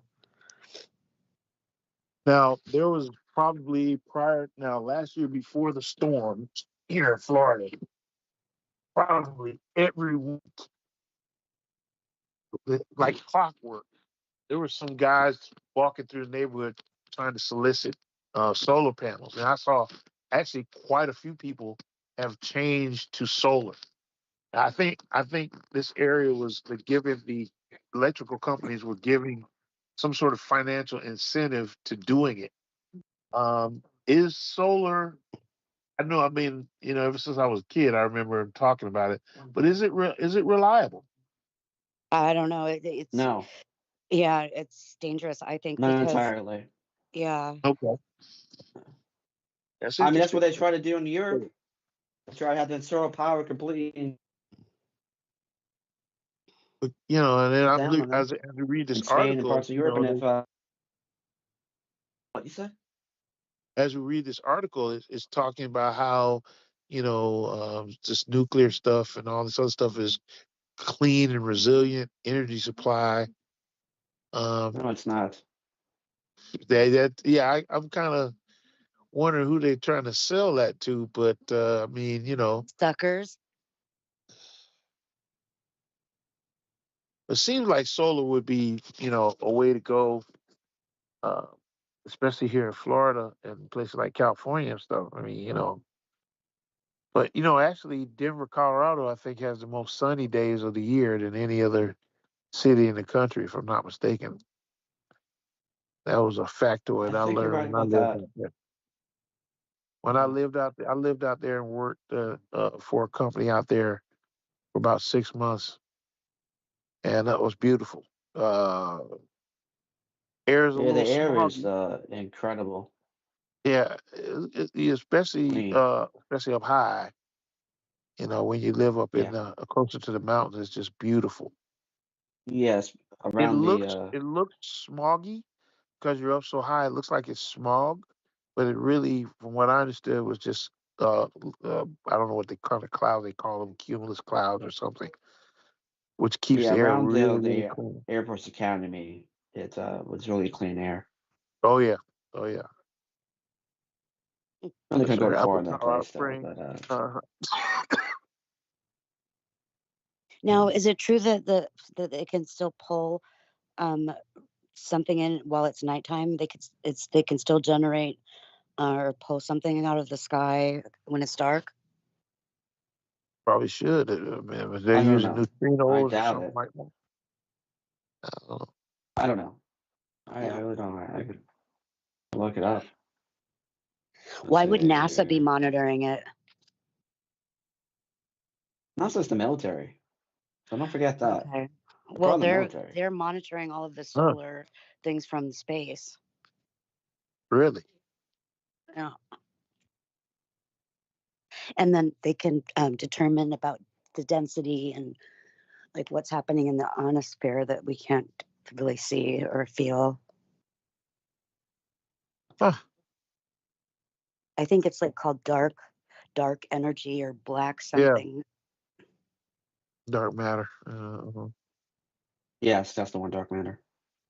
Solar power, I'm looking up on Google. It says it can't work at night. I figured as much. Huh. Interesting. What's funny, where we live, all the houses have weather vanes on the roof. I'm not sure why. And what is actually the function of a weather vane? Just tell direction of the wind, or? I thought, I mean, I don't know. The wind's always blowing, but the weather vane doesn't always turn around and do its stuff. Just sometimes. Just sometimes. It's right next to the solar panels. Ah, And every house has one. I guess they would try to determine the direction of the wind, or especially if I lived in the Midwest, that might be important to me. Here in Florida, we can kind of always see which way these winds are coming from the west to east. That That's was what kind of was so old powerful about technology, that. though. I mean, from the 1800s, you'd think they'd Oh have. yeah, Yeah. yeah. There's no question about that. Yeah. So, Maybe it's just for what, show. uh-huh. What part of the country you live in? Yeah. I live in Arizona. Oh, okay. Okay. Oh yeah. Yeah, it's close to Definitely California. solar out there. Definitely use solar out there. Yes, absolutely. And Real Tech, where are you at? New York. If you don't mind me asking. You're in New York. Okay. All right. Yeah. Yeah. Okay. We've got That's people from awesome. all over every corner of the nation. Well, that's My friend's actually he's in Miami right now. He's photographing models for the Fashion ooh. Week. Nice. Swimsuit Oh Fashion Week. man. Yeah. Yeah, he's I bet he lucky, hates man. his He's job. lucky. I gotta get a what you said? I bet he hates his job. Yeah, I bet he does. Yeah. Oh my goodness. Let me see if he Yeah. messaged me any pictures. Let's Oh see. my No, he goodness. hasn't. Boy, that's awesome. Nothing. I don't know what's going on around Florida, but apparently Yeah. the women are becoming even more beautiful than before. So I'm not sure what's happening. Really? I went in Walmart I today don't and know, I was man. looking at A one lot of more. them. Sorry, God. Good. Go ahead. Oh, I'm just saying that a lot of them said to go through a glow up and this and that, but it's just fucking Botox and shit, man. So You say it's all Botox? I'm Now, not saying all of it BBL? is. I'm just saying I some of would it is, say or BBL, or Okay, fucking I'm back. plastic surgery shit. And then you go to the BBL. gym. I mean, so, The it's Ozempic just they is all big. want an easy way out. Okay. What you say? She said Ozempic. Ozempic. She said Ozempic. Oh, that too, of course. Well, yeah. For the first time in like 50 years, Americans are mad skinny because of the fact that they're doing Ozempic. But you know, some have actually. I saw one who's like in her late 20s. She's got was diagnosed with Mm-hmm. Yes. osteoporosis. Okay, and that's because of Ozempic. Yes. Okay. Thank you for that forewarning. Oh yeah. The weight that I've lost is because of Trulicity. If Trulicity, if you're listening, I can be your sponsor. There we are. You can sponsor me. There we I are. swear by you. I've lost literally. I was probably 2 or 3 years ago. This time, I was 420. Wow. I was ballooning Jesus. up there, and I'm under My 300 God. pounds now. Yeah, you look good in that I'm- picture. Yeah. I'm well under 300 pounds, and so I feel like I'm going back to where I was in my college days, and I feel stronger. I feel better. My blood sugars are good. Great. Man. So for real though, if the people who make Trulicity want a spokesperson, I'll do a couple commercials for a fee. I love it. Okay, so all of you did really well. I mean, comparatively speaking, the numbers are still good. I'm impressed. So, and you should all be impressed by yourselves. You kept the bandwidth burning, and that is so important. Honestly, it's a kiss of death just to have it go silent. And so the three of you Yeah. apparently managed to talk, to hold the conversation. And there's plenty of people who in the past were unable to do that. So that's great. I'm just so glad that glad to have you guys. If it Yeah, weren't, any live streaming, it really is a kiss of death whenever Yeah. someone leaves or to do something or yeah, to the bathroom. Yeah, the numbers do fall off very quickly. yeah. But yeah, I'm well, happy yeah. Go on. we Yeah. talked very well. Yeah, while you were gone. I'm proud of you. I'm proud of you. You all should be proud of yourselves. I'm, definitely. You were able to hold the people we hear, and I couldn't. Therefore, this episode could not have continued without you. I had to take that call, and so honestly, I'm just happy, and I'll kind of take it from here. But all of you, feel free to interject whenever you wish. Any final thoughts from Heather? Concerning what you were speaking of, what conversation? May I ask what direction the conversation went in? Obviously, by the time I came back, you were talking about weight loss. How did this come about? Just curious. The subject. Don't everybody answer. Troy mentioned. Yeah, go on. Yeah. Well, take a He break. said that the women take a were moment looking to good lately in Florida. I'm sorry. What? And he said in Florida the ladies are looking good, and he was wondering why. Troy was saying this. Yeah. Wow. Yeah. Yeah. Okay. Troy's on the prowl. No. No, My wife might be listening. no. He's just saying that there's something that's making people seem more Yeah. fit. Yes. Yeah, it was a lot of beautiful ladies, a lot of people taking advantage of, Yeah. like you said, the Ozempics and the weight loss things, and some people are just getting out and exercising. I see a lot of people walking, Yeah, that and too. lifting weights, Yeah. and Mhm. using the 24-hour gyms. You would think, ain't nobody going to that, man. You go by there, they're in there. Wow, cool. I mean, that's impressive. Oh, and Brendan is still on the call. So let me take a look at what this was entered here by Heather Holman. This is an entry in Are you the hearing what I'm saying, or Yes, thank God. I'm talking? Yes. So, yeah. Did you Wait, so you heard what I was saying earlier? No, I was Okay. I was checked out. So tell me what happened while I was gone. What did you say? I wasn't here. I was doing something else. Tell us a bit about the Northern Lights. They say they're going to be able to see the Northern Lights far south. I just checked on it. It's not the case. Oh. It's not as big as anticipated. Oh. They always say that shit. I mean, Okay. Yeah. Okay. And thank you for clarifying that, and I appreciate that. Yeah, like this article saying it might be as far south as Alabama. I mean, like, these guys are insane. Mm-hmm. Yeah, they just Okay. they get paid to write. There you go. Thank you. It is quite a strong, solar wind, but it's like. By the way, but I have to go back to doing what I was doing. So. Oh, okay. Well, thank you. Thank you for joining us. And so Heather entered a link. America announced the largest deployment in history. And I had the text for this coming through for a brief time there. And then the text box changed. I guess I'll have to hit the link. And the Pulse. America announces the largest deployment in history. Meta, Amazon, and Google team up for this. This is not the beginning of my monologue. I'm reading a link that Heather sent. When we think of deployment, our minds tend to immediately turn to soldiers getting ready to go to war. In this case, where America announced the largest deployment in history, the metaphorical soldiers are some of the largest tech companies who are all teaming up for one reason: war.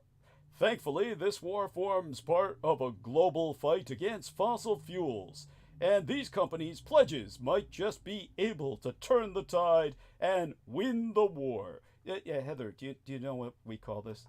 This is called sponsored reporting. Oh, I don't know. That's cute. No, it's cute. That's very cute, Heather. That's you're adorable. I love you. And I just didn't know if there was a war, in the atmosphere. Well, you're charming. You're a very concrete thinking person. You take things literally a lot. So let's see what this other one is. Here we are. When the human body is hungry, it eats itself, removing sick, cancer, Alzheimer's, and aging cells.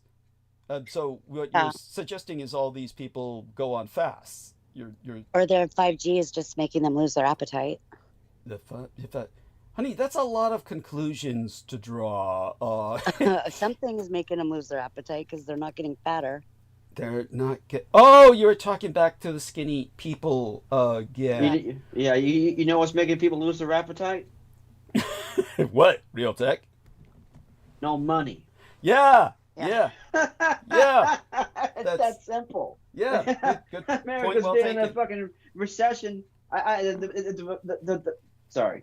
No, the recent quarter earnings for GDP was negative 0.3%. There's no money, so people are eating less, regardless of that bullshit fucking a white nigger saying that Trump saying that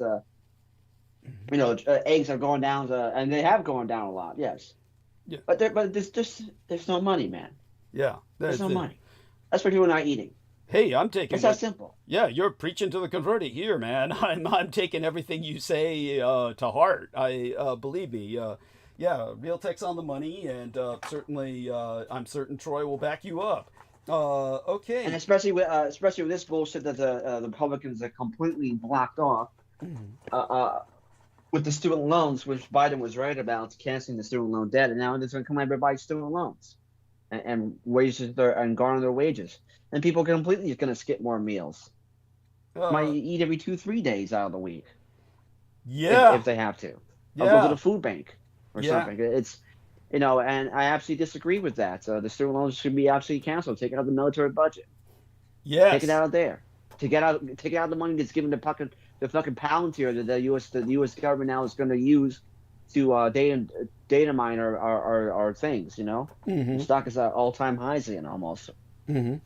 Take the $400 million from the plane and redistribute that.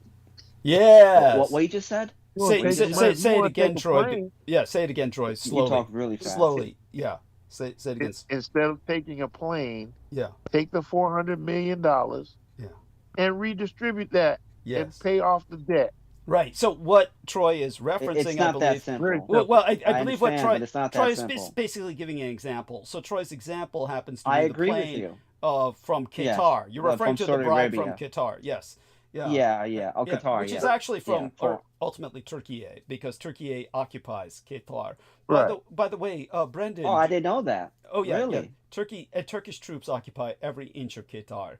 Qatar is a Turkish satellite state that is simply the Wow. Yeah, it's the proxy for Trump to deal I'll with look it up. Turkey. Yes, please do. And so the old Turkish Well, let me empire. send the article about Palantir. Yeah, thank you. Please do, and that's their choke point in the Gulf. That way the Turks can choke off the Gulf. So Helsing artificial intelligence has been activated with these drones. Brendan, please, I will explain this in monologue, but I want you to give people a little background because you're even better at giving the background than I on this particular subject. If you would be so kind, please do come on and bandwidth and tell us a little bit about what happened in the Ukraine, and then I will back it up with my understanding of the situation, which is, believe me, validates yours. So by all means, Brendan. Yeah, I mean, yeah. You're talking about the recent strike on the Yes, planes, or absolutely. Are you saying something else? Yeah, no, the Helsing drones. I mean, please. just the other day on your program, you mentioned that the Germans authorized long-range strikes. Yeah, no limits on range. Yes, continue. Yeah, NATO. Essentially unlimited. We should say unlimited range, which can mean long or short. Unlimited range was allowed for Ukraine. These weapons that were being supplied to Ukraine. Yeah. And now, within the week, they've already used them to destroy an entire strategic bomber wing. A squadron of planes that were in an airport. Yeah. In Russia, like far over the harbor. border. Yes. And this already the European states are releasing warnings that that Russian strikes on Europe will be imminent. Okay. So it's essentially, also, they will retaliate. Several months ago, there was news about that the German military was sending over permanent forces to be in Lithuania. Yes. By the way, thank you for that, Real Tech. Do continue, Brendan, to explain a bit about the Helsing drones. And how these cross-shaped drones are very integral to Britain activating its a particular branch of the British, shall we say, security services and intelligence services. SAS. No, this is like the Protestant faction. It's the Protestant. It's literally a sub branch. It's the intelligence branch and the espionage branch of the Church of England, Helsing AI. Yes. And so please continue. So they're allied with the parts of mainland Europe that are, like I said, Protestant based, such as Germany, the Dutch, stuff like that, places like that. So where these factories are put. It's funny when people say that it's half and half. It's North is Protestant. Okay. But the don't get offended about it. I'm just the Protestant sector, which is why I mentioned it. And then also it's based in the, like I said, Netherlands and stuff. Yes. So these, and they don't mind helping the Catholics. I mean, especially when it's a full-out war, they're on the same team, anyways. Yes. But so this Helsing AI division was one of the producers of these long-range strike drones, the only ones that can strike Russia, actually, because they can't really use conventional strikes because it would endanger people and like multi-million dollars worth of military style drones. So they basically created this what would we call it? Like it's almost like a commercial segment. Mm-hmm. Like a it's basically a front company. It's in a sense it's a front company, but actually it's very similar like to the Wagner group. Well, no, the way to compare it would be in South Korea, where since South Korea and North Korea are still in a legal state of war, every industry is required to produce weapons or something that is vital to the defense armament of the nation. And in the case of the Church of England, this is a sub-branch that has the rights to produce defense materials in the sense of the old British conduct of crusades, such as when King Richard the Lionhearted participated in the crusades for the Holy Land and fought side by side at that time, of course, with the Roman Catholic Church. This is actually the legacy thereof, where the Helsing Department, as a branch of the Church of England, actually produces weapons. And so the weapons that they are producing in this case are very advanced cross-shaped drones. They're cross-shaped, shaped almost like crucifixes.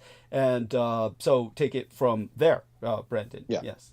So this is from their own website. It says Helsing is a new type of defense company, providing precision, mass, and autonomous capabilities to democracies so they can deter and protect. Their purpose is to attain technological leadership so that democratic societies are free to make sovereign decisions and control their own ethical standards. These democracies have special responsibilities to develop and deploy technologies thoughtfully with the highest ethical standards. Their approach is software first. They partner with industry and governments to connect new hardware with advanced AI. So essentially, they're producing multiple lines of drones. And here we go. From February, it says Helsing to produce 6,000 additional strike drones for Ukraine. They announced their completion of the first RF1 resilience factory in southern Germany, first of the multiple resilience factories to be built across Europe. Helsing is now one of the largest manufacturers of strike drones globally. And these things look beefed up. I mean, looks like something out of James Bond. London, February 13th, 2025. Yeah, I see it. Helsing, the leading European defense technology company, has announced 6,000 HX2 Helsing Cross 2 strike drones for delivery to Ukraine. This follows the previous order of 4,000 HF1 strike drones, these are the surveillance drones, strike drones which are being delivered to Ukraine in partnership with Ukrainian industries. The new batch makes Helsing the largest strike drone manufacturer globally. Excellent. In the world. Unveiled late 2024, this is an HX2. The cross drone is an electrically propelled X-wing precision munition with up to 100-kilometer range. Advanced onboard AI, which enables a full resistance to electronic warfare. It's part of Helsing's Ultra Reese strike software. Multiple of these HX2s can assemble into swarms controlled by a single human operator. They've been designed to be mass productible, significantly lower cost than conventional systems, thus fulfilling a control gap in the modern land warfare. In addition, apologies. No worries. For this. Yeah. Helsing is announcing the completion of its first RF resilience factory in southern Germany. These resilience factories are high-efficiency production facilities designed to provide nation-states with local and sovereign manufacturing capabilities. It is set to build resilience factories across the European continent, with the ability to scale manufacturing to tens of thousands of units in case of imminent conflict. The first resilience factory is in southern Germany and produces up to 1,000 of these HX drones monthly. The co-founder of Helsing, Gumbert Scherf, said, "We're scaling up production of HX2 in response to additional orders from Ukraine, where the precision mass offsetting a numerical disadvantage in the other legacy systems that NATO has. It is clear that NATO has an important lesson to learn, and fast. With these resilience factories, we're taking a distributed approach towards mass manufacturing systems across Europe to be produced locally and ensure sovereignty of the production supply chain." So they basically preempted Drumpf and his, Absolutely. goofery. Absolutely. So they were leagues ahead, anyways. Yes, always Do you were. want to say anything before I continue? Oh, absolutely. I want to say, first off, that these are crucifix-shaped because of the legacy of the Crusades. It's intentional, and they're cross-shaped, and they are waging what is essentially to them a holy war. When our man Brendan finishes reading this, I do want Troy to express his worries about a global war. And then when I return, because I have to leave for just a few more minutes, I have to conduct a second call to follow up with the text I've just received. And I have to do that where I can't do two things at once because I only have one ear. So while I do handle that, I'm going to be off the call for a few minutes. I'll be on mute. But I definitely want Troy to express his concerns. But I do want both Realtek and our man Brendan to respond to those concerns. And when I return, I want everyone to know that, believe me, this is a good thing. This is a good thing. Everything that's happening is a good thing. This needs to happen. This is the world resetting itself. Yes, thank you. Yes, very much so. Thank you. Okay, so I'll be right back. I just got to finish up with this follow-up call. And you guys keep at it. You're doing great. So continue, Brendan. By all means, finish that. Thank you. I will say, though, that it's a good thing it's not made in China. Yeah, to say the least. Yes. I personally don't buy the whole, like there's a lot of issues with China right now, and they always have been. I don't think they have the actual capacity to do anything of this type, of this caliber. Like, yeah, they have manufacturing, but there's a lot of quality control and different systems that they actually get from the Europeans anyways to even do what they have to do. And they don't really have the as much manpower as they claim to have, and that's starting to they come have out. fantastic. They make fantastic low budget earphones that years ago I years ago I would pay $1,000. What you said? They make good consumer products, because they've worked. Yeah. Years ago, I would have paid like $1,000 for one of these headphones I have, and now I can pay like $200 for the same thing from them. And I wouldn't pay $1,000 for one of their products myself. Yeah, I just wouldn't. I mean, a DAC. I'm into my headphones or inner headphones. Yeah. So a stationary device. Yeah, probably I would. But I still would look for an American one because I know the reliability of it, like especially with a longer term warranty. But exactly. They want they want what we have with the West has, which is just the stability and the welfare and a lot of things like that. And asking for the notion that he wants with Trump wants with bringing the jobs back. It's too little, too late because now it's all going to be replaced by the computer and the robots, and that's what they've been doing in China anyway for a lot of things, like they've been with the dock workers and things like that.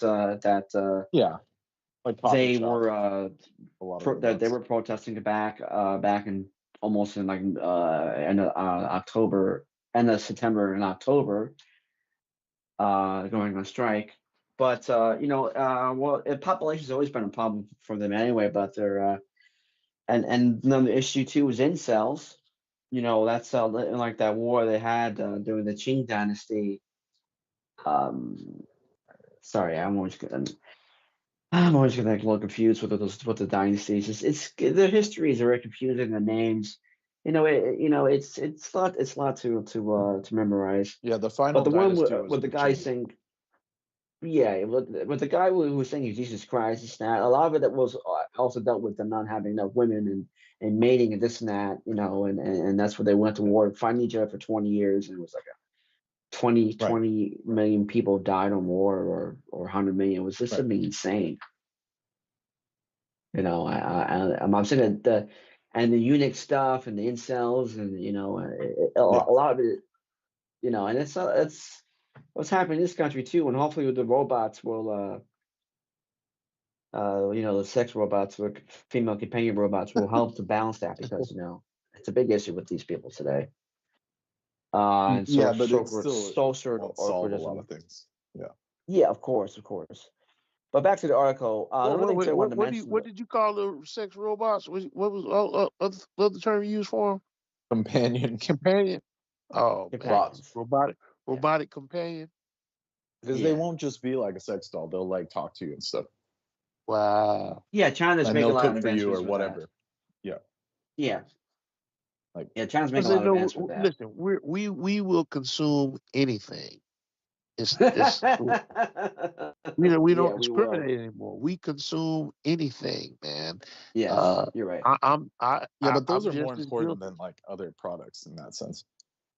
I There's a don't have lot a of sex doll. disenfranchised people right now. There are definitely a lot, and it's not only just monetarily. You know, it's spiritually. It's socially. It's a lot of disenfranchisement in a lot of areas of society. You know, a lot of things going on.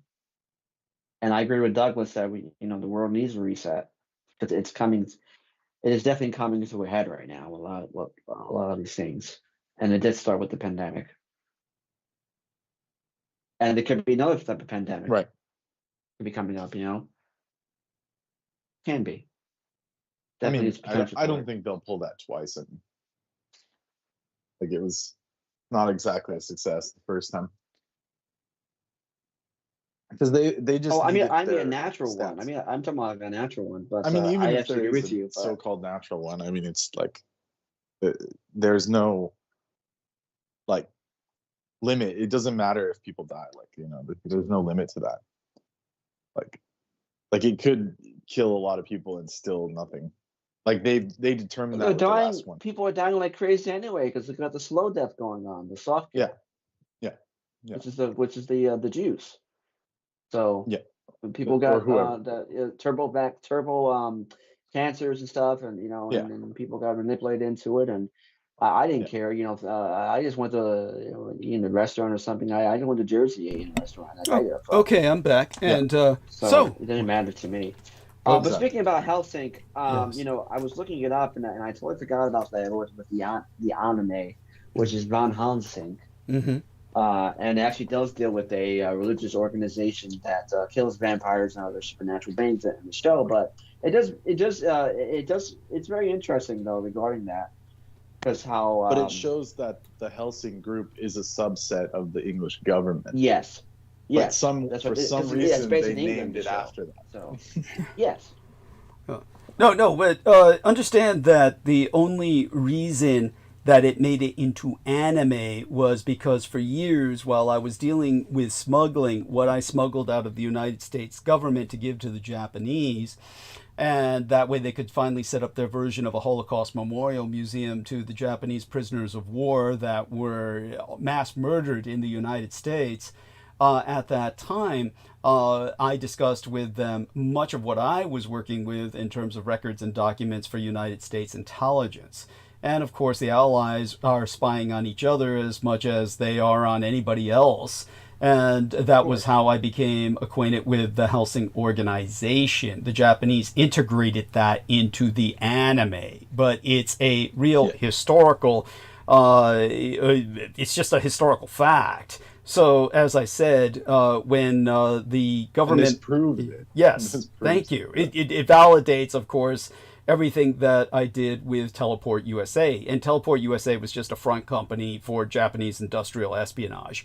And so when I was working with Teleport USA, then what happened was they took a lot of what I said and they integrated it into manga and anime that was very loosely based on myself, integrated as the character, which they OP'd, they overpowered by orders of magnitude, to say the least. And then, of course, integrated Yes, he does look like you. To say the least, yes, he's modeled on me as a matter of it's literally the photos and that another they character provided. looks like you also. What you said? Yeah. Oh, finish what you said, Brendan. Say it again, please. Yeah. I said those were literally the photos Doug provided were based off of and I saw Doug in person. He wears the exact outfit that they modeled that the initial Helsing character of Alucard off of. Yes. Thank you. So, I know that's there's no other person that dresses like Nice. Yes. No, there isn't. No. Thank you. And his clothes were older than the actual manga because I saw them. Yeah, and smelled them. You could smell the mildew on them. Yes.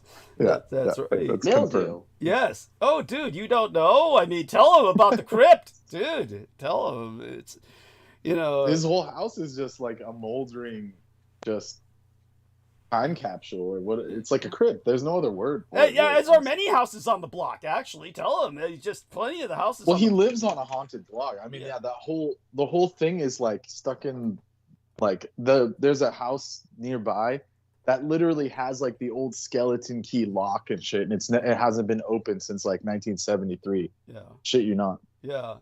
And I asked Doug, I was like, does definitely anyone gonna live there? It's Down like, there, I'll meet you in Chinatown, man. I might bring you on your home, man. Watch that. Oh, like Fuck that house, that 70s house has got, or whatever you want to call it, the abandoned house across the way yeah. that I parked nearby. Yeah. Like it Green literally Street, could right? have like a Something like that? skeleton like in a couch, Yes. like in an armchair. That's how like what it looked like, a Scooby-Doo type house. Yeah. Where like no one's opened the door for 30 to 50 years. Yes. Yeah. As a matter of fact, the movie VHS doesn't do it justice, because what the skanks do in VHS is they break into this guy's house to steal VHS. They're hired to steal a certain VHS cassette, and that's the beginning of the franchise. And when they break into this guy's house, it turns out he's dead and sitting in his chair. He had died watching his VHS videos, but the body is still there. But like Brendan is right. This would be before that. The body would be essentially desiccated at this point and just a skeleton. Many of these houses are effectively abandoned, and that's because the hauntings were so violent. As I said, a family was murdered next door. It's a terror. I've gone into these stories before, but next time, if Brendan is here, and there may well be a next time, because even though I'm being taken down on a trip by somebody else this time, there'll still probably be a second appointment after that. So, we'll see what happens in the future, and hopefully everything stabilizes with his transportation. But if he's in the area, I could show him little doors that are essentially secret compartments for entrance and exit that is all around the neighborhood. So many of these people are renters, so they just don't know anything at all, because the old landlords have died, so they don't know what's underneath them. And but such. Well, you showed me like the boarded up shop. Oh yeah. But I could show you even more, just along the side. But all such being said, so what I shared with Teleport USA, or the Japanese espionage organization that I was working with through their front company, was the fact that the Church of England historically is a church militant, and when King Henry VIII established it and severed from the Roman Catholic Church, they're still crusaders. And because they're still crusaders, the church is actually officially expected to participate in the national defense. And therefore, like Reverend Moon's church, which was South Korean and owned industries, because he owned industries, his church was authorized to produce its own weapons, because South Korea is still legally at war with North Korea. So the Reverend Moon's Universal Church was producing its own machine guns. So this is what's going on with the Helsing organization, which is a branch of the Church of England, and it's producing these cross-shaped drones. And they're waging their crusade against Russia quite righteously, because Russia deployed weapons of mass destruction on the streets of London when they employed Novichok to try and kill Russian defectors, and they killed British citizens. This? Oh, God, let's see. Novichok deployment in London. We'll look it up. Novichok, which is a war gas used on the battlefield. Deployment, London, date. There we are. And here we are. It was March 4th of 2018. So this is just one, the Salisbury, the Salisbury Novichok attack. And so 2018. Yeah, it was 2018. It's recent enough. The target was Sergei Viktorovich Skripal, but they didn't care if they took out thousands of people with him. It's a weapon of mass destruction. This is something you unleash on the battlefield to take out units. So they unleashed it on the streets of London, and there's several other examples of their attacks on Europe. So everybody needs to understand.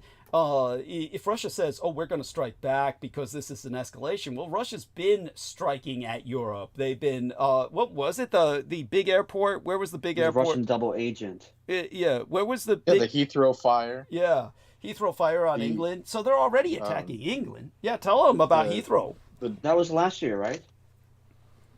Recently. Yeah, it was this Like, year. a few months ago. Yeah. This year. Oh, this year, yeah. Yeah. And then there was also a huge power outage in France and Spain. That wasn't organic. Yeah, thank you. Thank you. You don't take out an entire national grid just because some squirrel's chewing on a line. I mean, Yeah, no.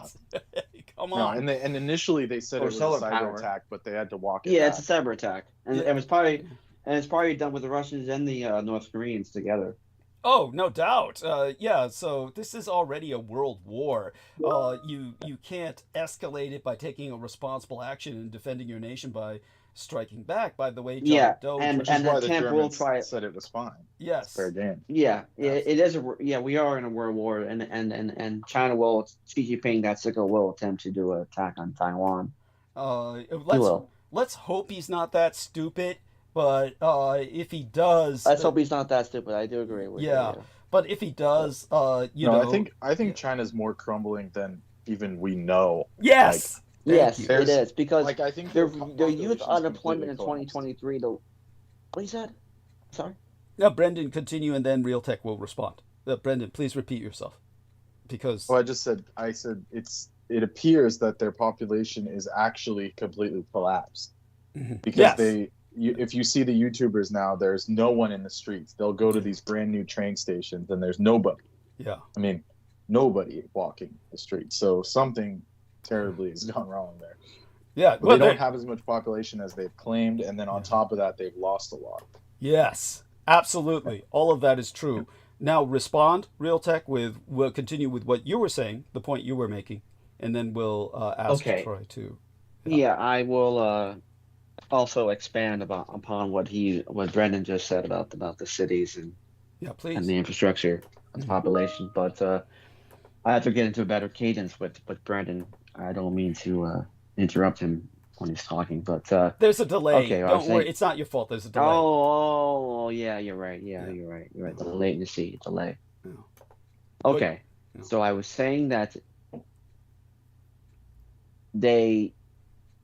China, CCP are copying what the Russian USSR is doing now, which is manipulating the numbers or not reporting any numbers of the economy or the employment numbers, this and that.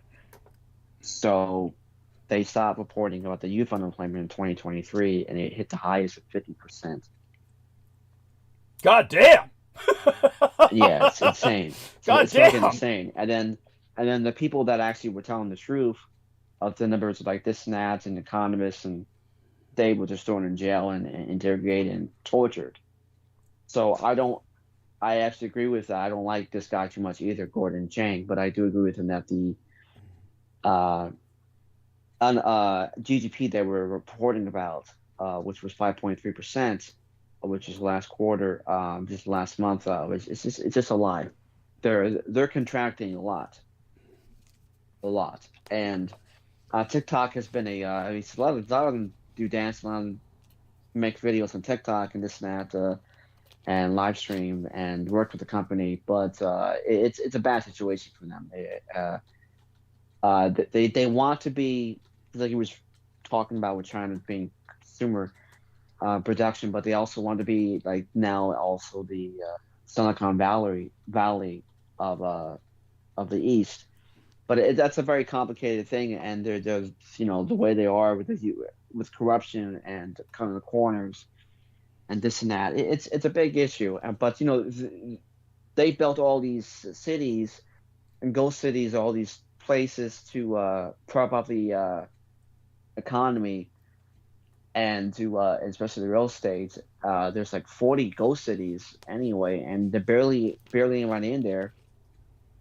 So he's right about that. Brendan is absolutely correct about that. It's a big issue, and they are collapsing a lot quicker than anyone ever expected. Yes, and by the way, what you brought up about TikTok, I do want to bring up that basically the Chinese youth, they're just, you have no idea how much they're suffering. Basically, the Chinese live stream industry agencies, they promise influencers fame and money. They end up trapping them in multi-year contracts. If you want to stop live streaming, that'll be $42,000. these contracts require years of regular live streaming, and they demand tens of thousands of dollars in cases of breach. There's all these legal disputes that are on the rise because these live streamers are obviously trying to renege on their contracts because, and you got 58-year-olds. I mean, you're talking Slave about retirement people. Yeah. There was this, the agencies promised, hey, this retiree who's 60, hey, if you sing karaoke on your app, it'll raise your profile, earn you decent money on DUÂNWº̀, that's TikTok's Chinese sister app. And, he signs a contract agreeing to go live for 4 hours a day and participate in these PK battles. That's nice for him. Yeah, they usually work 12 hours a day. Yeah, thank you. Maybe they felt sorry for him because he got lucky. Yeah. But these PK battles are where the influencers compete with each other and earning these virtual gifts from their fans. Yes. Oh, my God. I've seen some. I mean, I participate with some things like that to pay for the girls for dancing this and that, and I do. But I will never go to. I spent one time a super amount of money, and I will never do it again. It was like $400, and I was talking to another guy. He said he spent like $1,000 one day, and he said he just had to eat ramen noodles for a while because he just didn't have anything to do or borrow money. But I've seen one guy that spent like $300-400 a day sometimes. On what? And how on a girl? But you're. And I was talking. I have her WeChat, and I was talking to her, and she says, I was saying I was surprised. I had a really nice watch when I was out recently. I was going home. I was in the restaurant, and around the neighborhood around here, and I was asking because I thought she had like a really expensive watch because the guy's sending like sometimes like one day he spent like a few $1,000s sending her gifts. And I thought she has like a very expensive Rolex. You're telling me this isn't even cam sex. This isn't even cam sex. They're no, just talking to a girl. Yeah, but talking this is to a girl this and is paying for this her is to be been number almost one all the time, or have her dancing. It's fucking lunacy. And I thought she had like. Well, it is kind of like cam sex then because she's dancing, except she's not stripping. Yeah, I mean sometimes they will change into a bikini outfit or something. What did your girl do? But it's not what did your girl do? I've never just this regular just regular dancing stuff I have. And I paid like 1,000 coins today, which was like $10. Oh, okay. I get 25% off on the app. I mean, you can find live TikToks streams that people will have your name on the account and you can get free money sign up to them, but they figure out how to ban you later. So I don't want to deal with that. Well, there you go. But I mean, I don't do too much of it. Yeah, but these are actually larger problems. But I'm saying to the point, but like this 60-year-old guy, what would happen with this poor son of a bitch was he went live daily, starting as early as 5 a.m. for about 20 days. Yeah. And the only viewers were his friends and neighbors. The talent agency never sent him any equipment or trained him as they promised to do. So he always lost in these PK battles. Yeah, so he always lost in these PK battles with young women. So, of course, he stopped live streaming. And then the agency sued him for 200,000 yuan, which is about $28,104 for a breach of contract. And so this is what, millions of people are going through in China. Millions and millions are going through this. So, So, and from what I know of, DUÂNWº̀ will take, or TikTok, 50%. And then the company you work for will take another 50%. So, I was asking the girl, did Michael get you like a nice Rolex or get you nice gifts, this and that, nice clothes? And they really don't make much. And this guy's sending. And you sent her a nice watch. At least $500 to $1,000 a day. Yeah, you said you sent her a nice watch, right? You said you sent her a nice watch, right? No. I was just joking with her. No, I'm not doing that. I don't know her. It's not my wife. Oh, okay. No. Okay. No, I thought the guy did or something. Right, but it's just hell on earth to live in China. I mean, it is, it is, and all these fucking Chinese women always telling me, oh, you can go to China, you're gonna love it there. Oh yeah! Oh yeah! Oh yeah! You're not gonna wait. You're not gonna come back. You're not want to come back. And I said it one time. I don't think I don't think I will be able to come Yeah, back. that's so I don't right. want to go there. That's right. You won't be able to come back. Yeah, oh, by the way, before he goes to sleep, so dear Troy, it must be very early in the morning where you're at, probably about almost 3 a.m. If you're still awake and still with us, please express your concerns about potential for global war, your own concerns about that if you have any, and by all means, we'd like to hear them. Or anything that we've been talking about. Yeah, go on. Aren't you glad you don't live in China and got involved with one of these social media contracts? For sure, for sure.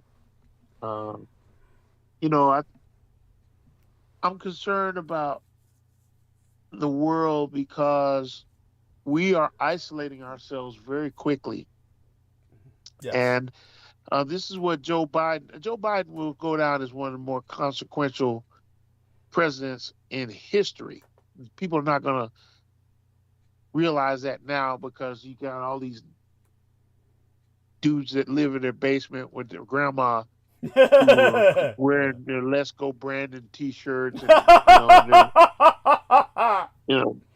running around with all the paraphernalia and whatnot. But he was brought in largely to reinvigorate and reshape the image of our country because we have an international movement of racism and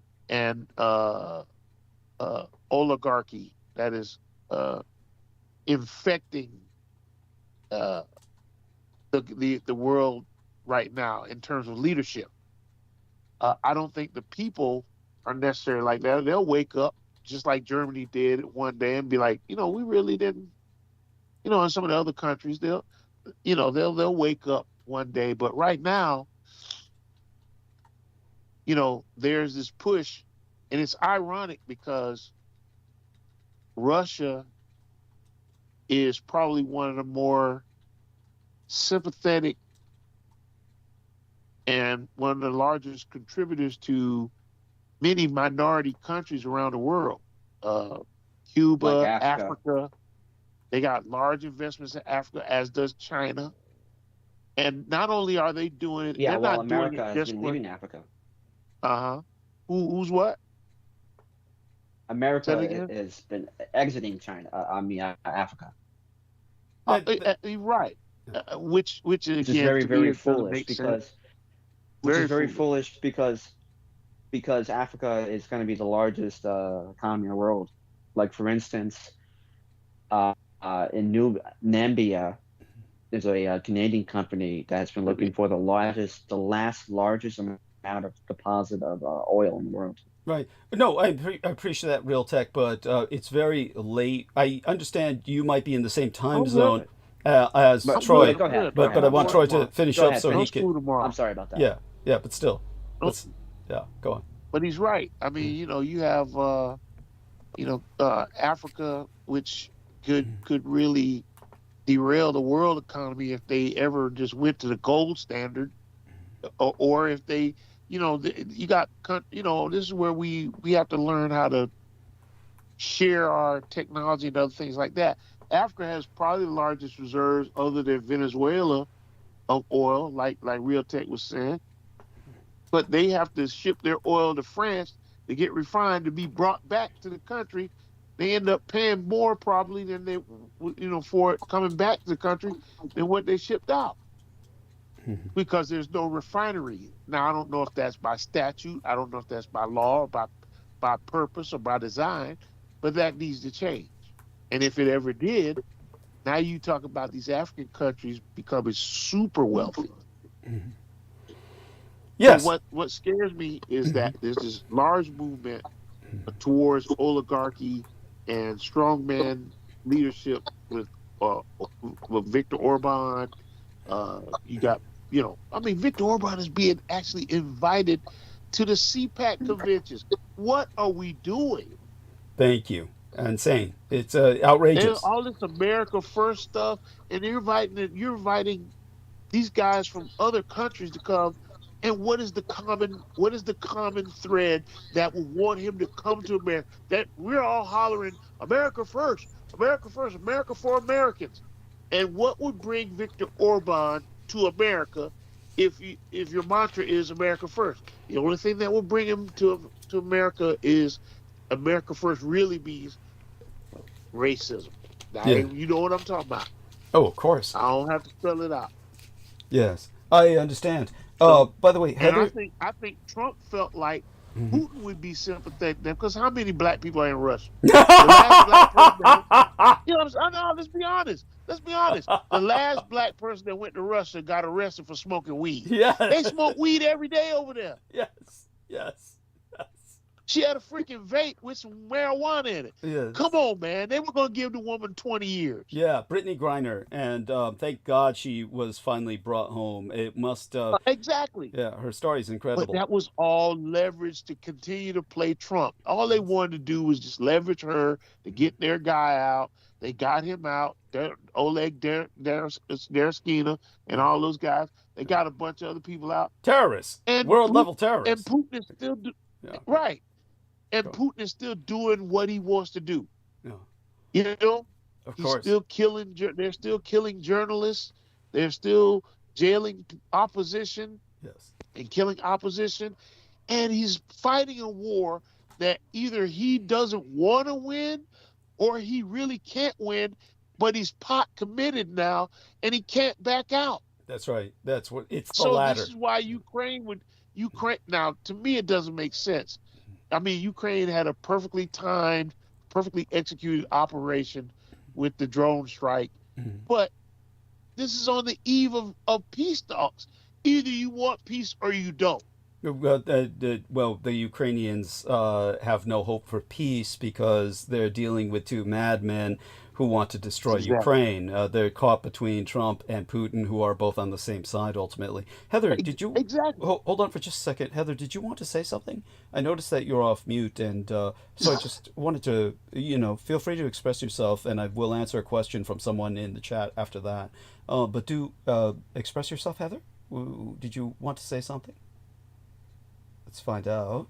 She says, I'm going to bed. Do you want to say good night to everyone? Do you want to say good morning to everyone before you go to bed, Heather? Feel free. Heather? Heather? We always love your voice. Okay. Maybe she can't talk? We love you dearly, Heather. Okay. All right. I will address this question from Amy in the text box. She does want me to speak without interruption about why China will not invade Vietnam, or I believe she's really referring to my Taiwan. So when it comes to my Taiwan, I do want people to know that there's not any real guarantee that China will not attempt an invasion, but I do believe it would be a catastrophic failure that would lead to an even more immediate collapse of their government, or the government as it stands. So dear Heather says, adios. Love you, Heather. We love you dearly. And we love you dearly, Amy, for asking that question.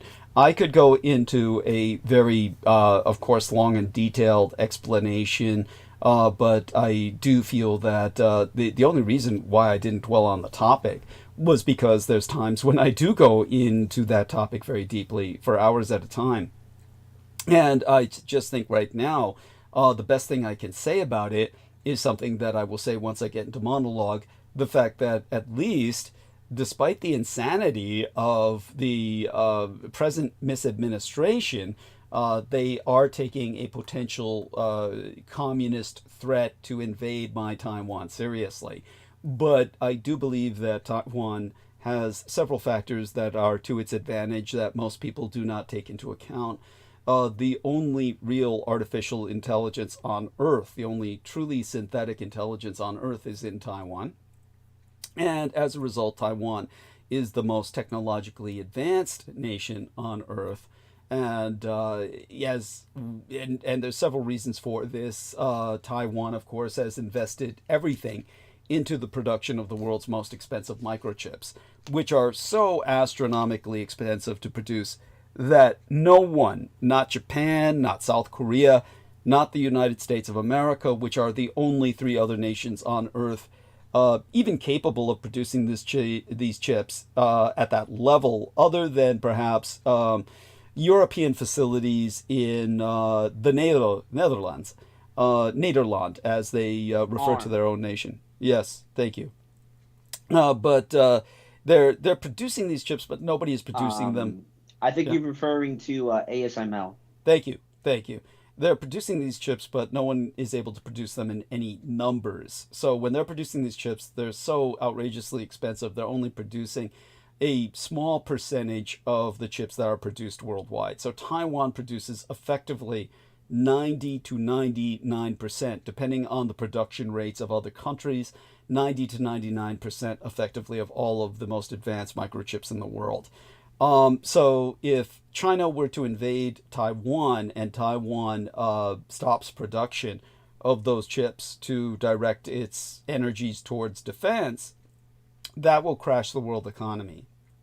And even though that might be advantageous to the communist Chinese only in the sense of perhaps expediting an invasion, it also turns everyone against them immediately. So this link you just provided us, Realtek, could you tell us a bit about this link? And then, so I do want to assure our lovely Amy that I just feel that China will not invade Taiwan if they maintain any sense of sanity, if they maintain any sense of just trying to maintain some level of status quo.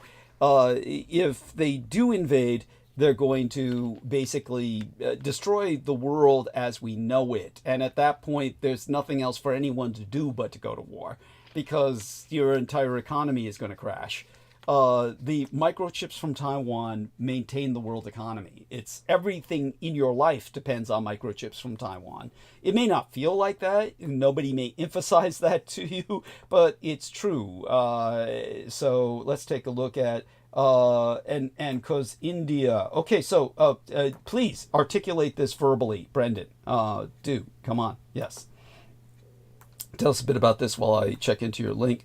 India has its own reasons for preventing a Taiwan because war. due to the Chinese either misreporting or their collapse of their population or economy or all of it at the same time, they can't risk India taking advantage of that.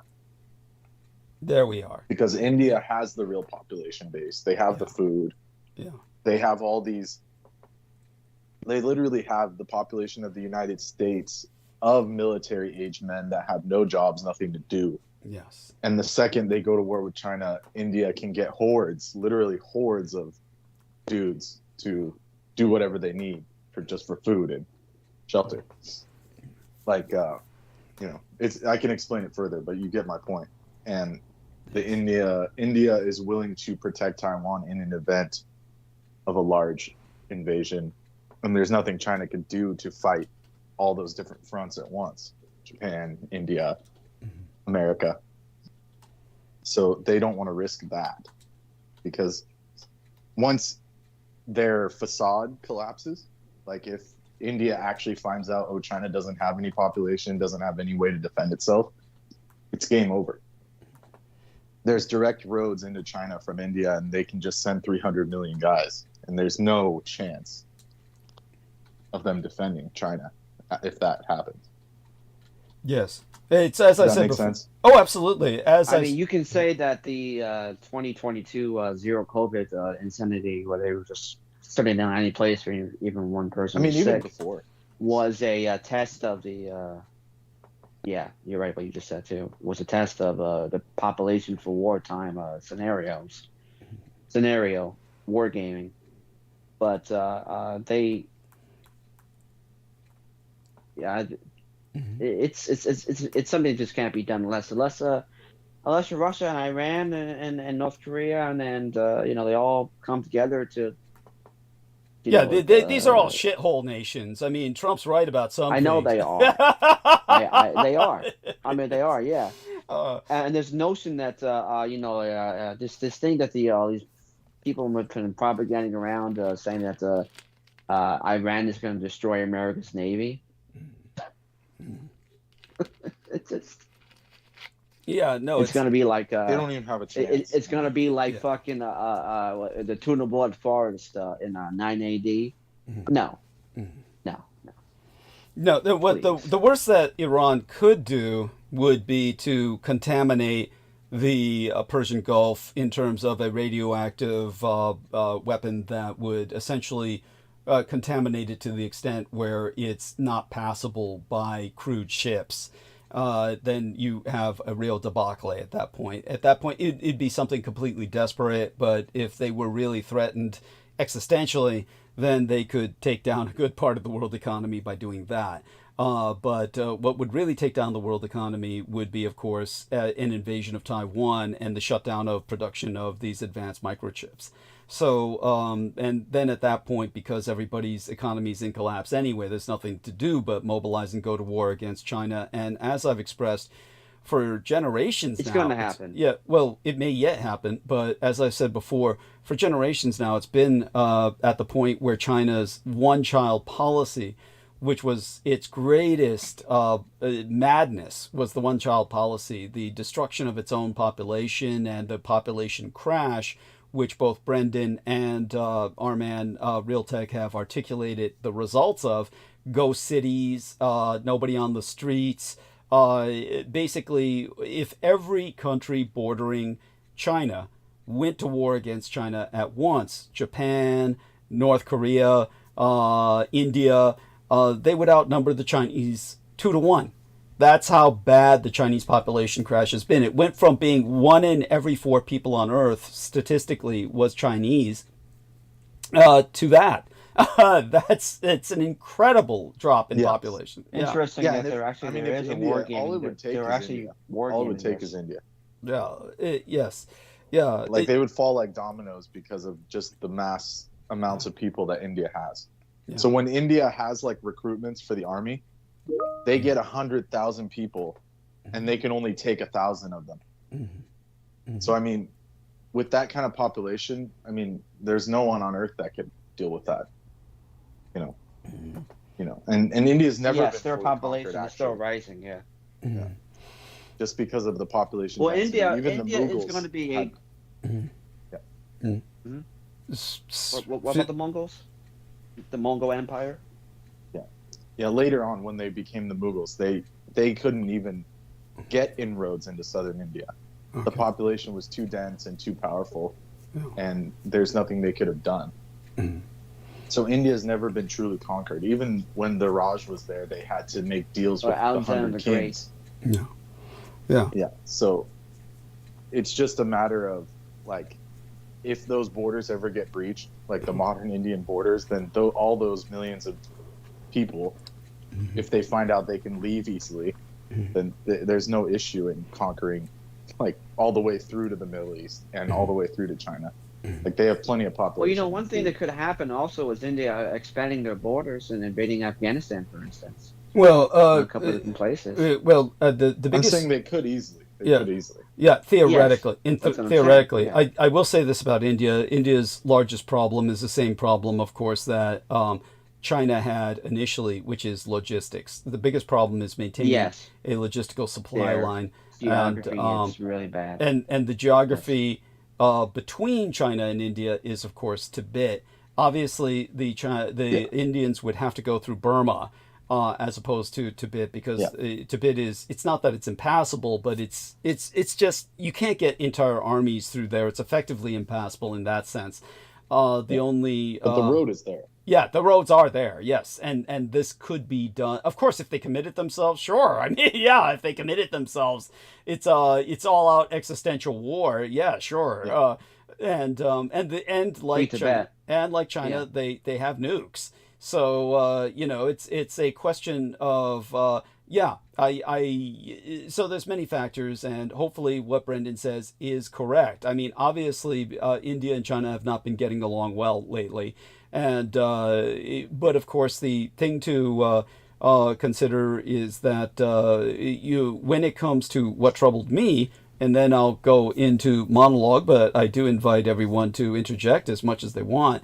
I'm not in any hurry to start monologue, but certainly, since Troy's with us and school's out, Troy, what disturbs me about what Troy said was that Troy said, I think I heard Troy say, that he felt that the Russian Empire seems to be exhibiting almost sympathetic, a kind of sympathetic industrial support for Black Africa or Sub-Saharan Africa.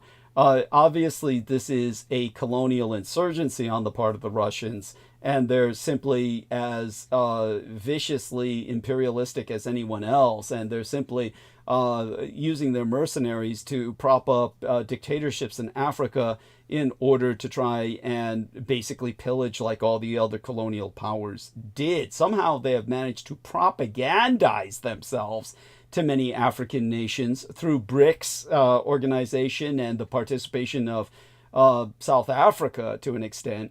They've managed to, under its new black regime, they've managed to convince other Black African American dictators in general to cooperate with them. And of course, their mercenaries are simply acting as the security enforcement and the thugs and the, I would call them almost like the Pinkertons, union breakers, against various African attempts at trying to get a fair shake with the communist Chinese colonialism, which of course dominates the majority of African output right now when it comes to their raw resources. Yeah. So please respond. I think it's the old enemy of my enemy is my friend, deal. I don't think that Russia has any particular. I think they have a little bit more respect for Africa than what people would think they do, and I think it's not as transactional as you would think. But and like you said though, I think that they're supporting them more with weapons and some technology and information and things like that, in exchange for, obviously it's going to be in exchange for resources. But I think that they want, in Burkina Faso now, you have a person in Africa who wants to unify all of the countries, all the states in Africa, sort of like the United States. Again, this is one of the reasons why Gaddafi was killed, if you're a conspiracy theorist. Any conspiracy theorist that can read can pretty much tell that Gaddafi and a few of the other people who wanted to unify Africa, that's why they killed him. One, it would destroy the world economy because of the resources that can back their currency. And then two, it would force all of, like you said, the traditional colonial insurgents out of the country, because now they'll have weapons and money and everything else. And this is again why the biggest fear is, oh my God, if they ever get power, they're going to do to us what we did to them. So that's why Donald Trump will bring in the president of South Africa and go, look at this video. Look at these pictures. They're taking farms away from white South Africans.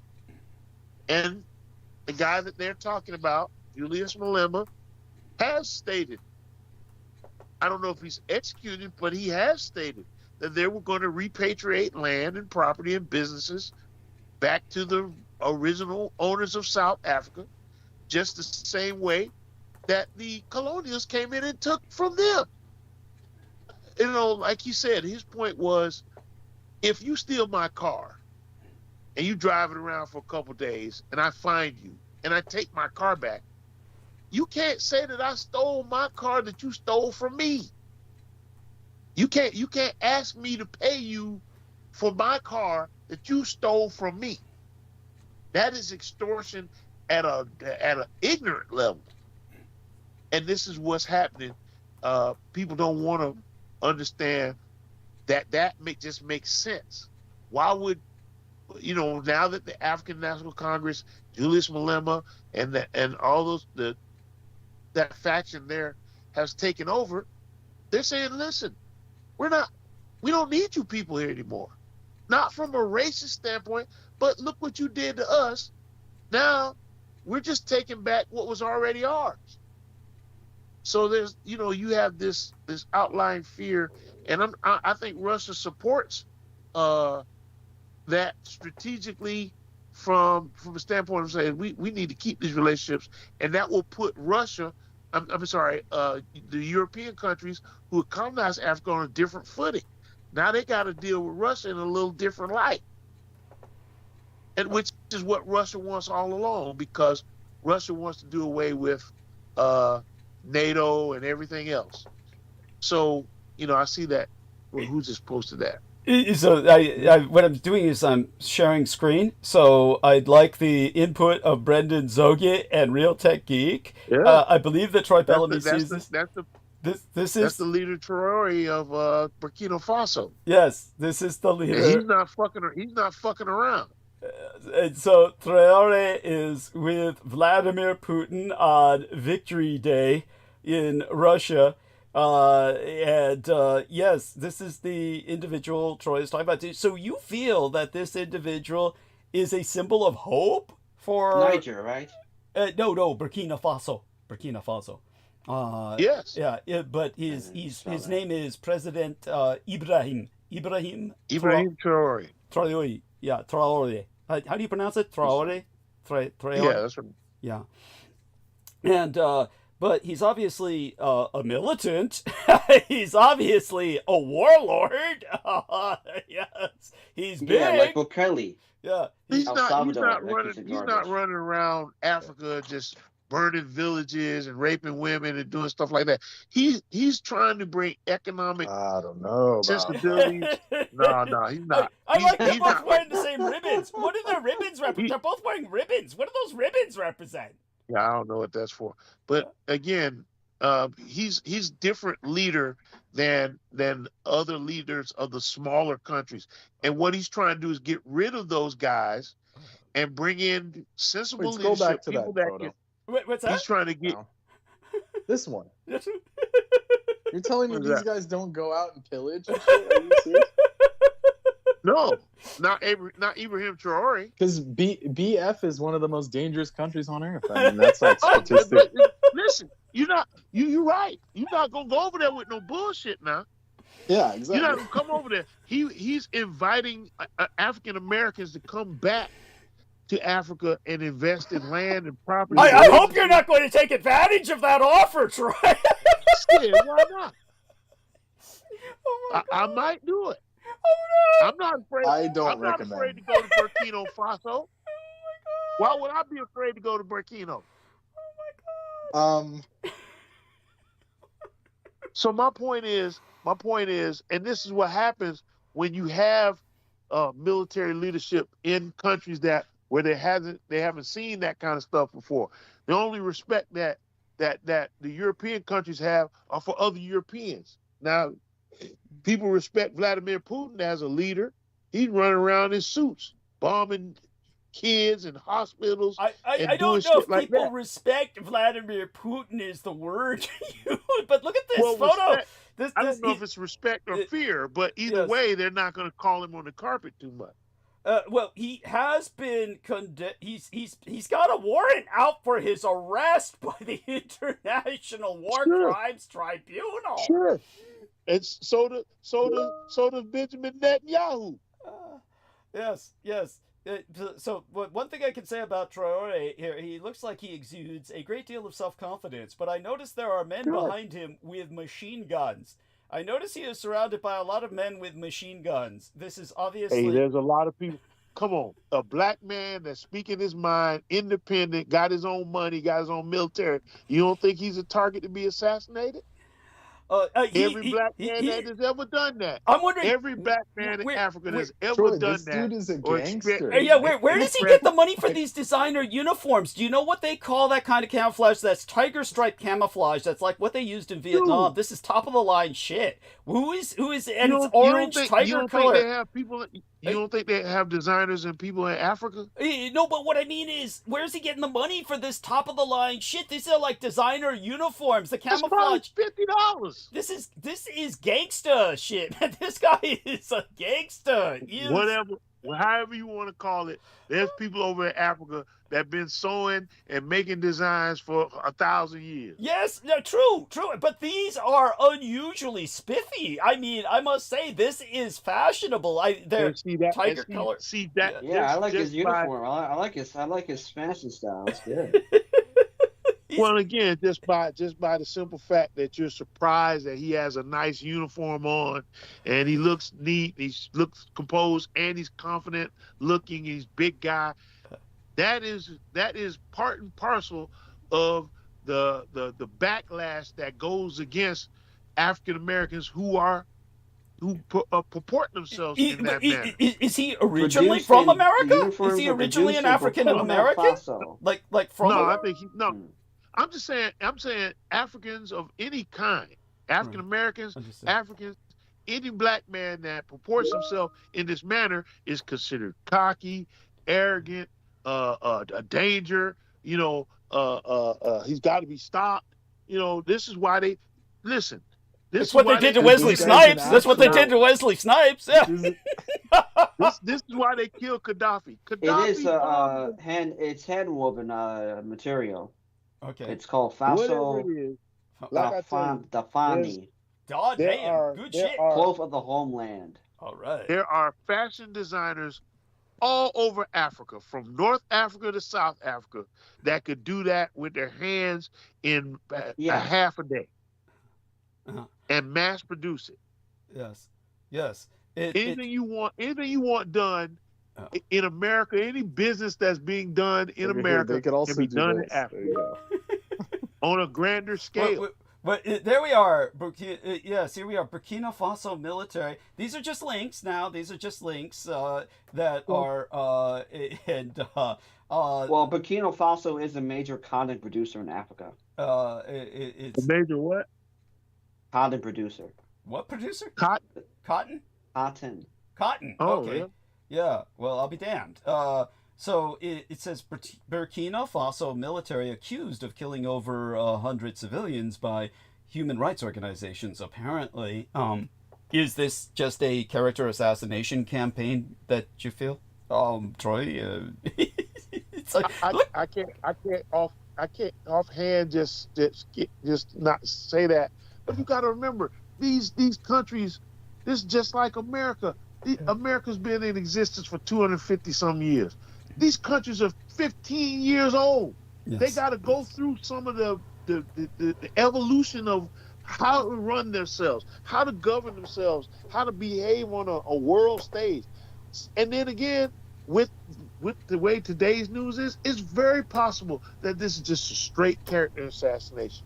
It just, you know. Yeah, I will confess.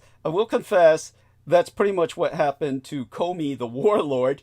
Not that Comey the Warlord was a nice guy, but man, it was weird that religious fanatic organization suddenly started an entire campaign against Comey the Warlord, and it was for using child soldiers, which, everyone in Africa does. But all that being said, look, I appreciate, Troy, you want to have hope, and obviously we look for figures who can provide this hope. And in all fairness, obviously, it's going to take men like this to help rehabilitate Africa. It has to start with men with guns, obviously. But what my concern is, what I'm saying, what he's doing is no different than what Viktor Orban is doing, what the Pinero did. Actually, you're insulting Traoré by comparing him to Viktor Orban. Viktor Orban's just a chicken shit, apparatchik. I'm not even assuming that he's doing it. I have no knowledge. There's no news reports on NBC News saying that they're committing these horrendous human rights violations and killing people and raping women. I mean, it may not matter to the world stage, but at least they're not saying, it's not like they're saying it the way they say about Viktor Orban in Hungary and and Turkey and Syria and places like that. Mm-hmm. Yeah, you don't hear that. You don't hear that. Yeah, right. And you mean now that nobody, nobody, as he continues to seek power, mm-hmm. and he continues to exercise his popularity or whatever you want to call it across the country, you will start to hear little mm-hmm. pockets of this, that, or the other. Oh, he's doing this and that's going on over there. Mm-hmm. You're going to start, but again, that is par for the course. That is par for what happens mm-hmm. when you try to break away from the plantation. Mm-hmm. Well, when you run away as when Kunta Kinte ran away, they had to chop his foot off. Ooh, shit! Did that happen? I can't remember. Is that what they did? Yeah, that happened for real. Oh shit! Yeah, that's what happened. That happened for real. Oh shit! But that's what you do.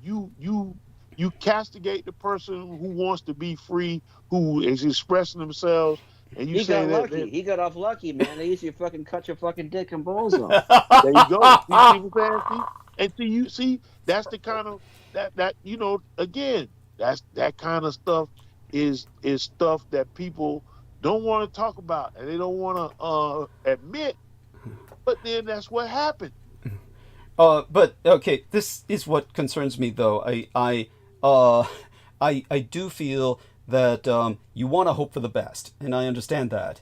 And obviously, if this guy is a bad guy, he's simply a bad guy in a bad place at a bad time, and there's no other way to survive other than by being a badass. So it's not his badassery that I'm concerned about. What I'm concerned about is the sponsor. And so Vladimir Putin is not a sympathetic sponsor.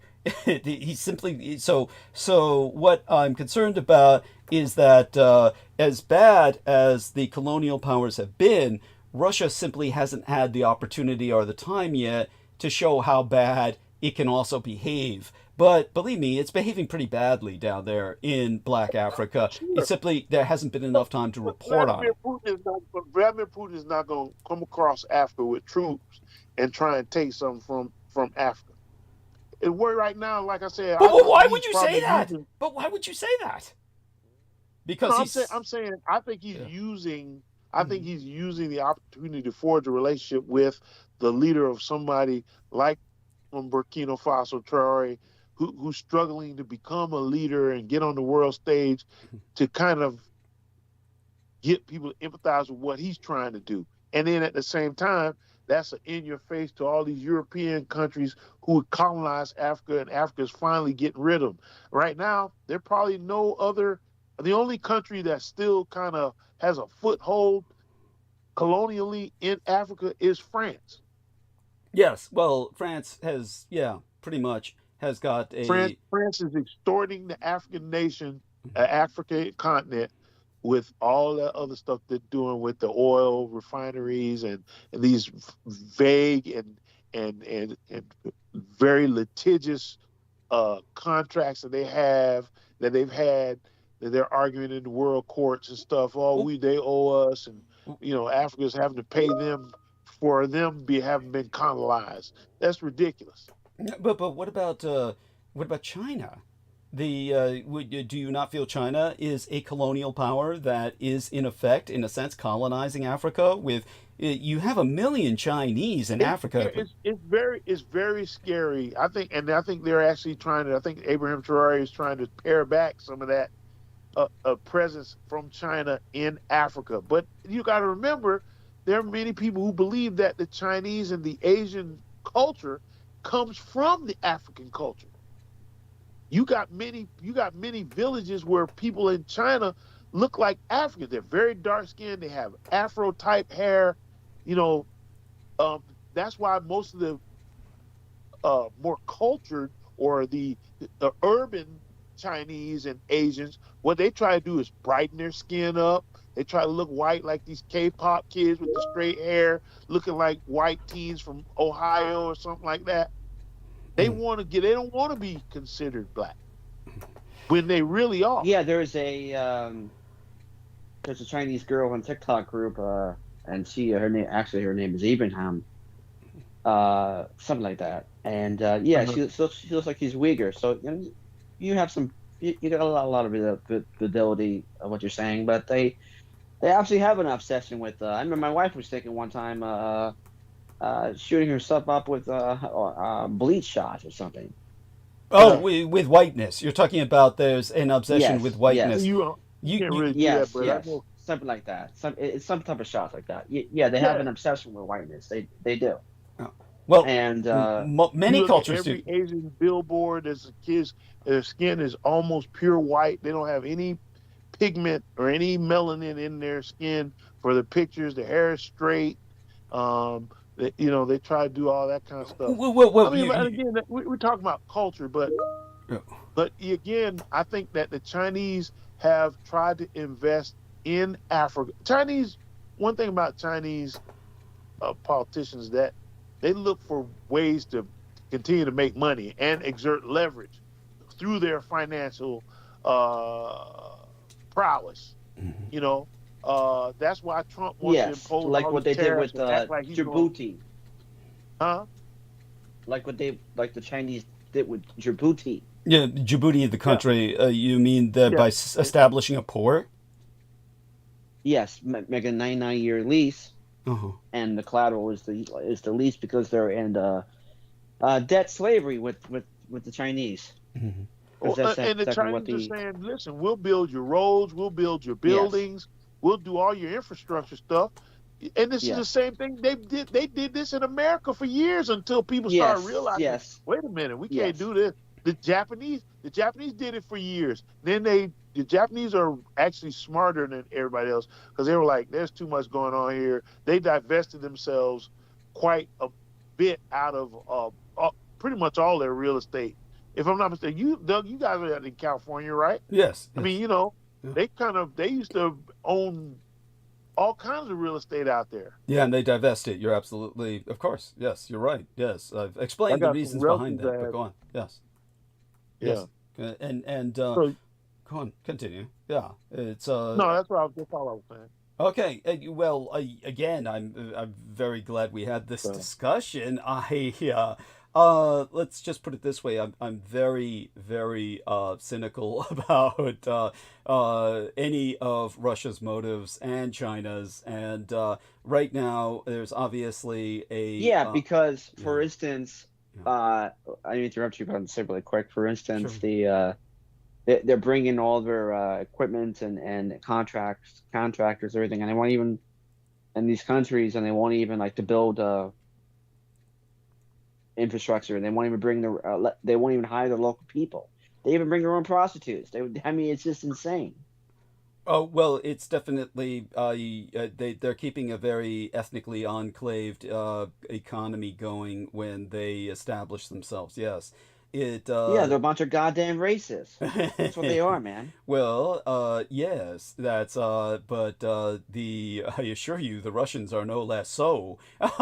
Such having been said, yes. Look, I understand the need to decolonize but we'll let's just put it this way. We're going to put a sign up over Africa saying, watch this space for right now. We will return to this. I'm with you on that. Yeah. I agree. Yeah.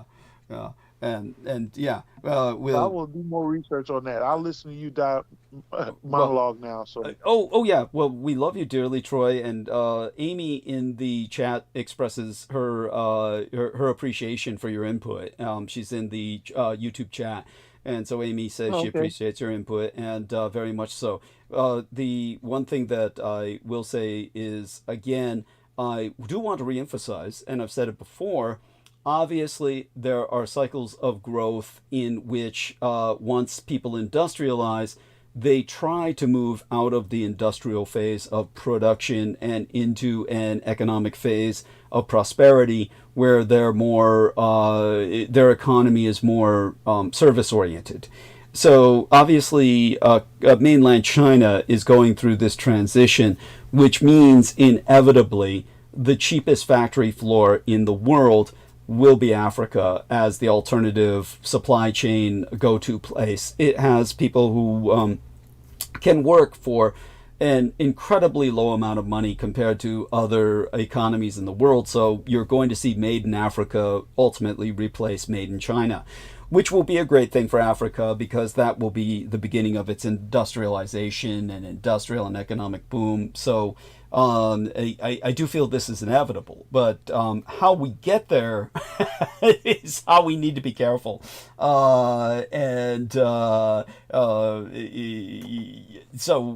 Such being said, let's put it this way. Again, watch this space. We're going to put a sign over that, and we will return to this conversation, I hope, regularly. We will be returning to this as a this will be one of our go-to topics, and it's obviously important. And so other thoughts that either one of you might have to share, Realtek, other thoughts that come to mind with this, and then Troy, before you go off into slumber listening to me as I monologue. Yeah, India is going to be producing a lot of electronics too. Mm-hmm. Okay. Electronics. Yes. Continue. Yeah. Yeah. I mean, with Apple, Trump wants to, which is actually not 25%. I was listening to CBNC analysts were saying it's about 14% for the tariffs onto the company, which is insane to think you actually tariff a company. But because they're making a lot of stuff in India. But it just was the low end iPhones and low end technology. Mm-hmm. So, but textile industry should be able to return back to India at a higher capacity. The Chinese have taken over the Italian industry. When I say it's just been made in Italy. When I say the Italian industry, I mean referring to the luxury items, the textile industry, that type of thing. But I'm happy to see Africa rise, but it has to be done in a correct way because there's a lot of corruption going on. Like for instance, BTG, which is a gold stock company, and Barrick Gold. They're all in a lot of them in Mali, and that is a dictatorship, and all in these countries are dictatorships, a lot of corruption, and I know they were looking at a warrant after his arrest. The government, the CEO of Barrick Gold, it might probably going to need a lot of different countries, like these type of joint organizations to keep things in check, because it's instability. That's what China's always the strong arm with the CCP, but that's what they've always had, a proper stability to make these things. Mm-hmm. Oh well, between. Yeah, it's called a mass surveillance state. Yes, continue. I understand that, but of course, it's a mass surveillance state. But it's look, we. But Africa's been having these forever wars going on for a very long time, and governments coming up and toppling, and new ones coming all the time, and off. Well, one of the other advantages Africa has is a population growth. So there are two nations or two areas in Africa. Well, basically, particularly in Nigeria. Nigeria alone is heading towards a population equal to China's, and ultimately, when you've got the rest of the continent of Africa, that is another China equal population. So there's at least 2 billion people in Africa that are young, and obviously the future is black. That doesn't mean that the blacks will necessarily spread all over the world. Like I said, statistically, 1 out of every 4 people on Earth used to be Chinese before the one-child policy. They were a quarter of the world's population. Yes. But most of them was about 750 million people when Nixon went to... Yeah. But most of them were always in China. Most of them, even though there was even though there was a diasporic Chinese population, the majority of them were in mainland China. It will be the same way with Africa for a while, where the majority of them will stay in Africa. But I look forward to a time when they also have communities all over the world, just like those Chinatowns. But such having been said, obviously the biggest issue is alignments with the Sino-Slavic synaxis right now. Believe me, it's not necessarily the best deal, but we'll find out more. As I said, we'll put that sign up, watch this space.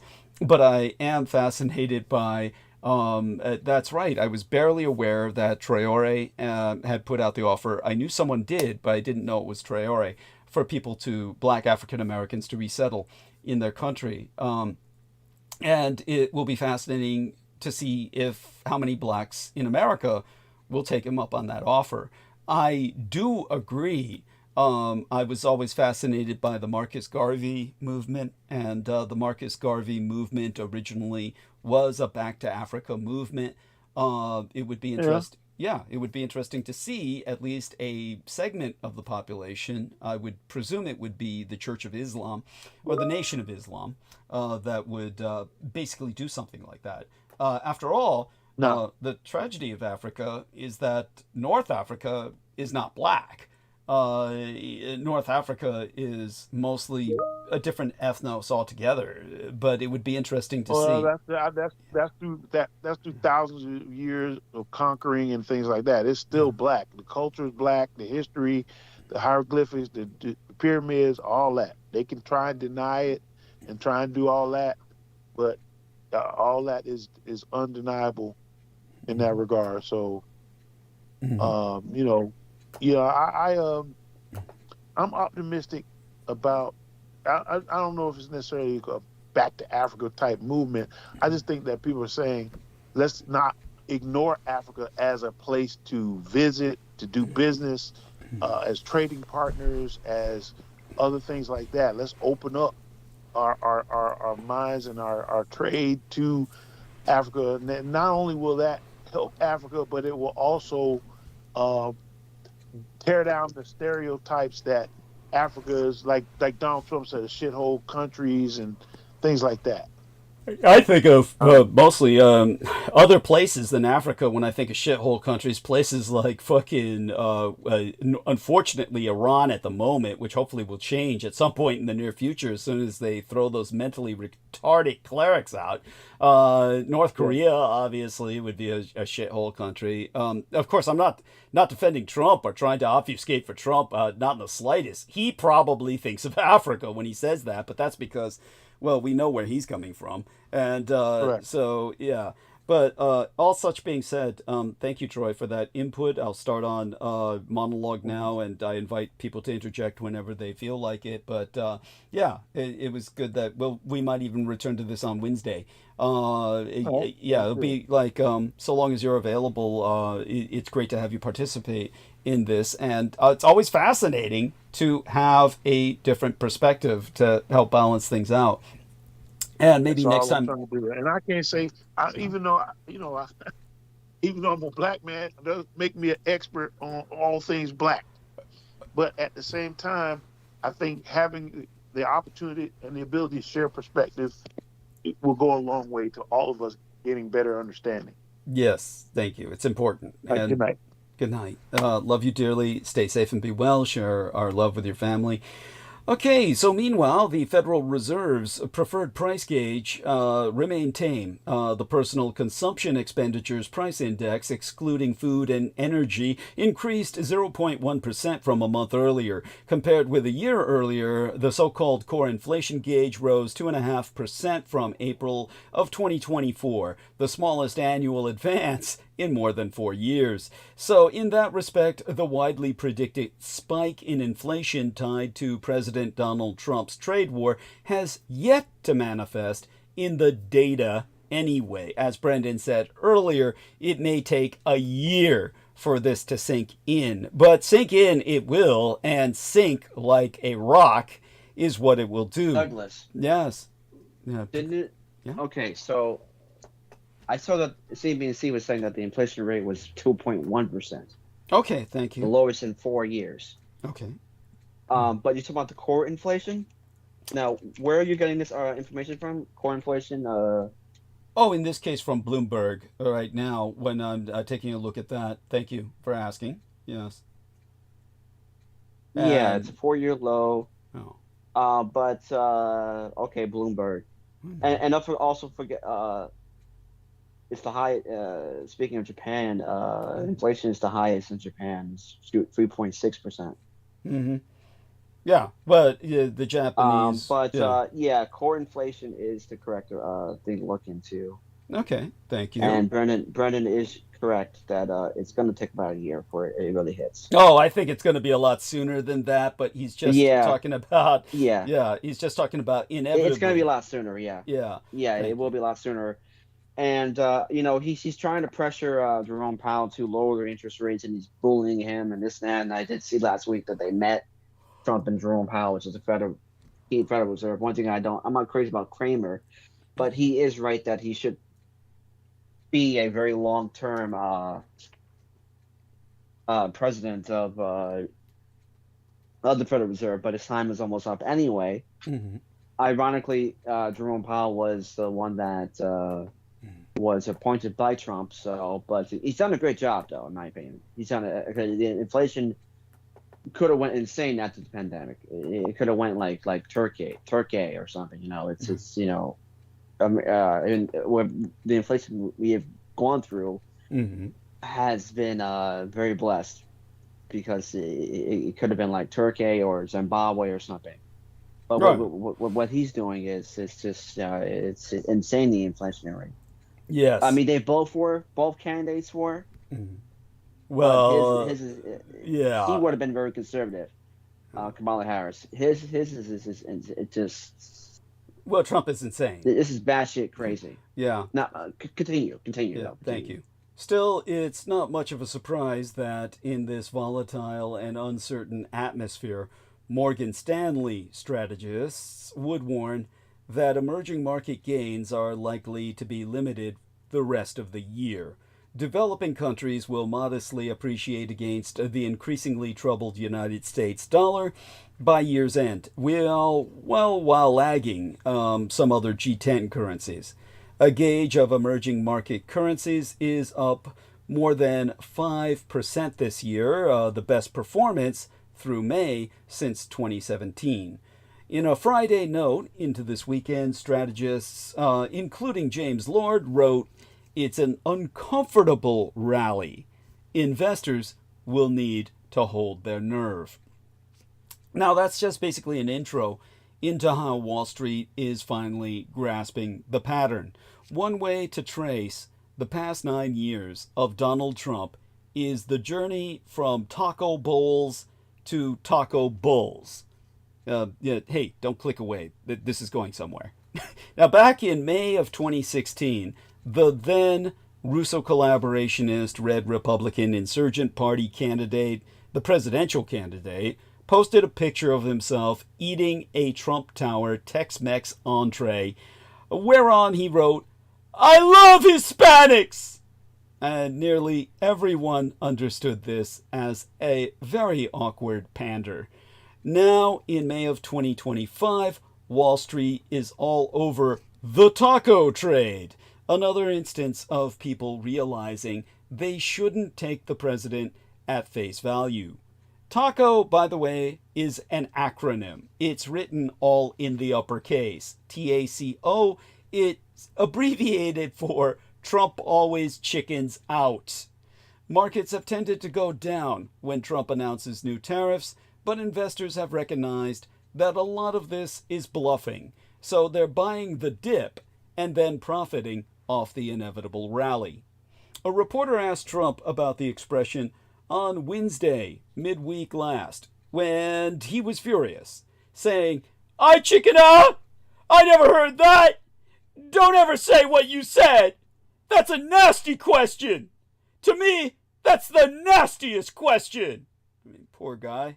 Yeah, I mean, you'd almost feel sorry for him if you knew he didn't deserve Have a it. crash out over that. Yeah. Oh my Say that God. again, Brendan. Say that again, Brendan. I said, did he really crash out over that? Mhm. Like, so Oh, what a surprise. He was devastated, infuriated. Yeah. Come on, man. Imagine a president saying that. Don't ever. Oh, that's so abusive. How is he You're so hurting me. fragile? I thought he was like, I thought the ego is like a bubble that protects you. Yeah, balls of steel and shit. Something's going wrong. Yeah. Yeah. Oh yeah. Anyhow. Yeah, he was butthurt. He was butthurt over that. Now, the reaction demonstrates that the traders are right, because to mix zoological metaphors, a hit dog will holler. The White House keeps talking tough, I mean to say, about levying new tariffs on friends and geopolitical rivals alike, but Trump has frequently gone on to lower the measures or delay them for weeks or months. By the way, we're now getting a new link from Brendan Zogit about the Japanese government stockpiled rice is reaching consumers. Tell us a bit about this, Brendan. This is fascinating. So they're distributing wealth. So The Japanese this year were having a rice shortage, which caused the prices to go up. Compared to what they're used to spending, it's quite high. It's like $20 for about 10 kilos, which is, I mean, it's more expensive here, even though we produce a shit ton of it. But in Japan, of course, that's their main staple food. Yes. So it has hit the consumers pretty hard. So the government attempted to hold these like auctions to sell it off to wholesalers. But the problem is the wholesalers got it for a cheap price from the government because these were emergency stockpiles. But the wholesalers didn't pass the savings on to the consumer, which is the oldest trick in the book. These fuckers, these companies always do that. So as a proof of concept of the fascist economy, or whatever you want to call it, the control economy, they revised their sales of this government rice, and they said, we're going to sell it directly.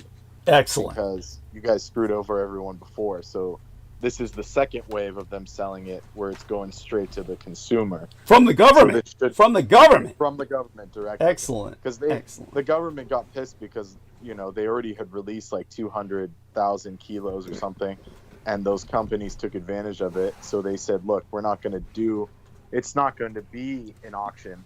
We're going to just do like a lottery system, and then you guys have to pass it on directly to the consumer. You don't have a choice. So this is what they're doing. Excellent. This is fascism. This is fascism in action. Thank you. In action. So it brought down, or theoretically, it should bring down the price of rice. So that's what it's saying here. Yes. A 5 kilogram bag of rice was about 2,000 yen, about $14. These were spotted at some stores on Sunday. So there you go. It's already taken effect. Okay. Excellent. Thank you. They are for sale through no bid contracts. All right. I love it. Thank you. And profound and important. I will take inspiration from that.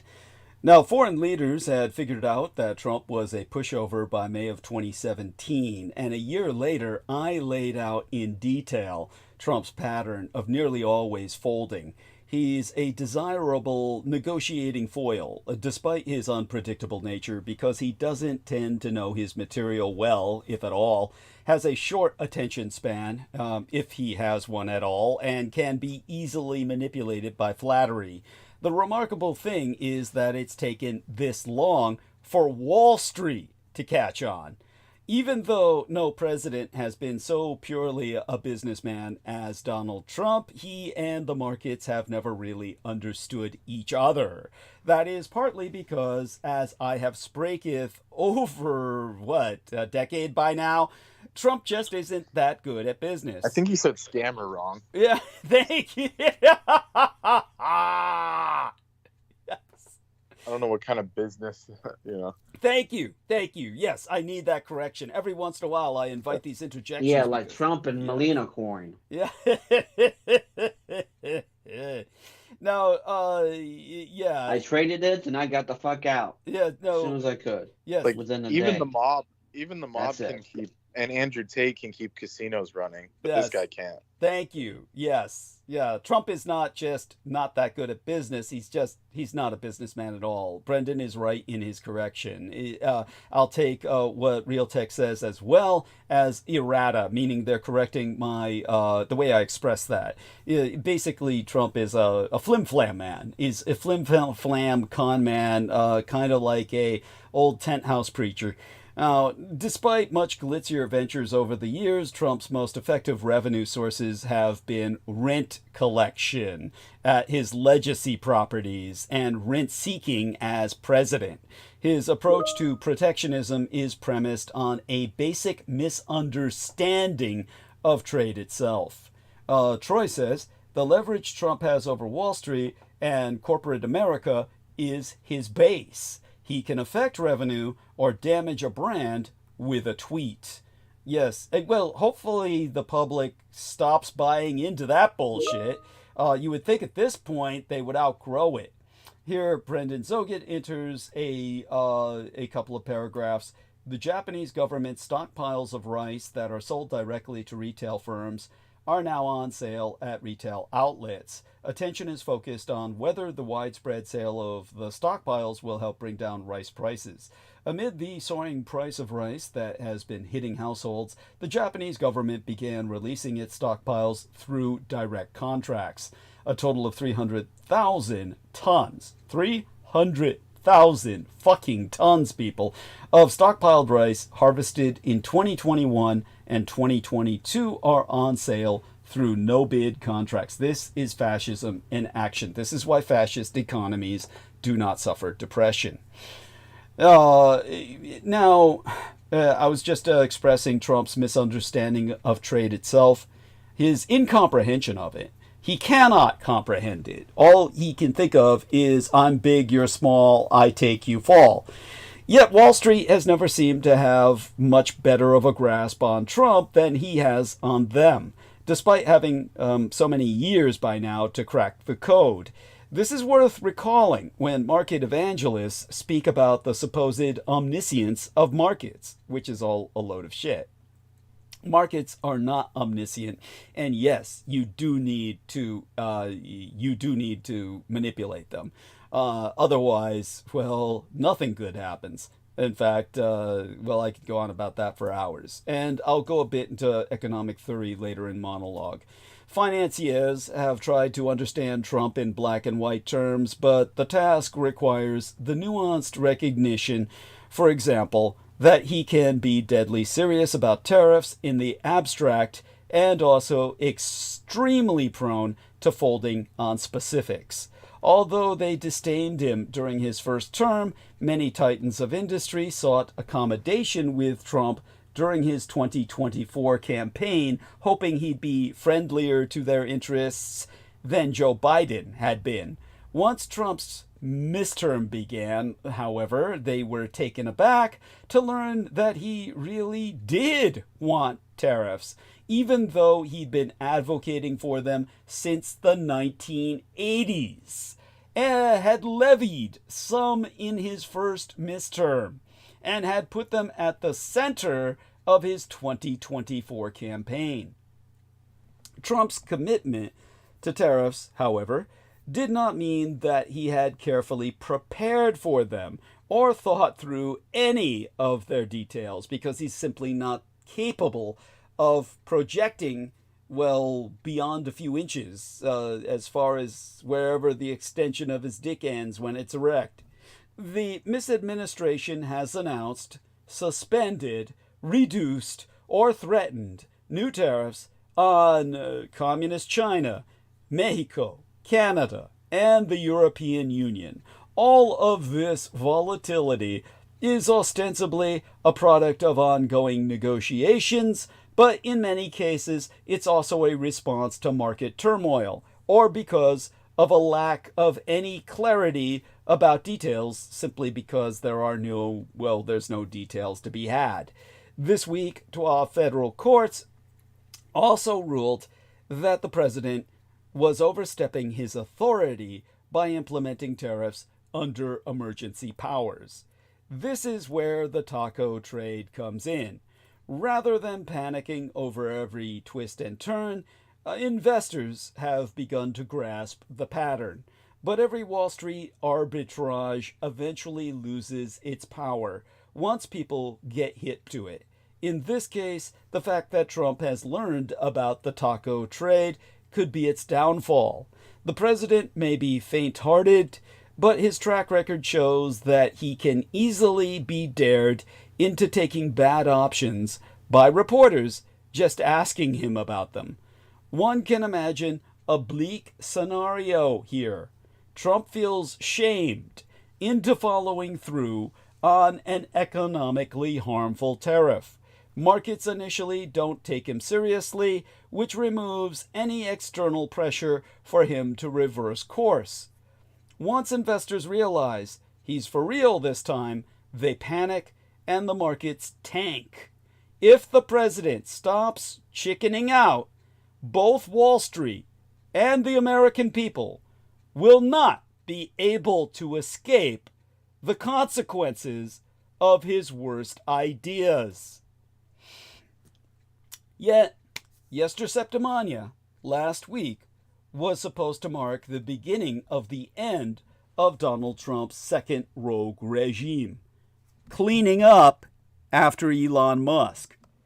Trump bid Elon, the dodgy father, farewell. Or should I call him the dog father? Elon, the dog father. First, Elon Musk has departed the Trump White House, not altogether happily. While Musk will no longer be a special government employee, he will remain a friend and advisor to the president. Elon Musk didn't blow up Washington, but he left plenty of damage behind. The obits for the techno-moguls' time at the Department of Government Efficiency are justifiably quite vicious. Signing off via X after 128 wild days of mayhem and havoc, the damage Musk did to our government and its capacities to serve the people will be felt for years, although many of his cuts were swiftly reversed by the courts. His slash and burn tactics, his raids on government and personnel data, and his almost cruel delight in firing government employees and closing entire agencies leave a horrific legacy. The irony is Musk came nowhere near his initial target of $2 trillion in savings. He kept moving the goalposts from $2 trillion to $1 trillion, then to $150 billion. I doubt the final savings will be more than $20 billion, although we really know it's not going to be even that because his method of accounting for and claiming the savings was entirely opaque. Musk's havoc reveals the difference between budgetary effect, on which Musk had very little, and human effect, on which Musk's mistreatment of the federal workers and of many Americans dependent upon them caused extraordinary harm. Do say goodnight before you take your leave, dear Brendan. Please come on and let everyone know that, you're, Yes. Good evening. It was good to speak with you. And always good great. night. Thank you. We love you dearly. Stay safe and be well. Yes. Most blessed be thy dreams and sweet be thy slumber. Okay? All right. Take care. Yeah. All right. Thank you so much. Now, Musk did terrible damage to tens of thousands of civil servants, entire agencies such as USAID, U.S. Aid for International Development, and many government programs the public relies on, from FEMA, the Federal Emergency Management Association, to air traffic controllers, as mentioned by Holly, to veterans benefits, to the Consumer Financial Protection Bureau. A large portion of the American public came to despise him, and his own Tesla business tanked. Good riddance. It ended, of course, with a tweet.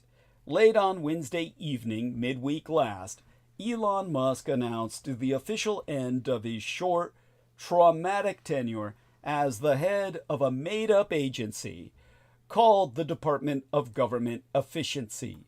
Musk's post on X, the social media network he owns and had sought to weaponize in service of a radical cost-cutting assault on our federal government, was brief. After thanking Donald Trump for the opportunity to reduce wasteful spending, the world's second richest man after Putin, deflated but still defiant, added, "The @Dodge mission will only strengthen over time as it becomes a way of life throughout the government." Now, the reviews of Musk's rampage through Washington have been deservedly vicious.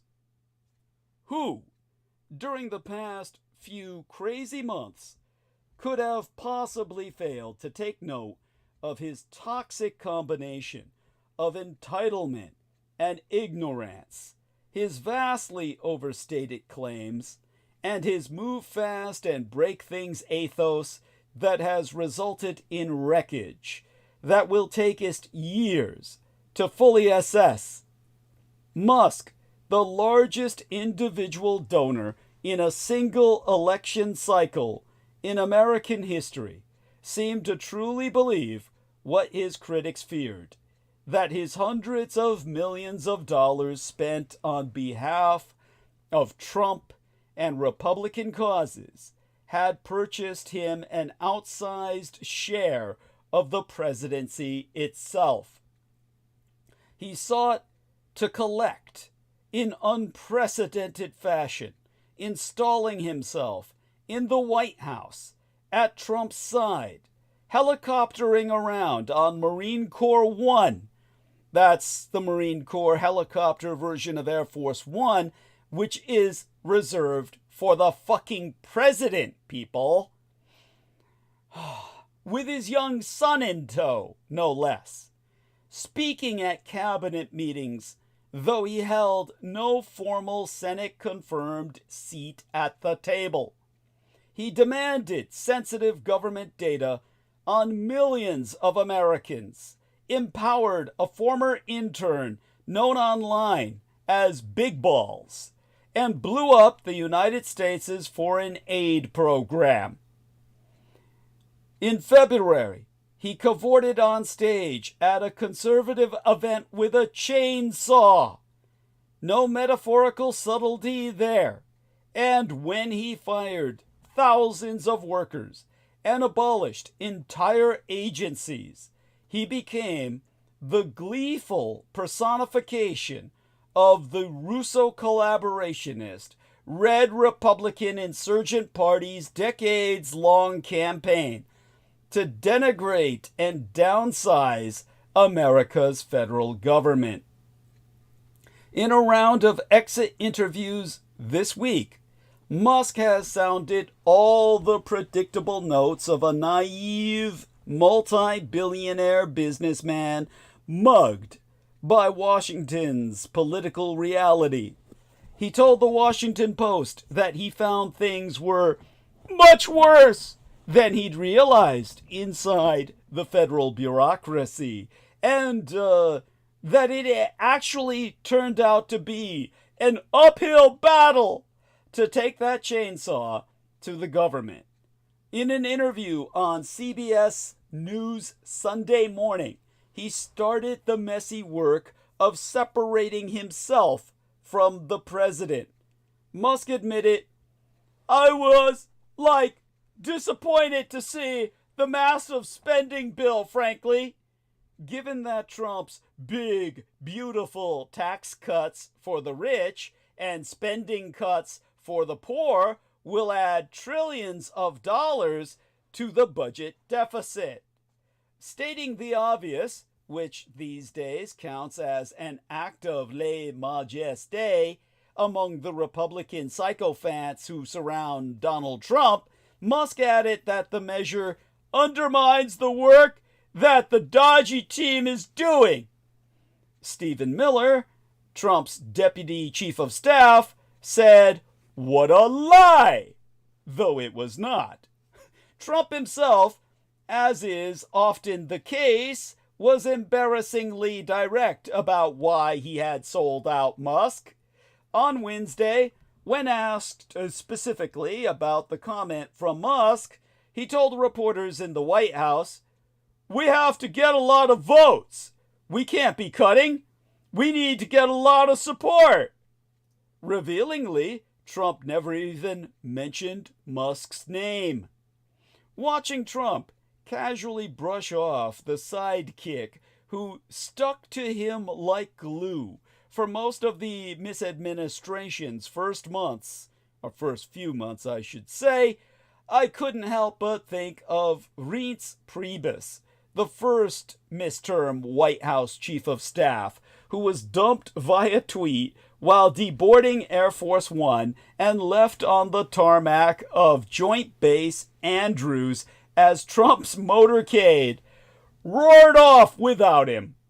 The truth is that Trump can hardly afford one of these messy divorces at which both he and Musk excel.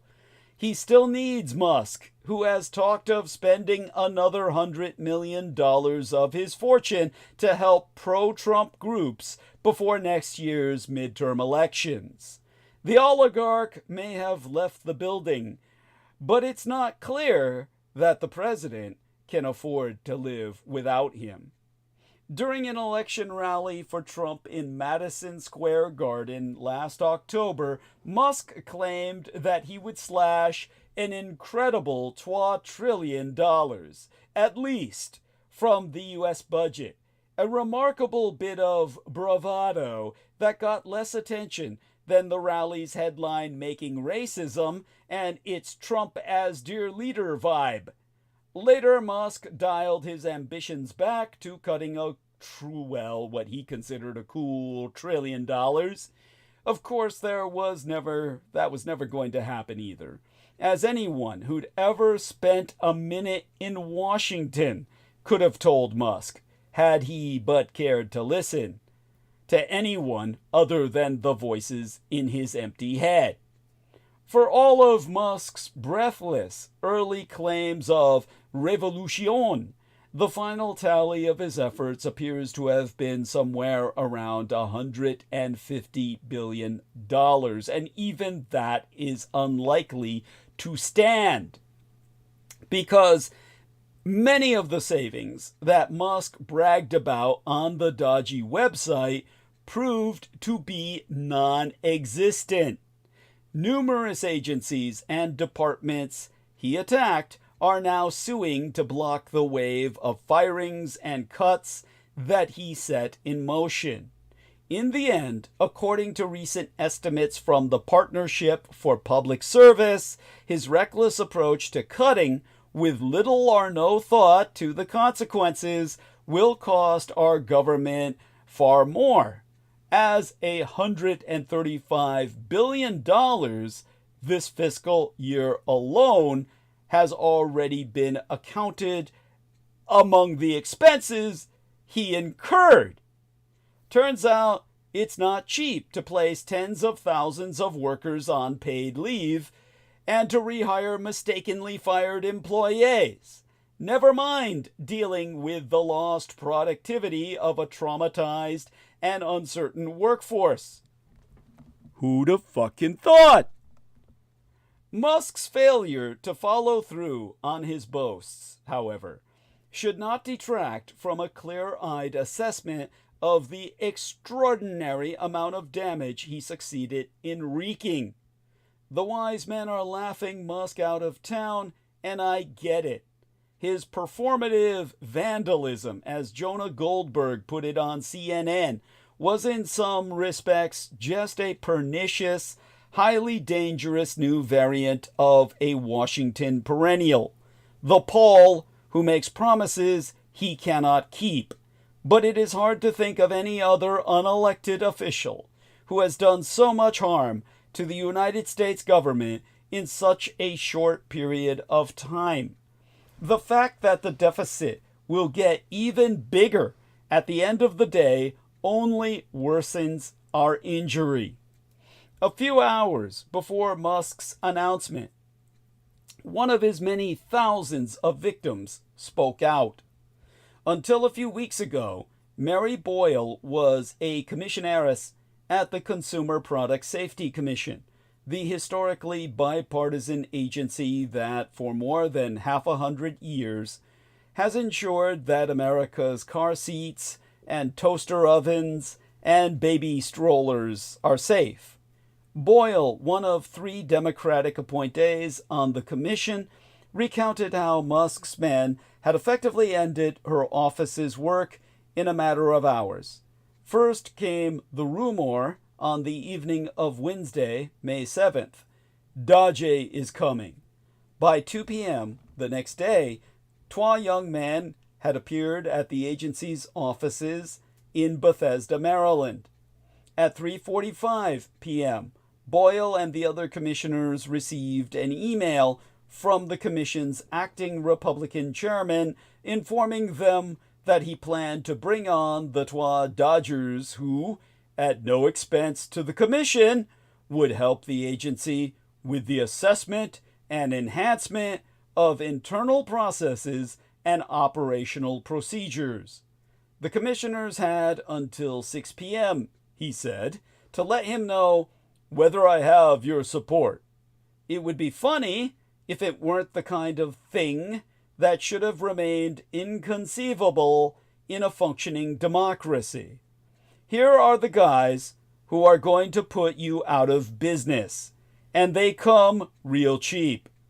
Boyle sent her reply, a single-word email. No. Not even an hour later, while pulled over at a rest stop on the New Jersey Turnpike, she received a response of sorts from Trent Morse, the deputy head of the White House's personnel office. Mary, on behalf of President Donald J. Trump, I am writing to inform you that your position on the Consumer Product Safety Commission is terminated effectively immediately. Thank you for your service. It did not seem to matter that the Consumer Product Safety Commission had been set up by Congress, had its budget provided by Congress, and had its commissioners confirmed by Congress. The law itself governing the agency, first passed back in 1972, could not be more clear. There were only 2 reasons to fire a commissioner: neglect of duty or malfeasance in office. Boyle now finds herself as the lead plaintiff in a case she never expected to file: Boyle versus Trump. Although the attack on her agency was brazen and baldly illegal, Boyle says that she knows it just might succeed. The day after she and her colleagues filed their lawsuit last week, the Supreme Court indicated that it might strike down the precedent dating back to the New Deal era that protects the commissioners of independent agencies from being fired by the president. In the meantime, you can forget about new rules to restrict potentially dangerous ion batteries in e-bikes and scooters that the Consumer Product Safety Commission was working on. Thanks, Elon, for fucking nothing other than endangering more lives. Literally. Musk's casualties, and also his literal fatalities, are not only in Washington, but all over the world, in refugee camps and scientific labs whose funding was abruptly cut off, in national parks you can't get into this summer, and in communities across the country where polluters will no longer be prosecuted. Boyle predicts that all of this upheaval is going to affect the functioning of the government in ways we cannot even anticipate. Of course she's right. We have been warned. Second, Trump's big, beautiful bill, his effort to slash taxes, mostly on the wealthy, is stymied in the Senate. Senate Republicans are deeply divided, setting up a battle in the upper chamber that's likely to drag on well into July. Russo collaborationist, red Republican, insurgent party senators are vowing to rewrite that bill, but they're still weeks away from putting together a package that can muster the 51 votes it needs to pass. The more senators change the legislation, the more difficult it will be to pass again through the House, where Republicans control a slim 2020 to 212 majority. Identical legislation must be approved by both chambers before it can go to Trump for his signature. The Medicaid cuts divide conservatives, with Senator Josh Hawley, Republican of Missouri, warning they could be bad policy and politically suicidal. Maine's Susan Collins is also concerned about them. North Carolina Senator Thom Tillis warns that an abrupt termination of renewable energy incentives will hit domestic companies like a bomb blast. He's keeping close track of the billions of dollars of low-carbon energy investments in North Carolina. Collins and Tillis are top Democratic targets for 2026. If they're defeated, Republicans might lose control of the Senate for years to come. With their re-elections potentially riding on how the bill affects their constituents, Collins and Tillis are likely to drive a hard bargain, whether on Medicaid reforms or green energy incentives. Treasury Department Secretary Scott Bessent has also warned Congress it will need to raise the debt ceiling in July if the government is to meet its fiduciary obligations. Finally, the court in charge of international trade has just recently struck down almost all of Trump's tariffs.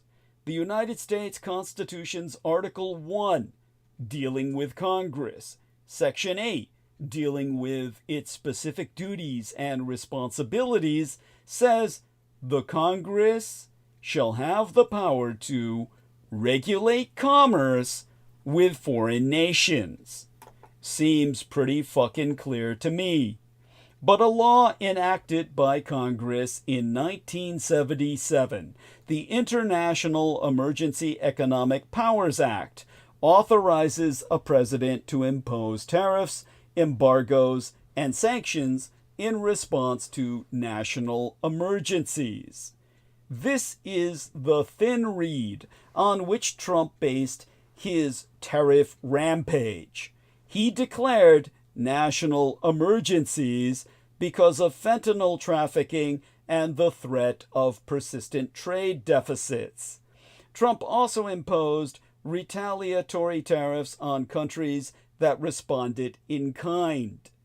But last week, 3 judges appointed by Ronald Reagan, Barack Obama, and Trump himself unanimously agreed that Trump exceeded his authority by claiming America's long-standing trade deficit was a national emergency and struck down the vast majority of Trump's tariffs issued since January 20th.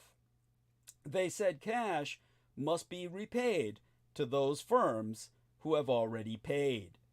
This ruling by the United States Court of International Trade nullifies Trump's executive orders imposing 25% duties on Canadian and Mexicano imports or products and a 20% tariff on communist Chinese products in response to a purported national emergency on drug trafficking. It also strikes down a 10% tariff imposed on all American imperial trading partners to address trade deficits, as well as Trump's paused reciprocal tariffs of between 20 and 50% on 60-odd trading partners, which are now scheduled to go into effect on the 9th of July. If foreign governments cannot reach a deal with the White House before then. The court did this in the middle of tense negotiations with the European Union, the Communist Chinese Empire, and other key trading partners who had not only been forced to the negotiating table by the tariff threat, or I meant to say they'd only been forced to the negotiating table by the tariff threat. These talks may not even continue.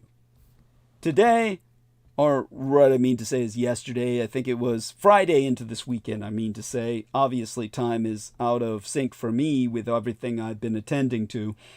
Friday into this weekend, a second federal court ruled against Trump's tariff authority. District of Columbia District Court Judge Rudolph Contreras found, like the U.S. Court of International Trade, that Trump does not have the power he claims. Trump retains the power to impose a 15% tariff on nations with which America has a significant trade deficit. And some of Trump's tariffs, the 25% levies on metal and automobile imports, were issued under different legislation and will not be affected. Obviously, the Trump regime will appeal, but chances for Trump to prevail on appeal may appear dim. I say, since he's packed the Supreme Court, he'll win. Regardless, what does all this mean? That the first phase of Trump's second midterm, the flood the zone with shit, shock and awe blitzkrieg, is over. Without Musk, or the power to unilaterally levy tariffs willy-nilly, or the momentum to enact his big, beautiful bullshit bill, Trump is left only with his vindictive rage and his money-making schemes to enrich himself and his family. But Trump 2, Part 2, may not be easy for America. I expect Russell Vought to take over the reins at Musk's so-called Department of Government Efficiency. Vought, the author of Project 2025 and Trump's budget director in both his first and second midterms, is an inside player who, unlike Musk, knows how to get shit done without causing widespread backlash. He's likely to work quietly but effectively. Meanwhile, Trump will continue to push American isolationism. I expect Stephen Miller's vicious anti-immigrant policies to continue, even though the courts have slowed them down. The regime may now shift its focus onto a more comprehensive dragnet targeting undocumented people inside the United States, and Trump's belligerence toward America's traditional neighbors and allies will continue. Trump is not giving up on any of this. In fact, I expect that in Trump 2 Part 2, he'll grandstand even more. He'll rage against judges and take whatever he can to the Supreme Court he packed himself. And his giant budget-busting tax cut will continue to be a focus of his demands on Congress. But the frenzy of Part 1 is now over. There will still be maniacal, bonkers executive orders and many headlines, and we must continue to resist however we can. But much of the damage so far has been contained in as much as a nuclear meltdown can be. And some good stuff is happening. Exempli gratiae. I take Pete Hegseth's warning that communist China might try to seize my Taiwan as, on balance, welcome news. The idea of a looming Red China threat isn't new at all. It is, however, striking that this misadministration's defense secretary talked forcefully about standing up for our ally in Asia and, in passing, praised European allies as well. I'm pleased by any evidence that Donald Trump's team is learning to work with fellow democracies, not against them. I've also been cheered by the sight last week of American courts at least going through the motions of attempting to check some of Mr. Trump's lunatic and obviously illegal tariff policies. Best of all, Europe is hitting back with an astonishing raid deep inside the Russian Empire, rewriting the rules of war. Ukraine's high-risk strikes damaging over 40 top-secret strategic bombers. Shortly after noon, on June 1st, Russian social media began flashing, alerting the world to Ukraine's most audacious operation on Russian territory to date. In Irkutsk province, in eastern Siberia, some 4,000 kilometers from Ukraine, locals posted footage of small quadcopter drones emerging from lorries and flying toward a nearby aerofield, home to some of Russia's most important strategic bombers.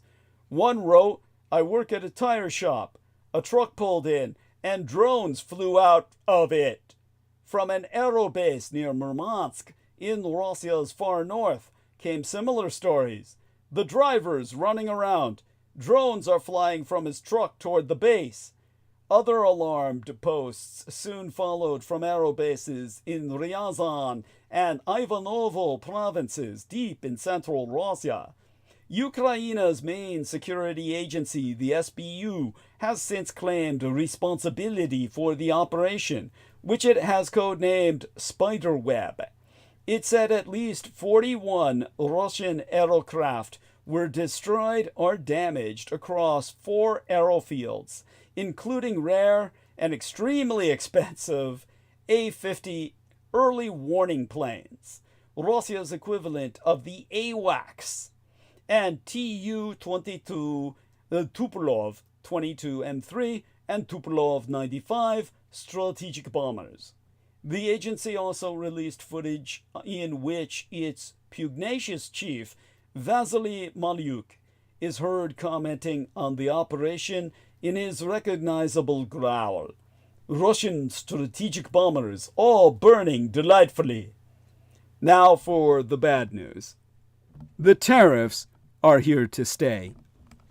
Donald Trump's misadministration vows his tariffs are here to stay one way or another.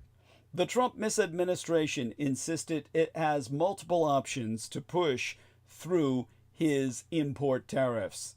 For now, however, a federal appeals court has temporarily paused a suspension of the levies. The Wall Street Journal reporting that one idea being weighed by the White House is a stopgap plan to impose tariffs as high as 15% for 150 days.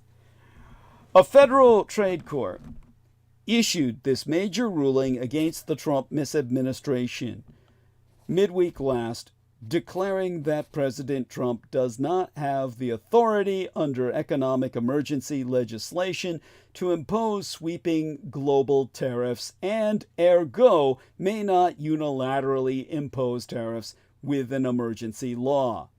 Id est, Trump's tariffs are an unconstitutional power grab, the federal trade court blocking most of Donald Trump's Liberation Day tariffs, ruling that they exceed legal authority. The United States Court of International Trade's ruling could bring the administration's trade war to a screeching halt. The ruling from the United States Court of International Trade found and ruled that President Donald Trump cannot abuse a 1977 law to impose tariffs, dealing a blow to his trade agenda. Trump declared a national emergency on April 2nd in order to abuse the International Emergency Economic Powers Act to impose big reciprocal tariffs on foreign nations.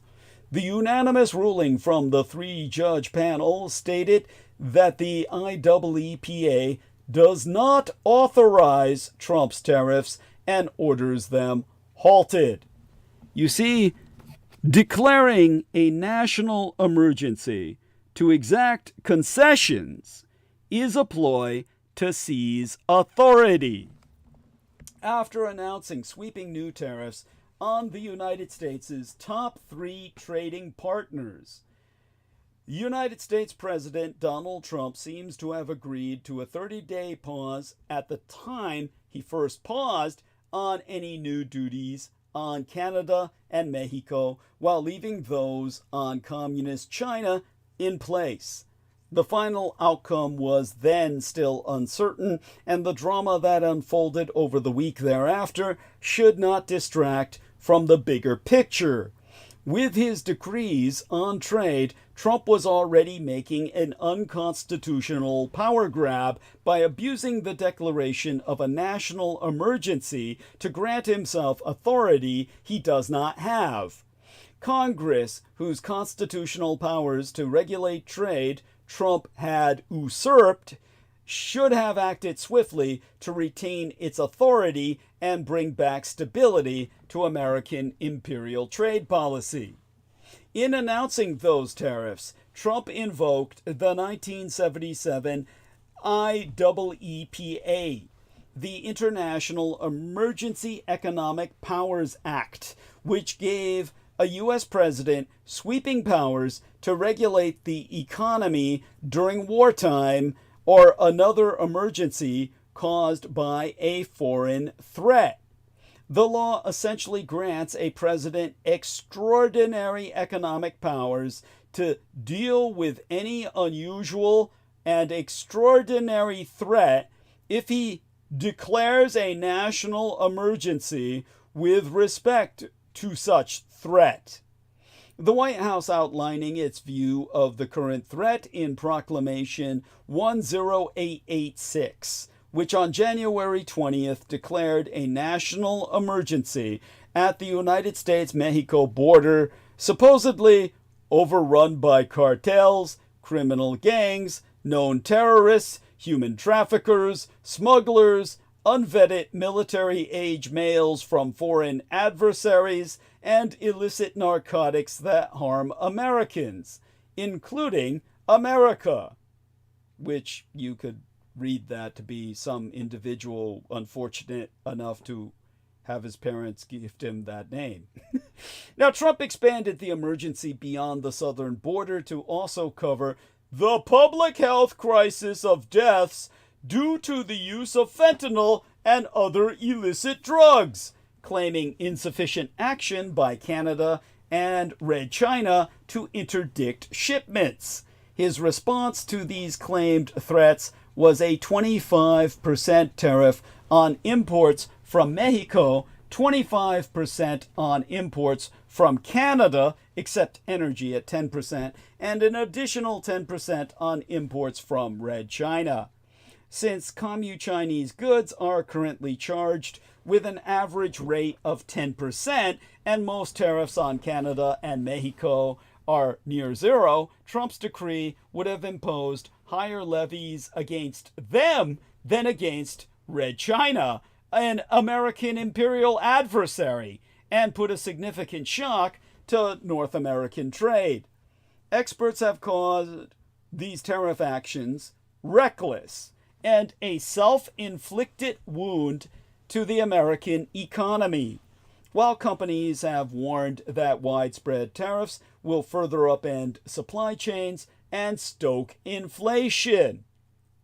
Historically, presidential authority under the IEEPA has been used to impose an array of sanctions that hit American imperial adversaries directly, such as export embargoes and the freezing of foreign assets.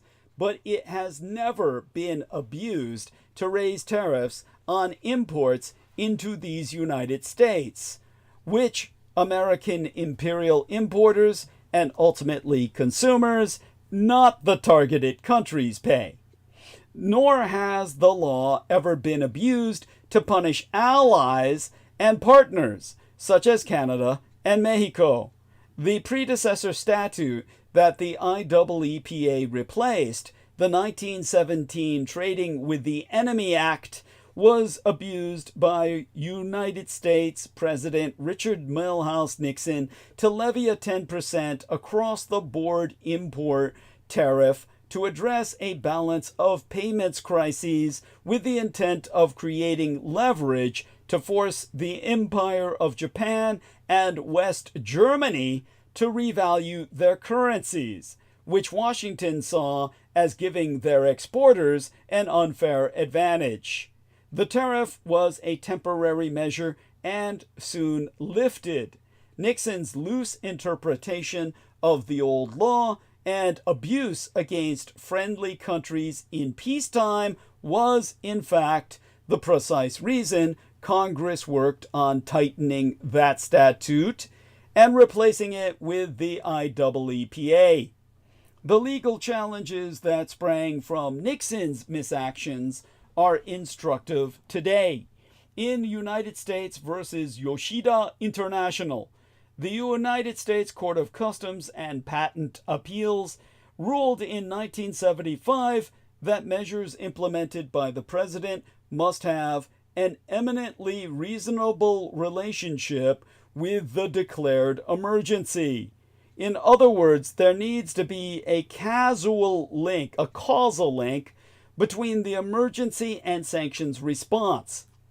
The court upheld Nixon's action because the tariff had a direct effect on our nation's balance of trade and, in turn, on its balance of payments deficit and its international monetary reserves.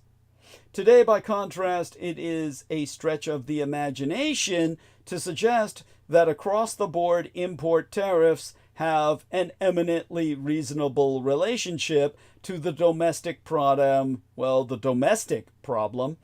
fentanyl abuse and concerns over organized crime in these United States. The fact that American deaths from synthetic opioids, such as fentanyl, began to decline in 2023 raises additional questions about Trump's invocation of the IEEPA, which is restricted to emergencies that are both unusual and extraordinary. What's more, one day after proclaiming his tariffs, Trump took to his Truth Social platform to suggest that trade with the United States is a form of subsidy to Canada and that Canada should become the 51st American imperial state in union. This range of statements and possible motivations further obscures the relationship between the claimed emergency and Trump's tariff misaction. Although a president has ample discretion to take broad actions in times of national emergency, there be little evidence that any such emergency exists, or that the emergency as described is even loosely connected to the remedy being offered. Even the weak guardrails contained in the IEEPA should suffice for Congress to check the president's misactions. First, it could terminate the emergency through a joint resolution. That, of course, would need a veto-proof supermajority. Terminating the emergency also rescinds any actions, rather misactions, taken by the president linked to said emergency. Second, Congress should amend the IEEPA to clarify that it does not allow the president to levy tariffs, and legislation to this end has already been introduced. Article 1, Section 8 of the United States Constitution gives Congress the express authority to regulate commerce with foreign nations. This is a perfect example of where Congress should take back its power and rein in the presidential abuse of delegated authority. If Congress fails to act, there were, as demonstrated, still the courts. Firms affected by tariffs can challenge Trump's decree. Furthermore, the United States Supreme Court's 2024 landmark decision in Loper-Bright Enterprises versus Raimondo overturned the previous practice of deferring to federal agencies, id est the executive branch, meaning the president, whenever vague language in the law had left room for interpretation. Or should I say, misinterpretation. Now, that final interpretation lies with the courts. This emphasizes the Supreme Court's renewed skepticism towards broad statutory interpretations and lends persuasive power to the argument that the president is taking too much liberty with the IEEPA. In other words, to reiterate, Donald Trump is knowingly and unseriously abusing a fictitious emergency to attack American imperial allies in hopes of causing enough chaos to extract unrelated concessions. Solving the drug crises is a domestic problem, not a trade issue. Trump has invoked security threats to address economic concerns in the past, such as when he imposed a 25% tariff on steel, mostly on American imperial allies, during his first midterm. At the time, attorneys at the U.S. Justice Department absurdly claimed that, hypothetically, peanut butter imports could be considered a national security threat and warrant sanctions. But unlike the statute Trump abused to impose tariffs on steel, the IEEPA has far fewer guardrails and procedural requirements, meaning that there is little to check Trump's misinterpretation of any emergency. While some of the tariffs are now on hold, there's no guarantee that Trump won't continue to abuse the IEEPA on these and other allies and partners, to abuse emergency powers as a tool of chaos and leverage in unrelated negotiations, and direct it at American imperial allies and partners is a blatant, unconstitutional abuse of power. Congress and the courts must act to stop it. So, to reiterate in detail, the Court of International Trade struck down Trump's wide-ranging Liberation Day tariffs enacted last month and other tariffs he placed earlier in his term, a blow to one of the central pillars of Trump's policy agenda as he attempts to abuse tariffs as leverage in various negotiations. The Trump's misadministration attempted to abuse the International Emergency Economic Powers Act of 1977 to place tariffs on Red China, Mexico, and Canada, and numerous other countries globally on a wide range of everyday goods. Trump's tariff announcements began in February, and the federal court categorized them based on their scope and justification. Before the Trump misadministration, the IEEPA had never been abused to authorize tariffs through presidential misaction. The IEEPA allows the president to take emergency action on foreign threats to these United States, including sanctions and asset freezes, but says nothing on tariffs specifically. While Trump has abused tariffs to pursue his national security and trade objectives, most economists concur that tariffs function as a domestic tax on business and consumers purchasing imports from abroad. The New York-based court said, "The question in the trois cases before the court is whether the International Emergency Economic Powers Act of 1977, IEEPA in the parentheses, delegates these powers to the president in the form of authority to impose unlimited tariffs on goods from nearly every country in the world. The court does not read IEEPA to confer such unbounded authority and sets aside the challenged tariffs imposed thereunder. The court holds for the foregoing reasons that IEEPA does not authorize any of the worldwide retaliatory or trafficking tariff orders. The worldwide and retaliatory tariff orders exceed any authority granted to the president by IEEPA to regulate importation by means of tariffs. The trafficking tariffs fail because they do not deal with the threats set forth in those orders. The challenged tariff orders will be vacated and their operation permanently enjoined." Now, the three-judge panel granted summary judgment in 12 separate cases, the first brought by several companies affected by the tariffs, and the second a lawsuit from a collection of states.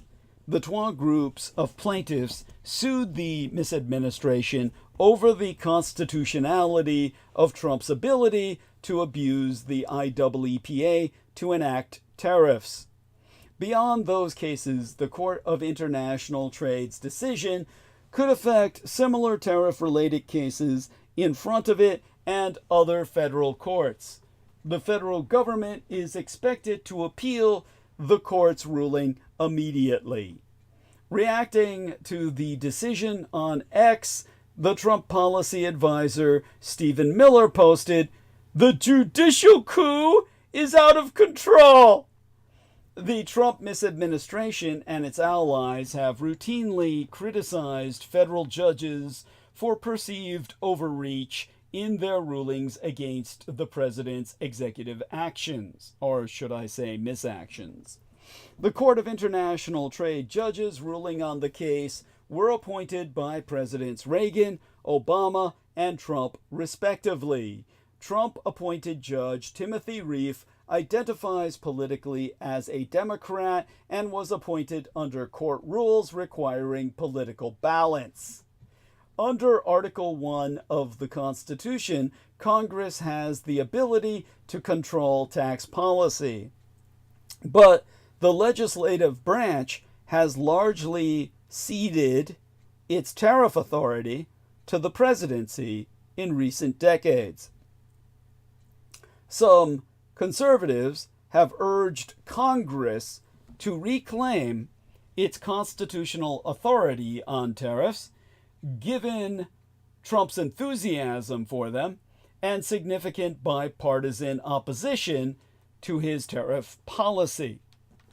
Trump and his officials have said 78 countries have sought to negotiate trade deals following his sweeping Liberation Day tariff package that rattled global markets and businesses.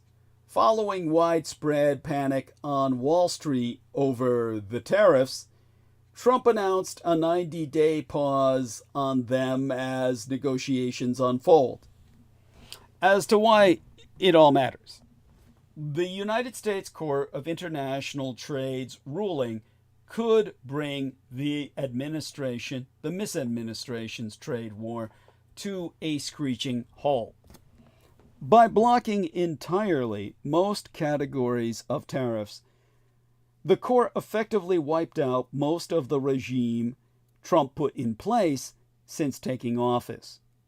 As to what's driving the news about this, the court, ruling in 12 separate cases, issued a summary judgment throwing out all the tariffs Trump imposed under the International Emergency Economic Powers Act, or IEEPA. Trump abused the 1977 law, which had never before been invoked in a tariff situation, to unilaterally impose sweeping trade levies worldwide. The 12 groups of plaintiffs, businesses, and states sued on the grounds that the president's orders violated our Constitution's grant of authority over import duties to Congress. As to what they're saying, the 3-judge panel wrote, "The question in the 12 cases before the court is whether the International Emergency Economic Powers Act of 1977, in quotation marks bracketed by parentheses, all uppercase, IEEPA, delegates these powers to the president in the form of authority to impose unlimited tariffs on goods from nearly every country in the world. The court does not read IEEPA to confer such unbounded authority and sets aside the challenged tariffs imposed thereunder. Tariffs imposed under a different legal authority, called Section 232, including on imports of automotives, steel, and aluminum, are unaffected by this ruling. For the record, the court, which gets relatively little attention compared to most other federal courts, has jurisdiction over civil cases arising from trade disputes. The 3 judges who heard the case were Reagan, Obama, and Trump appointees. The White House did not immediately respond to my request for comment on Wednesday evening. In fact, they never did. The misadministration, had already filed a notice of appeal by that time, per multiple reports. In response to the ruling, the White House Deputy Chief of Staff, Stephen Miller, posted to X, "The judicial coup is out of control." As to the intrigue, the court skipped over the plaintiff's motions for an injunction and went directly to issuing a judgment, saying IEEPA did not ever authorize any of their words worldwide retaliatory or trafficking orders. The court so wrote, "The challenged tariff orders will be vacated and their operation permanently enjoined. As to what to watch, with tariffed goods arriving at American imperial ports every day, the confusion over what's in force and what to charge could throw imports into chaos. Markets and businesses will likely be paying rapt attention in coming days to how the misadministration responds and whether higher courts intervene. In a statement, Scott Lūnisólar, Vice President of the Cato Institute's Stiefel Center for Trade Policy Studies, said, "It gives foreign governments, once compelled to negotiate new terms of the trade agreements the Trump administration broke, significant new leverage in ongoing trade talks." You see, there's this one thing stopping Donald Trump: laws. Clearly, we need to get rid of them.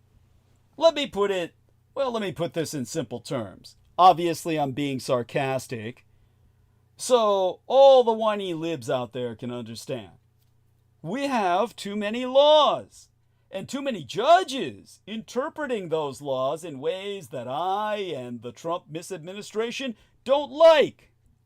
Again, I need to qualify that I'm indulging in satire now. You know what I think is bad? The law. It's clearly a radical leftist trap to set up to make my hero, President Donald Trump, look dumb as he works tirelessly to make America great again. I keep seeing headlines like this: Trade Court blocks President Trump's tariffs, ruling they exceed legal authority. And sentences like this from USA Today: a federal judge blocked the Trump administration from collecting tariffs from a pair of Illinois toy importers. The second court in 2 days to nullify President Donald Trump's top strategy for trade deals. Why, that really burns my biscuits. Why are all these judges and laws so opposed to Trump? White House Press Secretary Karoline Leavitt said of the judges who recently blocked Trump's tariffs, "These judges are threatening to undermine the credibility of the United States on the world stage." That's damn straight, Ms. Leavitt. Undermining the credibility of the United States on the world stage is that's President Trump's job. And I'll be switched if I'm gonna stand for some uptight judges trying to steal his thunder. Let me put this in simple terms so all the whiny libs out there can understand. We have too many laws and too many judges interpreting those laws in ways that I and the Trump administration don't like. You can't throw a MAGA hat without hitting a judge blocking Trump on something. Just look at the headlines that come up when I put "Judge Orders Trump Administration" into the Google machine. There's about 8 of them. Federal judge orders Trump administration to restore some research on women's health and transgender mental health issues. Judge orders Trump administration to allow attorneys access to Venezuelan man in Salvadorian prison. Judge orders Trump administration to pursue return of improperly deported Guatemalan man. Federal judge orders Trump administration to restore legal aid for undocumented children. Judge orders Trump administration to restore $12 million for pro-democracy Radio Free Europe. Federal judge orders Trump administration to unblock pandemic relief funding. Federal judge orders Trump administration to track deported immigrants to South Sudan. Judge orders Trump administration to reinstate Education Department employees. Don't these judges have something better to do? Geez, bossy much, judges. It's like for every action our glorious president takes, there's a stupid law that says he can't do it, and an equally stupid judge rudely telling him he has to obey the law.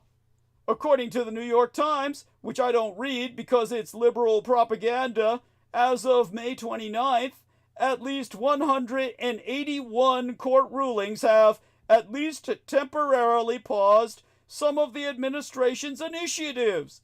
At least 181. Are you trying to tell me the guy I voted for? Actually, I didn't. Real Tech Geek did. Twice. Because he's a tough fighter and a convicted felon who has always shown a reckless disregard for the rule of law, has been trying to break or bend laws more than 180 times? Why, that just seems unlikely. For Trump to succeed, it's clear we need to weed out laws. No, the obvious problem here is the narc judges, many of whom Trump himself appointed, who keep getting presented with evidence from both sides, rationally weighing that evidence in the context of America's long-standing laws, and then ruling in favor of the side that isn't President Trump. That is both rude and ungrateful. I was all in favor of laws back when I believed, without evidence, that President Joe Biden was trying to break them all. But it's a new age, and we need to let Trump be Trump. If we want the president to continue the MAGA agenda, we're going to need to do away with a lot of the law and order getting in his way. It's either that or ask the President of the United States and his administration to respect the laws of the land and the judges appointed to uphold those laws. Oh, that sounds like crazy lib talk to me. Again, I'm being very sarcastic, very facetious. I've entered into satirical zone here. And, the fact that I always have to qualify that is beyond me. But, hey, here's what the real problem is. Older, wealthier, and whiter people are far more likely to vote, meaning politicians pay more attention to them. Low turnout is worsening inequality. The solution is compulsory voting. Oh, I can go on for tonight. We're approaching 8 hours. But I'd say the USUC, United States, United Kingdom, the US, UK, needs compulsory fucking voting. Compulsory voting to tackle worsening inequality. I'm a man of solutions. This is one for you. Barely more than half of eligible voters cast a ballot at last year's United Kingdom general election across the Atlantic, but it's just as bad this side of the Great Pond. Across the world, electoral turnout is in decline. In the 1940s, on average, around 85% of people would turn up to vote in elections in democratic nations. That figure now sits at 67%.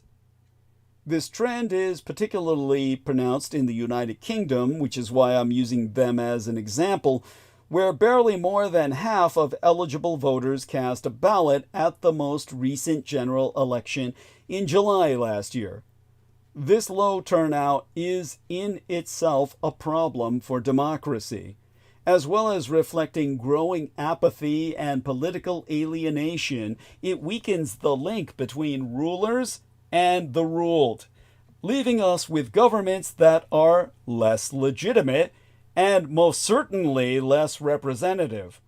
These problems are compounded by the fact that low turnout is, in practice, unequal turnout, with some demographic groups now far more likely to vote than others. Researchers around the world consistently find that younger, poorer, radicalized, well, at least racialized, and more insecurely housed groups tend to have significantly lower turnout rates than older, wealthier, whiter, and more secure groups. These disparities are particularly stark in the United Kingdom. At the July 2024 general election, turnout was more than 10 points higher amongst white voters than ethnic minorities, more than 20 points higher amongst upper-class voters than working-class voters, and more than 30 points higher amongst over 65s than under 65s, and amongst homeowners than renters, according to data from Ipsos Mori. The result of these disparities is that our elections on either side of the Atlantic are now decided by an unrepresentative electorate, one that is richer, older, whiter, and more secure than the general public. This has important political implications. Numerous studies globally have found that politicians pay disproportionate attention to the interests of overrepresented high turnout groups, and less to the needs of those demographics that are less likely to vote. In practice, this means that the interests of the wealthy, elderly, privileged, and secure are prioritized over those of the young, the poor, the insecure, and the marginalized.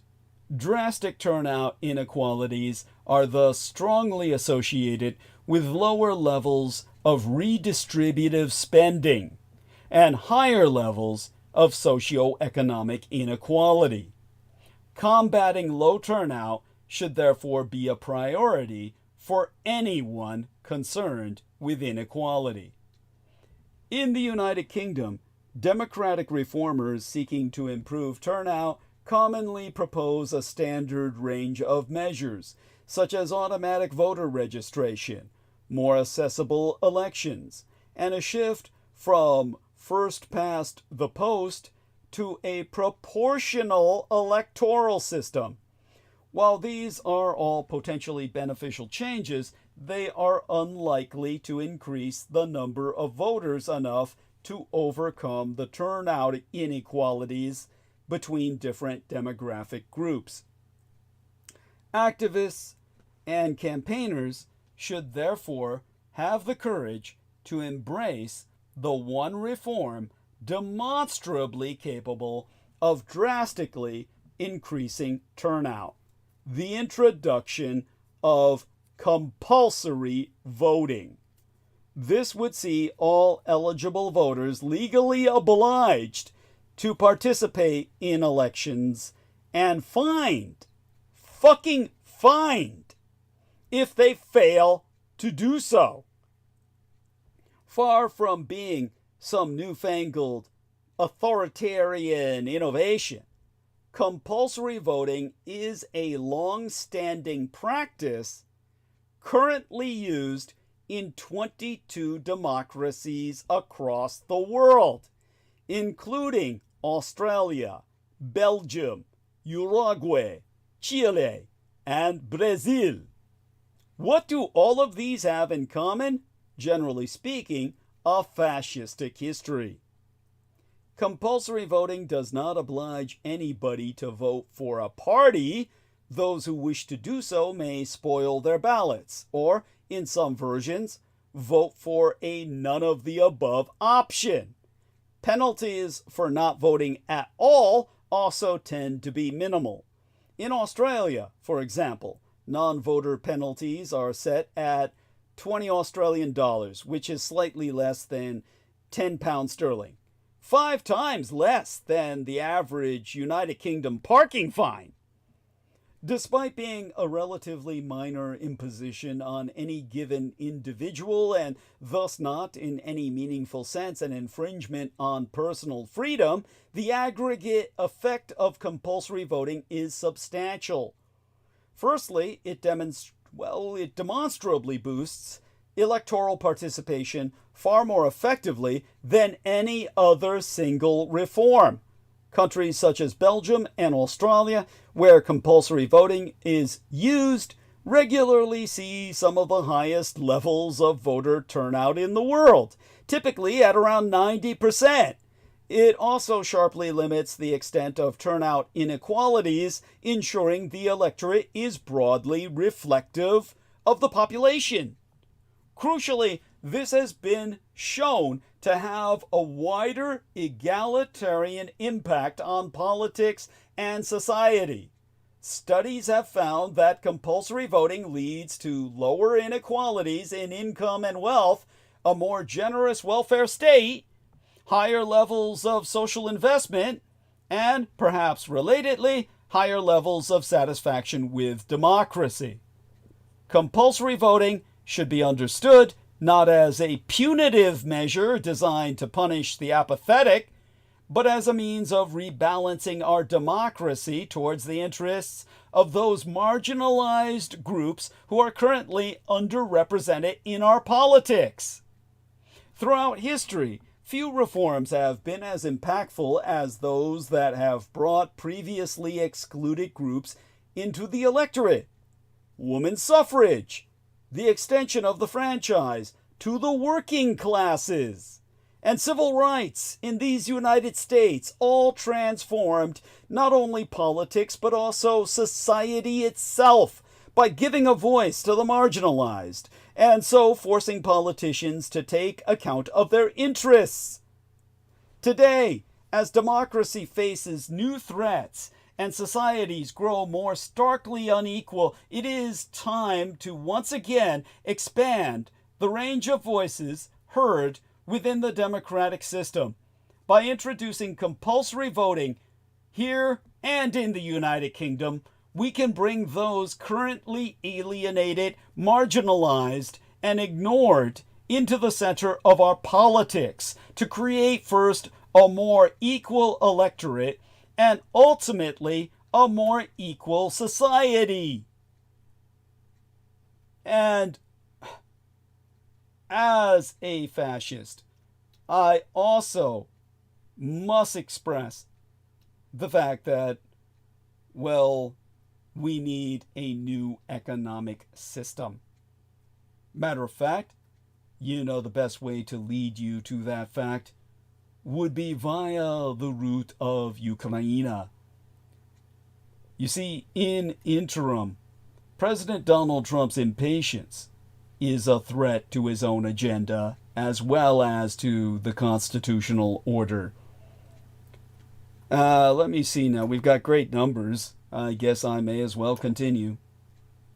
Grönland is sparking global alarm amidst a Pentagon power grab.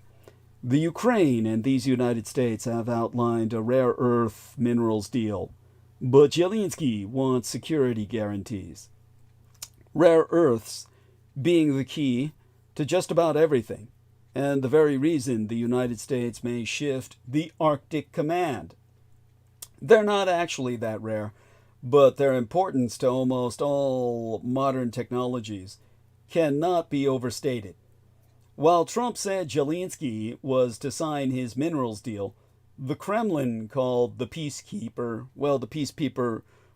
how do I say it? The Kremlin called the peacekeeper proposal a deceit, as the Pentagon's bold push to shift Grönland sparks, well, American imperial control fears. The president's pattern of impatience being why Elon Musk has become America's Cecil Rhodes. It's not the first time that liberal capitalism has retreated. Easily exasperated rulership enables predatory capitalists to fill the void. You see, during Donald Trump's first stint as president, the political scientist Daniel Drezhner maintained a very long thread on the site formerly known as Twitter. Each entry had the same text. I'll believe that Trump is growing into the presidency when his staff stops talking about him like a toddler. Followed by, well, the latest example. Trump's second midterm has been similar to his first, just ratcheted up a notch, and his childlike impatience is Exhibit A. The president has a very short attention span, gets frustrated when things don't work quickly, and tends to demand fast changes in policy. When Russia's Vladimir Putin is not willing to end the war in Ukraine in 24 hours, rebel groups aren't quickly cowed by aerostrikes, or trade wars do not prove so easy to win, Trump gets bored and restless. Then he tries to shake things up with ill-tempered social media posts, broadsides at policymakers, or premature declarations of victory. During his first midterm, some of Trump's advisors worked to moderate those impulses. That meant he got sick of them quickly and cycled through them, but it did not slow the speed with which he changed positions. Now that there are fewer of the proverbial adults in the room, whoops, there's that infantilizing language again. Trump's impatience has become a central thread for understanding his misadministration. In the case of the war in Ukraine, for instance, Trump's unrealistic expectations led to him blowing up at President Volodymyr Zelensky in an Oval Office meeting. Earlier last month, he posted that he was starting to doubt that Ukraine will make a deal with Putin, who had suggested peace talks in Turkey.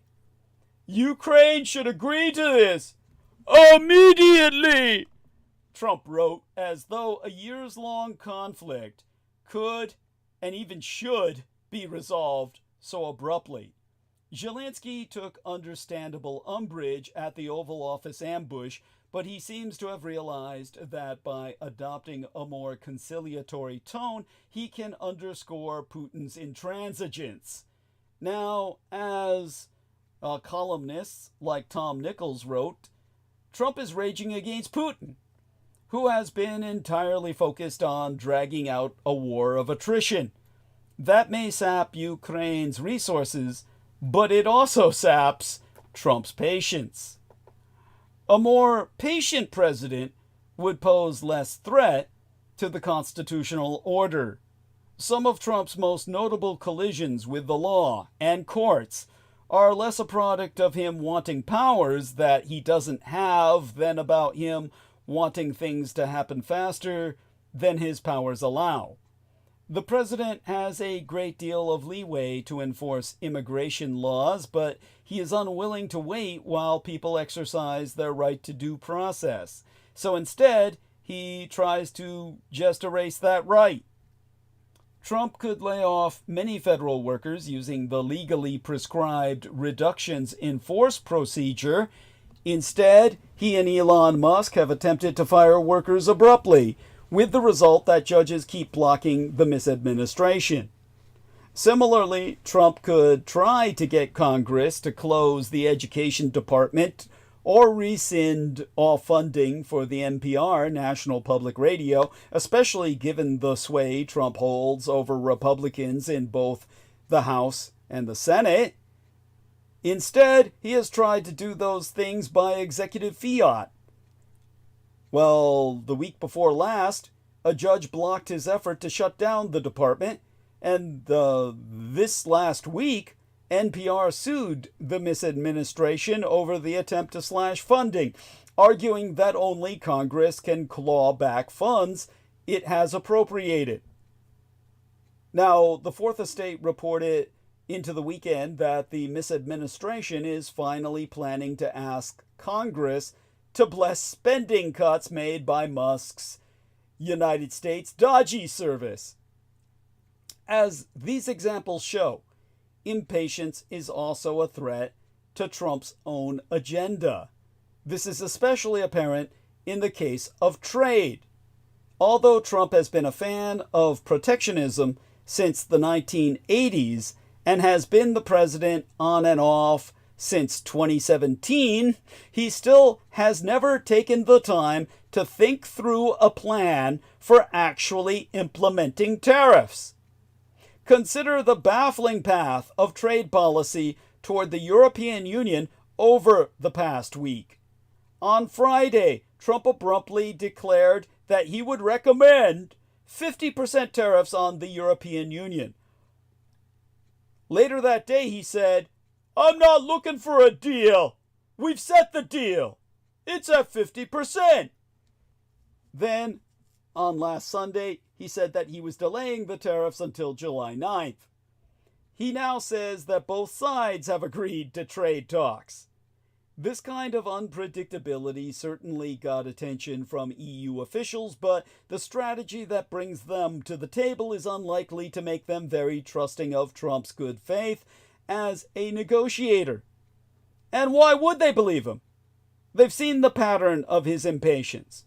Trump has threatened, levied, suspended, and re-levied tariffs on Canada and Mexico, and threatened more tariffs on Red China.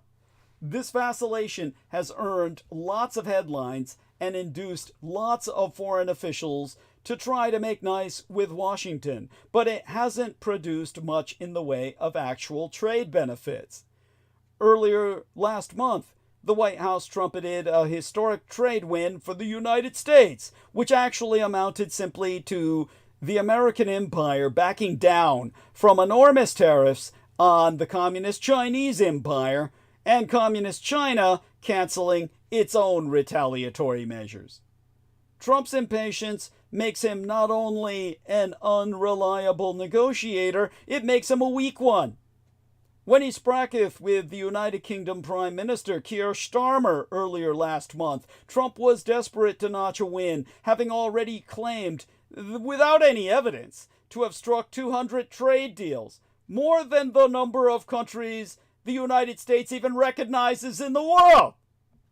The result was an extremely vague preliminary agreement that gave Great Britain relief from Trump's tariffs without resolving many of the concrete trade questions between the two empires. The White House dutifully boasted that this was a historic trade deal. The president may no longer have aides who speak about him in the press like he's an exasperating child, but his approach hasn't matured at all. Now, again, what's the solution? Well, I'll give it to you Wednesday. Wednesday will be here before you know it. I've turned in 8 hours a full workday. I've given you one good solution already. Next, be here Wednesday, and I'll tell you why capitalism isn't working for the poor. We've got to try fascism. And as tariffs upend global supply chains, well, I'll provide a solution for that too. All right then, my love to all who support myself. If anybody wants to say anything, get it in now so it'll get published, so to speak, or upload with the what's in the chat. My love to Amy. Love you, honey. I believe that a individual who was in chat earlier. Great show, Douglas.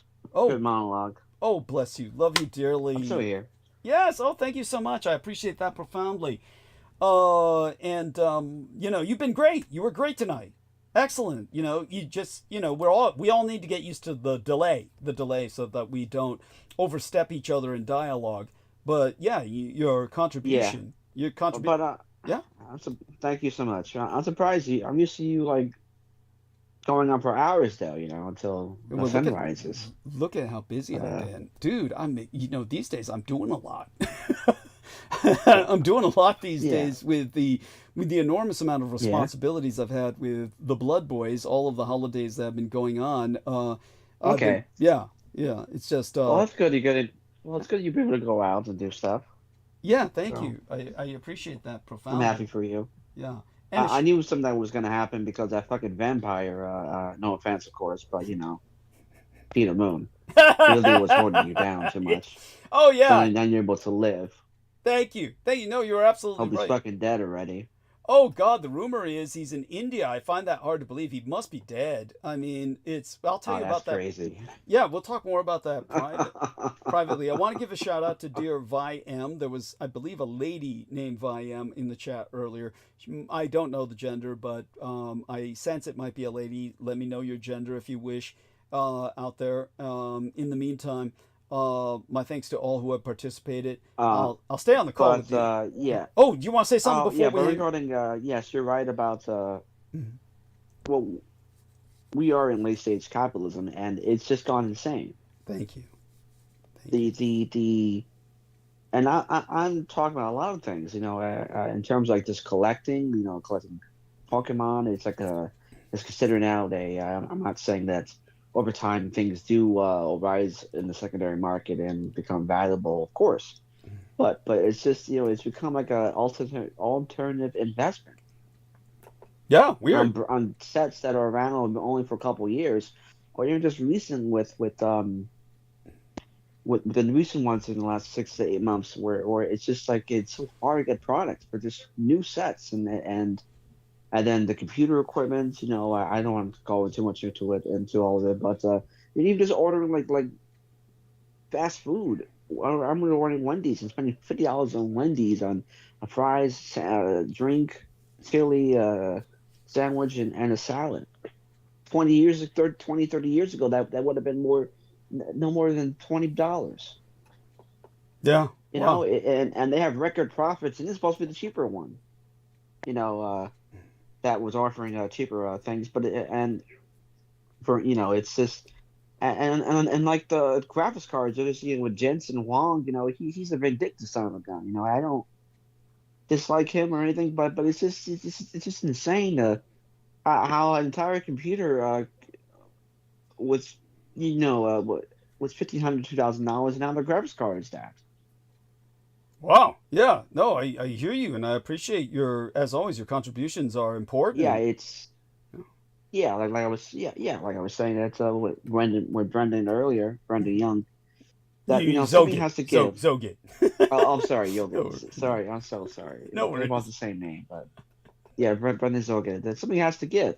It needs a reset. We need a complete 360 of things, because people are becoming very disenfranchised. Thank you. Excellent term for it, and it's absolutely so. We'll stay on the call together privately for a few moments. I'm going to end the stream. Do you want to say something to our listeners? Please, your usual encouragement for their support of myself, of course. Of course, yes. Thank you. All right, folks. So we are now beginning the month. It's June the 2nd, and the rent is almost due for Douglas, and well, for most of us, of course. Usually it's about the 5th anyway, but again, as always, things like health sync. I didn't know that myself. He really is our national treasure, and he needs your support more than ever. The shows may be a little bit shorter these days currently, but you're still learning extremely amazing and valuable information that you will not get anywhere else, because he is Douglas Dietrich, truly the tip of the spear. That was beautiful, very poetic. You're incredible. So please support Douglas Dietrich. Thank you. Yeah. Thank you. Support Douglas. Yeah, you're welcome.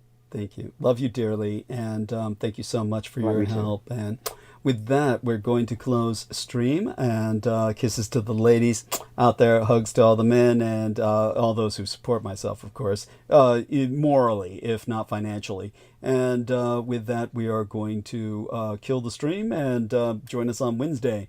And yeah, I do intend to go back to 12 hours eventually. It's just been, a lot going on lately, as people know. And with that, let's end stream for now. Join us Wednesday, same time, same channel. All right. And pushing that end button,